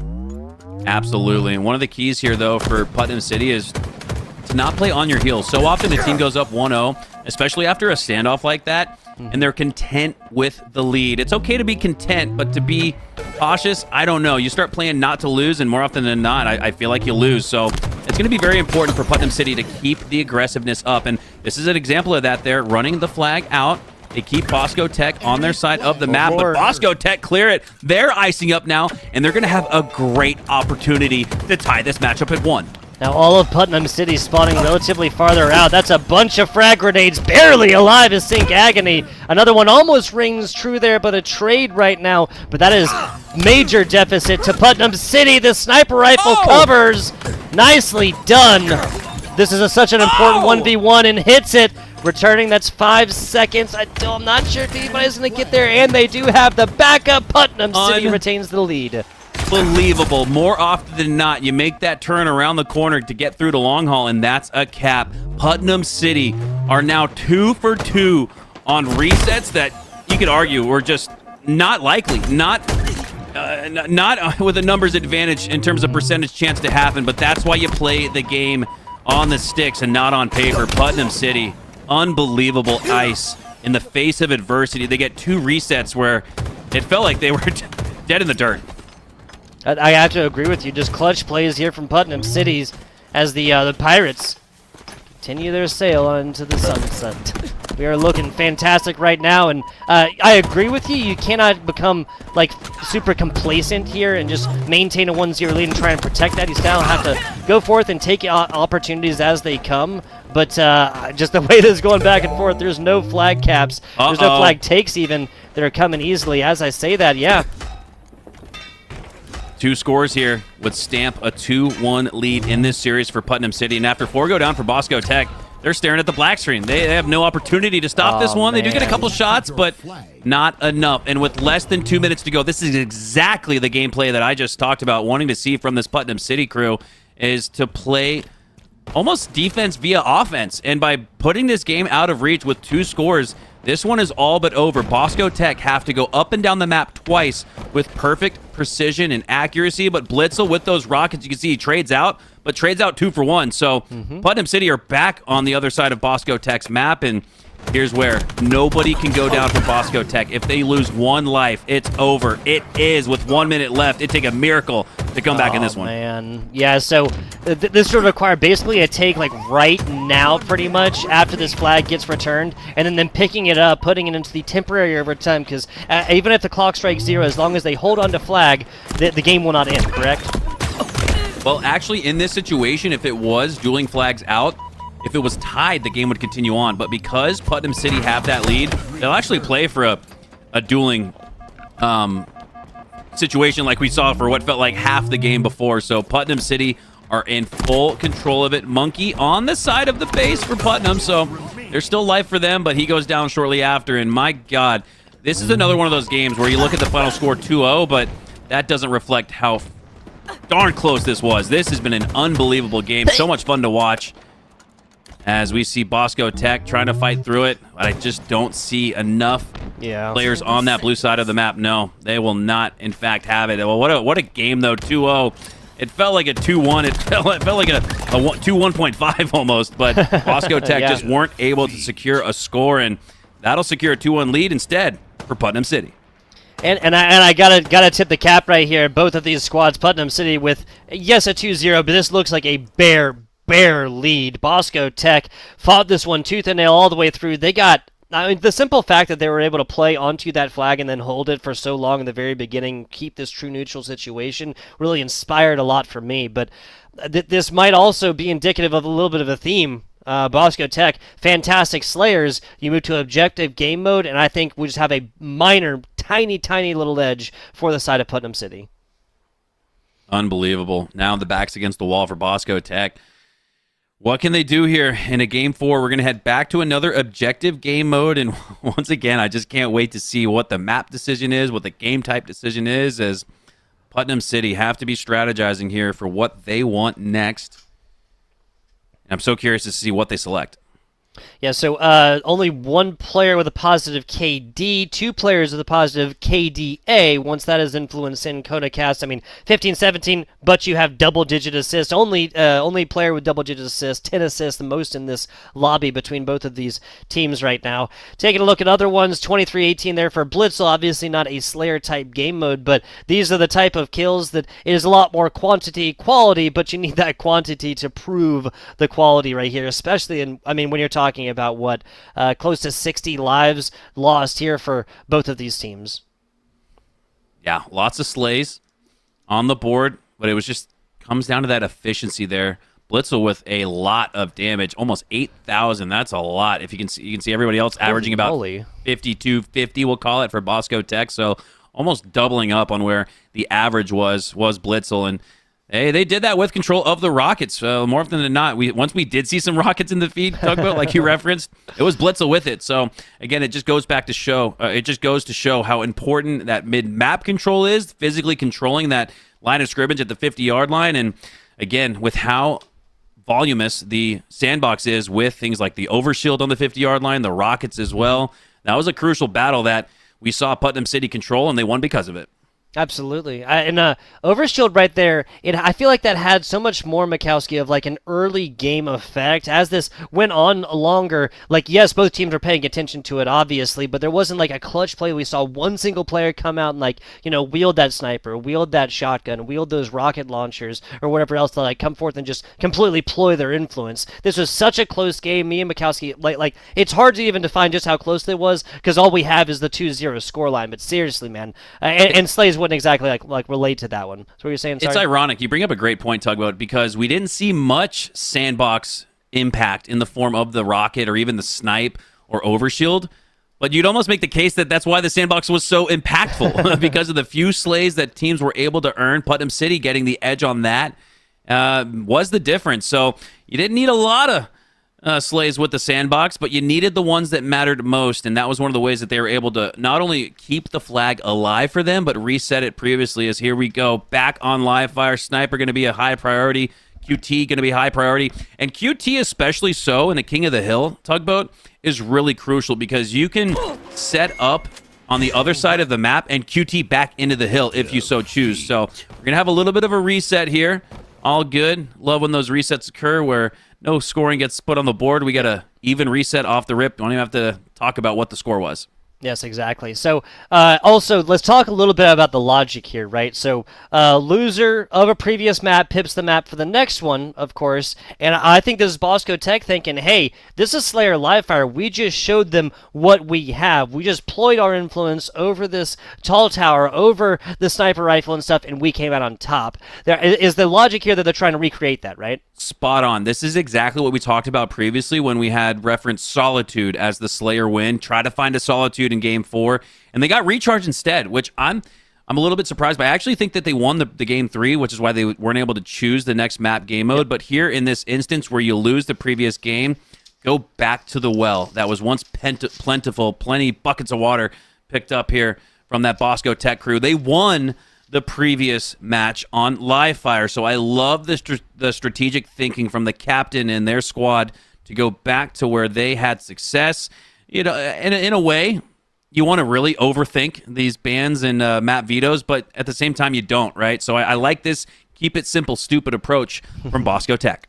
Absolutely. Like, just literally go back to basics in this one. No, it's not a Slayer, but I mean, I would say, What would you say is the game mode that is most similar to Slayer, where kills matter the most? I'm really going more towards like a ball game mode, right? Well, a ball game mode that we have not seen since yesterday. Yeah, we have not seen on the day. But King of the Hill is up there, right?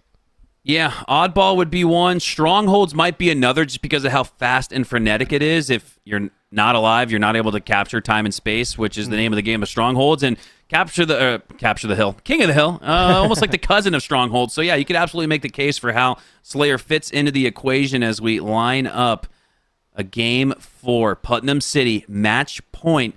Looking to send Bosco Tech packing, but this match in this series has been so highly contested, I don't think they're going down without a fight.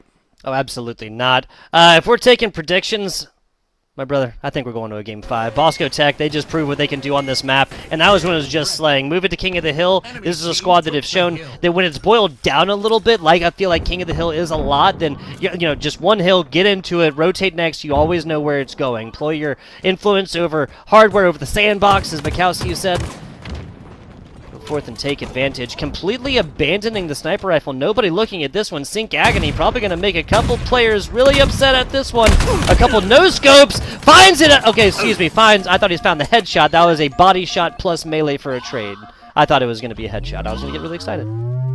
Looked like he lined it up. Still gets the slay nonetheless, but he trades out his life as well. And this is interesting. So often in live fire King of the Hill tugboat, what you see is one team goes for the capture, one team goes for the objective, and the other gets the sandbox. So because Bosco Tech gave up that sniper rifle that they earned right off the rip, it's actually in the hill. So talk about a 2-for-1 here.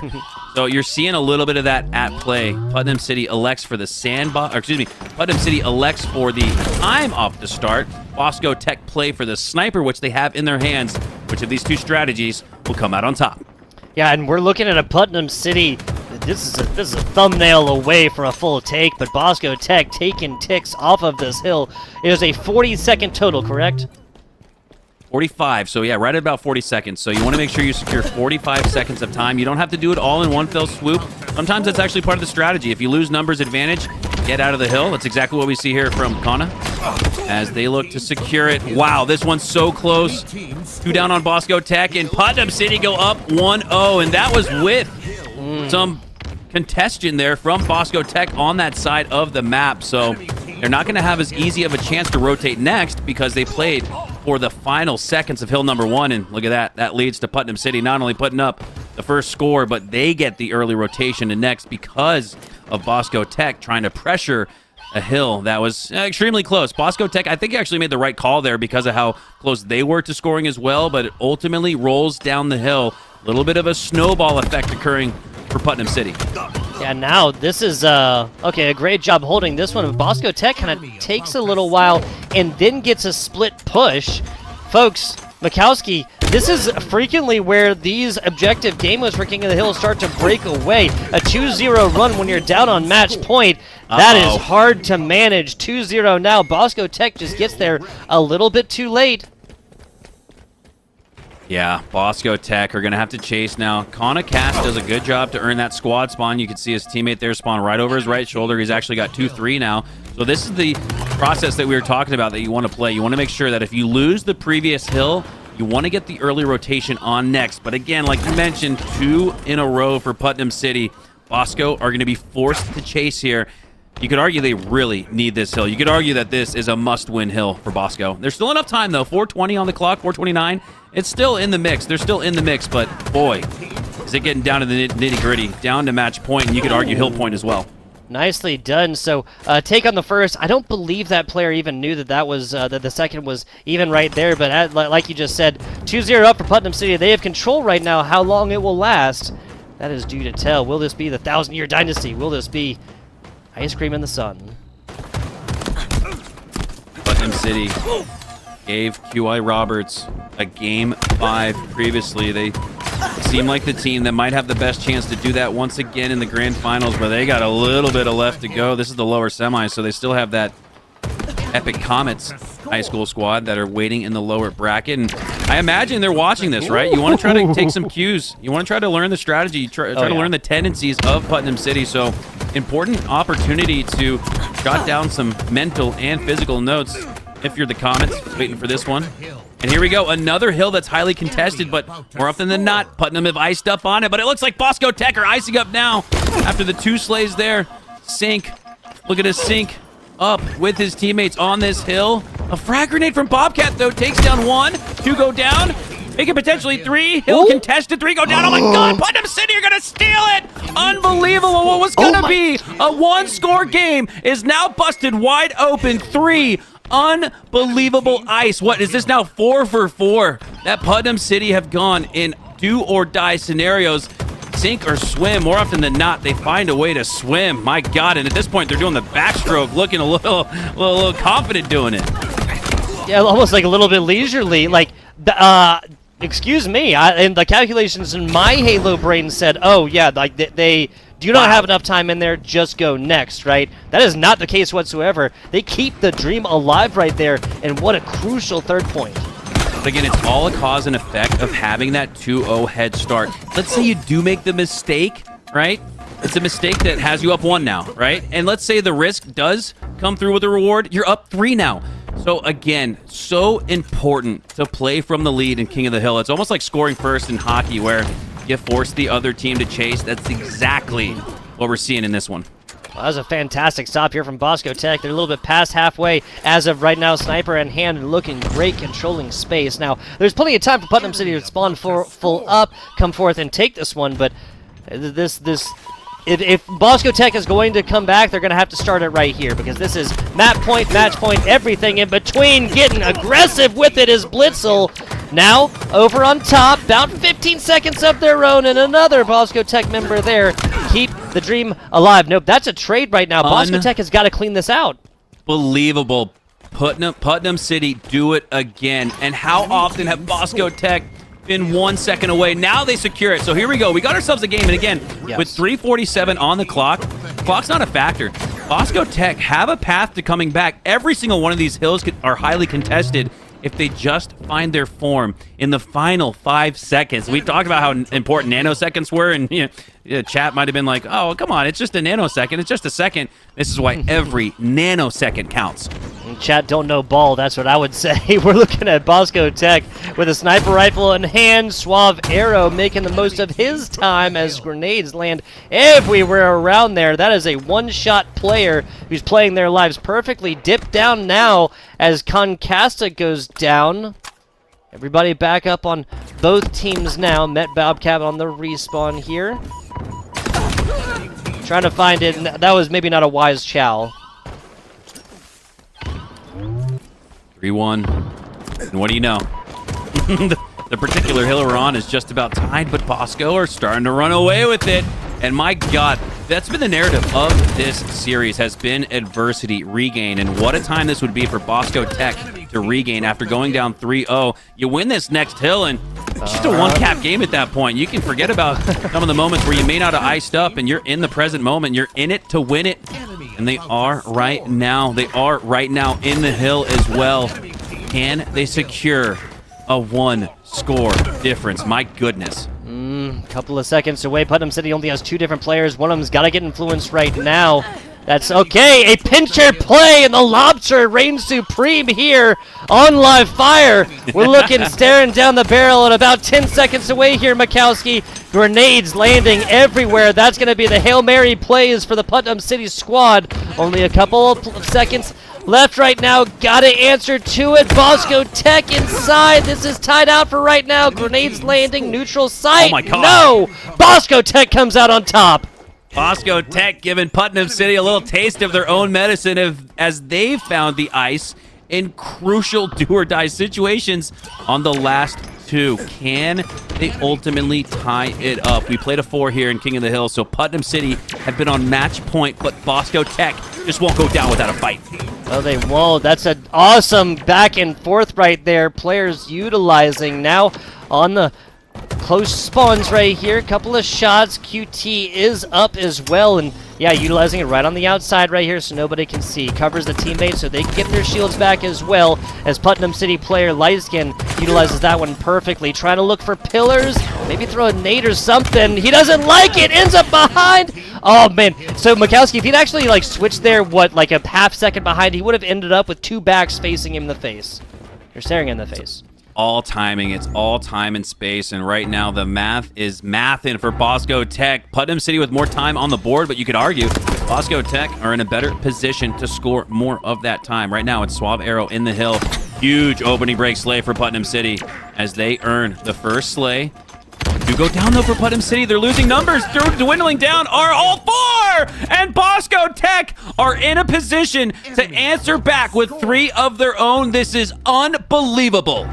Yeah, so Putnam City spawning farther out. They might have enough time to actually get on here if Lights getting like charges in like right now. Not gonna happen. We got a 3-3 game, Mikowski.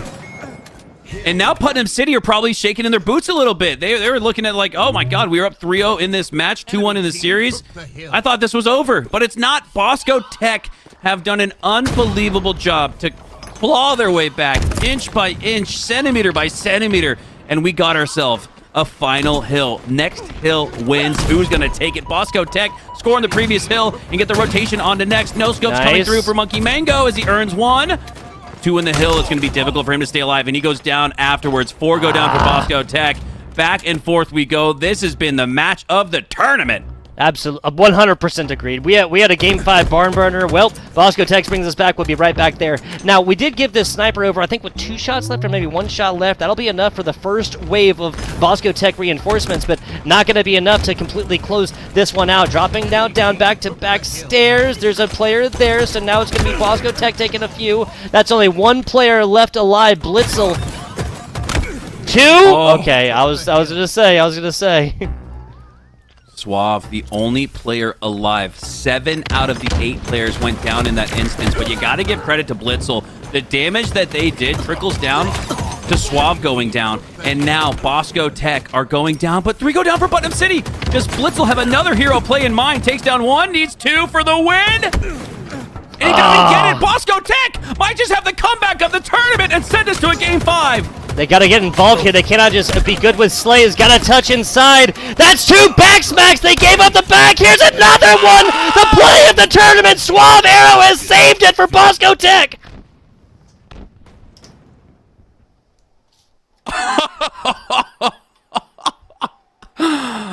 Oh my God. My jaw is dropped.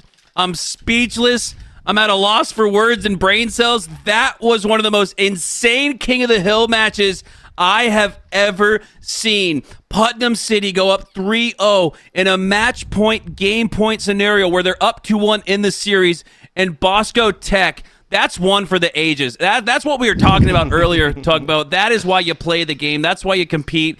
For moments like that, regardless of where this series go, that's a life moment that these boys and girls will never forget. I have never seen an icier comeback. Down 3-0. More often than not, you write off the team that has 0 on the board, but Bosco Tech prove it's possible. 100%. They have made the intangible real right here as Bosco Tech needs that win like they needed their next breath, and they now get a little bit of breathing room. Game 5 we go, and I am 100% here for it. Back to the Slayer as well, so Bosco Tech also proves what like the question that we're kind of posing. Not just a win, but a 3-0 comeback, 4 in a row, all on the floor. Are you not entertained? To the Slayer for Game 5, though, here, Mikowski. Wow, I am losing it, brother. That was so sick. That's just why you play the game. I live for moments like that, whether it's competing and being on the sticks for it or just having eyes on it like we do here for the HSEL Nationals. I'm still blown away, but here's my analysis. I need to regroup. So the players probably do too, right? And that's going to be the key. Having a short memory for both the winners and losers of that extremely emotional, highly contested game number 4. If you're Bosco, you want to just say, all right, we got this, but the job's not finished. We got one more left to go. Let's carry that momentum and ride it in. And ride the wave, right? Not get too high, not get too low. Let's just ride the wave right in the middle. And for Putnam City, they got to say, all right, boys, let's regroup. That was a fluke. You almost have to start faking the funk a little bit, as I like to call it, and just start making up reasons for why that was whatever. It's tied 2-2. We got this, game 5. So the key here is to have a short memory, believe it or not. Yeah, the memory of a goldfish. That is what has been brought up here for HSEL competitions before and other crazy competitions. And what you'll hear a lot of casters say, the memory of a goldfish. That's in the past. You have a best of 5 series that was boiled down to best of 3 series that's now being boiled down to a one and done. Loser goes home. Winner, undying honor and glory, and the honor of playing against the Epic Comet squad for tomorrow to begin off tomorrow's broadcast, and then winner of that going on to face the Goliath. Right? As QI Roberts within the grand finals. My, oh my. We were talking so much about how close these other maps were, Mikowski. I feel like I've done a disservice to the adjective of the word close after watching this one here and talking about those other ones earlier. Crazy stuff. That is as close as you get. Yeah, you're going to have to whip out a thesaurus in one of the English classrooms of 2 of these high schools to come up with the words for this series. It has been so back and forth, and wow, so impressive to see the ice from both squads. When both teams had an opportunity to take it, the other team stole it from them. And I mean, it's just been unbelievable adversity throughout, and both teams have answered well to it. We're going to get one final cherry on top. What better way to end this incredible day than with a Game 5 Team Slayer on what map? That's going to be the big key. What's the playground going to look like? What's the arena going to be for a do-or-die crucial game number 5? Now we're getting, we're getting the first little bit of information here. We'll get confirmed when it comes to you here, folks. But playing this one absolutely to the wire. So incredibly excited for it. We'll wax philosophical about this. Why not? Slayer Live Fire, folks, is exactly where Bosco Tech went earlier. So, okay. So this is Putnam City deciding to go here, by the way. Yes, and this is one of those ways that you kind of have that short memory, like, whatever, guys, it's a fluke. And this almost like, I guarantee you, Bosco on the other side is going, wait, we just beat them on Live Fire. They want to play it. It's that mental mind game, that mental chess warfare that's being played here. And I actually love this from Putnam City. You went up 3-0 in the King of the Hill. You had Bosco dead to rights. Now is your opportunity to finish the job. Common knowledge might say, what? They chose the map they just lost to? But I actually love this band map pick, this veto map pick from Putnam. This is really putting all the chips in the middle of the table here. They're going all in. Absolutely. Okay, so I want to break down some of the decisions from this previous match while we're getting the next one set up. Like, if you're up 3-0, right, your match point, you just need to close out one more. Like, say, maybe not on the first one, or maybe not on, like, the second one, obviously, to, like, give up the tie or whatever else like that. But at a certain point, do you, like, try for a hill, and then just, like, completely, like, obviously, the rotation always on the same set of rotations, right? There's no confusion, there's no surprise about where the next hill comes up at. But do you, like, go and maybe try and pick up, like, active, pick up sniper, try and pick up all kinds of grenades or whatever else you have, just to, like, completely, like, lay up on point at the absolute least? Like, you set up on point with a sniper and all this other stuff, and then you try and get the slays out, and even if you lose in the first wave, you get some time and whatnot and other things like this. But like, where would you go? Where would you go just to like take this and be like, okay, we have like a massive advantage when this. We just need one more. What would you do? Well, here in this particular Game 5, I want to take Sniper off the start, and that doesn't mean I go straight for it. Like we saw previously with the camo, the best way to play it is to bait it. But it looks like we're going to have a little bit of a switch. This series is not lost on drama. It looks like Recharge Slayer is going to be Putnam City's pick. So that's interesting. The mind games are at an all-time high now. Yes. So what, Recharge, we saw this for the Strongholds. Folks, this is where Putnam... this was the most one-sided map of all of the 5 of these, right? Okay, 130... so this makes more sense. Yeah, exactly. Like, I thought so, and it's just like, I would have loved the confidence that comes along with, like, hey, you beat us on Slayer Livefire. Hey, you beat us on King of the Hill Livefire. We're taking it for another Slayer live fire. We don't even care. Nah, it's back to recharge here for Slayer numero dos of this 5-game series. Keep in mind, it was about 150 to 120 in the recharge strongholds, and Putnam City ran away with it. Didn't allow Bosco to score another point, winning that one 250 to 130. So I think they want to go back to the well in the sense they want to go back to the map that they've had the most success on. I think that makes sense. Yeah, like you said, it would have been really exciting from a just storytelling perspective to say, GG's, go next on the map we just lost on. But no, Putnam City choose to go back to the well, go back to the map that they had the most success on. Here we go. Game 5, lower semifinal, do or die. A trip to Championship Sunday on the line. Only one team can make it. Yes, sir. One of these teams will be playing tomorrow. One of these teams will be sitting comfortably at their PCs watching the team that they lost to go down in losers finals and or grands. Fantastic stuff, and this is a great start here for Putnam City. Each player with a kill apiece, couple assists coming from Lightskin. Hot start for Putnam City, and this is what you want to see. You want to start to extend a 1-possession into a 2-possession lead. 2 more slays could do just that. You go up by 5, needing 2 team wipes to get back in the mix cleanly. That's difficult to do. Up on board here with Lightskin. Sensing some pressure down the long haul. XD has the cross and looking for some of those players to trickle out. I actually like this play here. Putnam City elects to regroup. We're up 4-1. Why not play our numbers? That's exactly what they do. A little bit of flat caught here. Sync Agony using a little bit of the movement to just simply get out of dodge on that one. And now, again, utilizing this one, trying to get a little bit closer to the rest of the teammates. Okay, so rounding around, and this is a little bit going back the way of Bosco Tech. Huge answer back for Bosco. You do not want to let this game run away from you early. Start to lose confidence early, and in a game 5, confidence is as much a part of the game plan as strategy. 7-4 now. Lightskins has a couple of grenades out, goes down. A huge play there from Swab, but he trades out. And a trade win condition for Putnam City. They lose 1 life, but they take 3. That's a plus net 2 outcome, and it reflects in the scoreboard. They're now up 6. Here we go. There's that 2-possession game. The next 2 kills determine whether or not it goes back to 1 possession or 2. So a crucial moment in the match early on. Yeah, and we keep talking about this, folks, because, like, if a team goes full 4 down, and sometimes, honestly, that just, like, brief respite in here in the Team Slayer, knowing that you're going to get good spawns, you're going to have at least a couple of seconds of safety, is sometimes just so crucial for a reset. Triple kill, Lightskin, looking for number 4. Not going to find it, not going to be giving this one up. Bosco Tech with a little bit of a reset.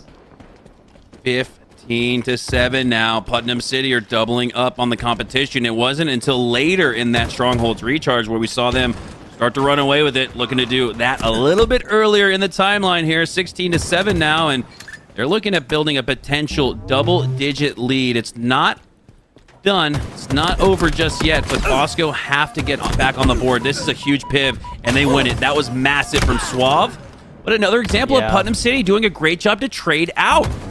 Yeah, that frag grenade on the end, I believe, caught that one, so the kill still keeps it within 8 and 2 possessions. Everybody in Putnam City hanging out in long right now, just trying to find a way in edgewise. This is top pipes. Okay, no, I thought they were rotating there. Nope, they're going to go over towards C. Okay, a couple of kills initially. This is not great looks. They do find one off an errant frag grenade, but onboarded Blitzel as they're just trying to find a way away. Wow, a free kill gifted as this player was just trying to drop down to pit, but hey, we know what happens in pit. 20-14, Bosco have brought it back. Still a 2-possession game, but again, the next 2 kills can bring it back to 1 possession as they're staring at it. Crucial gunfights going down, but Bosco Tech go down, and Putnam City are trading out methodically so. And with the lead, this is, again, a lot like what we talked about earlier in that King of the Hill, where you score first, you force the other team to chase. Now, with Putnam City's lead, they can trade out. They can play for those melee trades or even DMR trades. That's going to be a win condition for them. They can trade out the rest of the way and take it for the win. Yeah, and so this is just such a crucial point. Like you were saying, what, 3 full possessions, right? So like 38, 36, something around there. And finally finds one. A little bit of information, but active camo player gets out and gets 1. This is the exact type of situation that Blitzel was trying to prevent. 25-20 now. Bosco Tech have done such a great job throughout this series to just keep it close, to just give them a fighter's chance to come back and have that Cinderella run, that Cinderella story that they're looking to secure. For now, it's Sink securing the plasma pistol, takes down the shields of an opponent. But look at that bait and switch. They draw in Sink, thinking he's about to clean up on one, but instead, everybody goes down to the lobby except for two. Unbelievable sequence there, but it's still close. It actually is an even trade out because of that. Still a 5-kill match. Yeah, and they just try to get out of there, but these are individual trades that Putnam City can afford to do. If these trades start going 2-1 the other way, that's how Bosco Tech wrestles back into this map. Taking a look right now, and he tries to get up to the second level right now for Light Skin IQ. 6, 6, and 6. Oh my goodness, the KTA right there. Devilish. Putnam City with a 5-kill lead, and yeah, there's no love lost in Love and War. This is where you're trying to be a little bit better than the opposition, just to be one better. And right now, it's that one possession, two because of the 5-kill spread.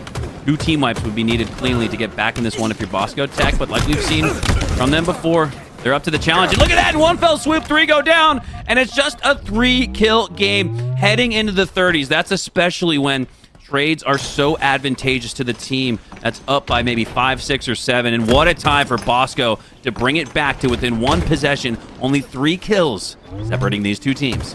Yeah, and Bosco Tech knows this one. They know exactly how to do it. It's just the execution here. Now, that was a decent angle and a stick. Nicely done. A double. No, okay, excuse me. Gets the assist on there. The teammate cleans it up regardless. This was set up perfectly. Now another one, frags upon frags. Bosco Tech is getting these frags in edgewise any way they can, employing an advantage from it. 1 score difference. Bosco Tech, we're down by double possessions, nearly double digits. I think 9 was the biggest lead we saw for Putnam City. And now look at this. Bosco are starting to run away with it a little bit. 3 go down for Putnam City, only 1 for Bosco Tech. And I love this play from Sink. With that use of the grapple hook, just wants to get back to where he can press on these spawns. He's going to get this flank on. He's going to get side and back of the headshots on all of these players. They take notice of him. Sink down to 1 HP. Just needs to stay alive here, up 3. So kind of splitting this team like right down the middle with a couple of players on one side, a couple of players on the other. Can't get that one. Gives up the kill right there. So that's actually not a great flank. The score difference goes back to 2. Putnam City. Don't be surprised, folks, if you see Putnam City kind of slow things down here a little bit. Maybe even try to pick up that pulse rifle a little bit and try and get those longer range kills. Yeah, that's a great point, Tugboat. The action has been so fast and frenetic. Nobody's really stopped and waited for things like the sandbox, the camo, the shock rifle, and down into the nitty-gritty, down into the 40s. Only 2 kills separating these 2 teams. Here we go. You can see Sink setting up for the camo, but he's so close to it with so much time left that might not be the choice to make. And I love the great decision here from Sink. Realizes this is not the play to make. They want to make sure it's a safe grab for the camo. You don't want to give up a life trying to grab camo and then give camo to the other team. Yeah, I think that the pulse rifle was picked up. A couple of frag grenades to soften this up that actually only yields damaging the teammate. 2 members right here. If there was a Putnam City player, they'd find a double-double. Not going to happen. Bosco Tech gets out again. Unbelievable. There's that camo. It's up and ready to grab. Who's going to get it? Bosco. Proc it. You can hear that sound cue. Activating it. Our Bosco Tech. And now something like the shock rifle is really all that Putnam City could use to come back. Oh my gosh. If Bosco Tech ride the waves of an 0-3 comeback to come back and win Game 4 and then Game 5, this would be the story of the tournament. 100%. Hands down. 4 score difference right here. 1 possession. Active camo gives up the presence. That's a lot. XD just trying to find it. Not going to happen. Goes back to 3. That's a kind of a wonkier play. Nicely done. Okay, 2 score difference here, Makowski. Massive. That was so huge. Great bait and switch there from Putnam City. That keeps Bobcat alive. And again, we've been talking about trades all match. When you're down late into the game, late into the 40s, you cannot trade out there. You had to stay alive if you're a Bobcat, and they utilized the bait and switch to perfection. Split spawn here for Bosco. 3 on the A elevator, and look at that Sink over on the long haul. And if he starts to push, this is going to be so interesting to see what he does. I love this switch here from the Observer. What's Sync up to on the other side? Everybody's focused on the players inside of Needles and A, and that's why Sync is ready to make his move, ready to put the finishing touches on what would be an incredible Cinderella story. Oh, that is just horrible timing. Tie ball game, now advantage, Putnam City, double. 2-score advantage now. Active camo coming up here in just a little bit. That's how you wrestle back a lead here, Mikowski. Oh my God, this series has had it all. And Lightskins gets the match point slay, 49-46. Only one more slay. Bosco have to be reeling a little bit here. And look at this. Putnam City, they're not going to separate. They're going to play the team, just almost like Smash Mouth football here, and just play the numbers advantage. If one player pushes in, makes the wrong move for Bosco Tech, Putnam City will now have that Cinderella story comeback.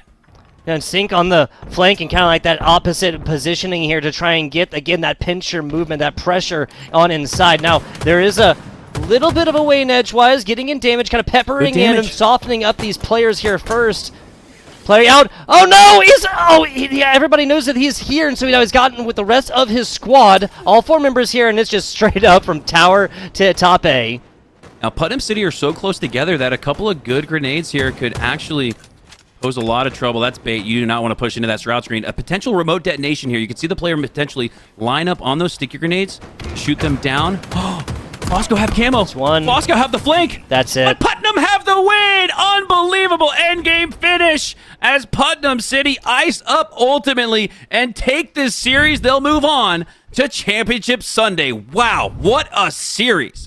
Talk about earning it here, Mikowski. 250 to 130, the Stronghold recharge. The writing on the wall a little bit is like, oh, okay, hey, maybe this is going to be a shorter series. Shorter series, we don't do that here at the HSEL. Firing back is Bosco Tech and the 50-46 live fire Slayer Imperion. That says 2-0. I saw a razor-thin margin that this squad, Putnam City, took it out at. Live fire, the comeback kids are alive in Bosco Tech. Took that 4-3. They were down 0-3, Mikowski. Talk to me about the Slayer a little bit. Unbelievable. It looked like Bosco were going to have the comeback, but instead, Putnam City have a comeback at their own. It was 48-46. Bosco Tech had fought so hard to regain the lead, and my God, just look at this series layout.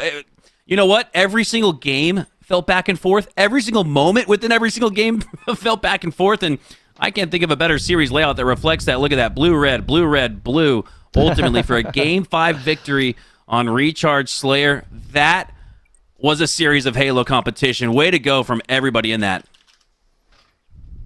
Yeah, just absolutely crazy, Mikowski. Times like these don't feel like work. You know what I'm saying? Yeah, like, that was fun. We absolute blast. I mean, front row seat, best seat in the house here for this one. Huge shout out, man. You called it out a couple of times. Our observing staff just being able to get these angles and whatnot in here just made for such a better time. Like we always saw that was Sync Agony that was frequently running out on the flank right there. And if we're breaking down like minor plays, and again, guys, there's a huge reason why I'm on this side of the desk and not playing. But if we're breaking this down a little bit, this like sending one flanker out kind of situation that Sync Agony was doing, I was feeling like a little bit pensive about this because they only needed one. Then you see him pick up grapple and go right back up to the top part of this other tower here, and now he's with team. Now a little bit of like the shroud shield comes out. You can shoot through it, you can't see through it, and now it's like, okay, they're gonna try and fight this, maybe pepper him up with grenades like you said, but then like again just a shift right here. One player swings out wide. Yes, they got one initially. They did not get out with their lives, and the trade secures it. Yeah, that was a great breakdown there. I think ultimately if you have to look back at it and break down the tail of the tape, which is so difficult to do in real time after such an emotional electric series, but I think I would have liked to have seen Bosco play a little slower. There were still 3 minutes left on the clock, so they weren't getting pressed by that, and they had the camo, and the camo had the flank and a slay as well. So I think...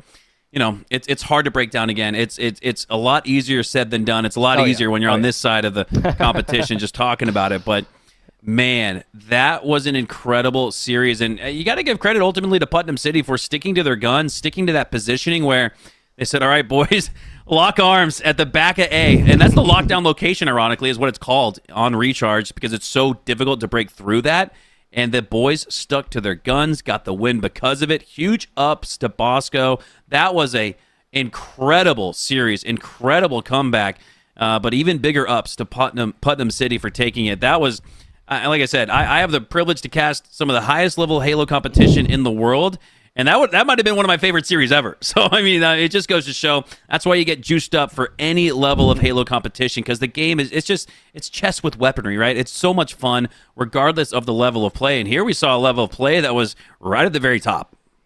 Yeah, and the comeback factor here, man, absolutely. Like, this also wasn't Putnam just, like, taking some massive insurmountable lead early. They took like a 9-point lead, and then Bosco Tech drove back. We were looking at a 5-score difference as we were like getting into the like late 30s, early 40s, and this is where you start talking about like, oh, okay, now they just have to take trades the rest of the game and win. That ain't the case here, folks. That is not how it went down. It was fireworks across the sky. I mean, to go down by double digits and then have a double kill lead, 48-46. I mean, again, Bosco doesn't take the win here, but they fought hard, and they should be proud of themselves for just making it a close match, right? Sometimes you get to these Game 5s, Tugboat, and it's like, all right, let's go 50-45 at least, and it ends up being 50-32, right? Like, one team just takes it in the end. We've seen that plenty of times. So big ups to Bosco for making sure we didn't see that, making sure that we saw a highly competitive series all the way throughout, and one of the most entertaining ones, again, that I've ever seen. Hands down, hands down. I mean, trading maps back all the way back and forth. If you put these two teams like a forever timer, I think that's the way it would go. You'd see a pinstripe win feed all the way down, red blue until the end of time here, folks. Yeah, unfortunately. If they play to infinity, it would have been 999 to 1,000. Like, literally, it was that close, right? Yeah, seriously. Oh, all the fun that's being had over here, though. Bosco Tech, I want to give a huge tip of the cap right here, guys. Like, just absolutely massive. The comeback almost executed within the last map, right? The comeback fully executed as far as you go, down 0-3, the full 4-man run, and there was two different Putnam City hills right there that came down the last few seconds as well. Then Arrow just he's no longer playing Hey, he's playing Mike Tyson's Punch Out, just melee, 3 of them down. Okay, bye guys, that's our game 4, let's go to game 5. Just absolutely insane.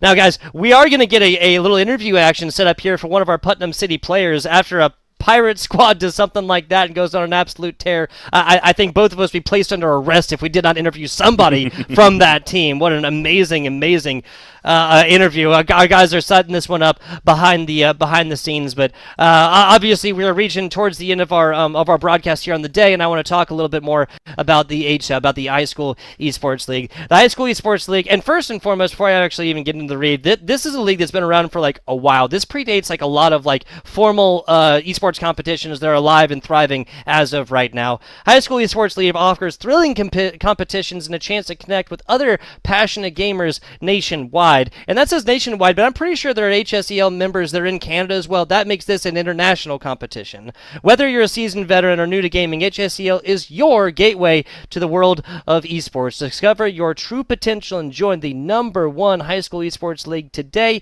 You guys can go over and visit hsel.gg for all the more information that you could possibly desire. Mikowski, this has been an absolute blast, an absolute just a cakewalk. I think I can say that. It doesn't feel like work, and those are the best kind of casts to be able to cover. We're going to be looking at, so players busy, you know what I'm saying? I'd be busy too. I'd be coming down for the rest of the day off of a win like that here from Putnam City. We're going to be getting the coach of Putnam City here in just a minute, Mikowski. And unless I'm wrong, this is the teacher who is provided their time, right, to go forth and work with the High School Esports Leagues, or the High School of Putnam City's esports team. It is no longer just a club, full-on team. Well, that is awesome. A lot of memories from my high school experience. My football coach was also a teacher in high school as well. We're joined live with Weasels. I just got to ask real quick, your instant reaction after that incredible series. Well, I mean, it was definitely a terrifying maneuver into it. You know, going like y'all said, you know, leading into this, going back and forth, and then we start off kind of strong. I think it was like 25-18 about the midway point, and then it just got way too close. They started pulling away, and then at one point it's like 42-46. they're one team fight away from taking it out. And then when we were able just to win that big team fight and control it, and get it to where we only needed two, and they needed the full, we just we're like, all right, we'll hunker down here in top elevator, and let's see what can make them have to make the play with a minute and a half remaining. Absolutely amazing, Weasels. Absolutely amazing. Congratulations, first off. We're going to talk a little bit more about the competition, your teams, and everything else like that. I want to dive a little bit more into the man here, Weasels. Are you a teacher associated with Putnam City, or are you just a coach brought in as well, or are you actively involved with the esports program? Yes, I've been teaching at this high school for 5 years now, and I've been working with the esports program for 4 years now. And so I originally came in as a chemistry teacher, and then they were talking about having an esports program. And I was like, I dabble in some, gaming. Yeah, exactly. That's me. That's me. I remember back in my days of, I remember my days of PlayStation 2 online, Star Wars Battlefront 2. Wow. Back in the day. So I was like, okay, I'm dabbling in some competitive fun. These kids don't know nothing about that. Mikowski, take it away. A little SOCOM action maybe as well, Yeah. but that's very fitting. You brought up chemistry as the class and the subject that you focus on. That's probably the most important component of competitive Halo. What are some parallels that you see from the classroom to the battlefield? Well, ironically, so not much from my classroom that actually transfers over, but I've also been in the Army Reserve for about 10 years, so I take a lot of that. The same things that they teach us in that, shoot, move, and communicate, are the exact same things that, make us a team successful. If you can't shoot, hop on aim labs and get that fixed. If you can't maneuver and get in the correct place, you're not going to be able to be helpful. And if you can't communicate what's going on, why even have a headset on? There you go. Yeah, communication key within esports and in life here, people.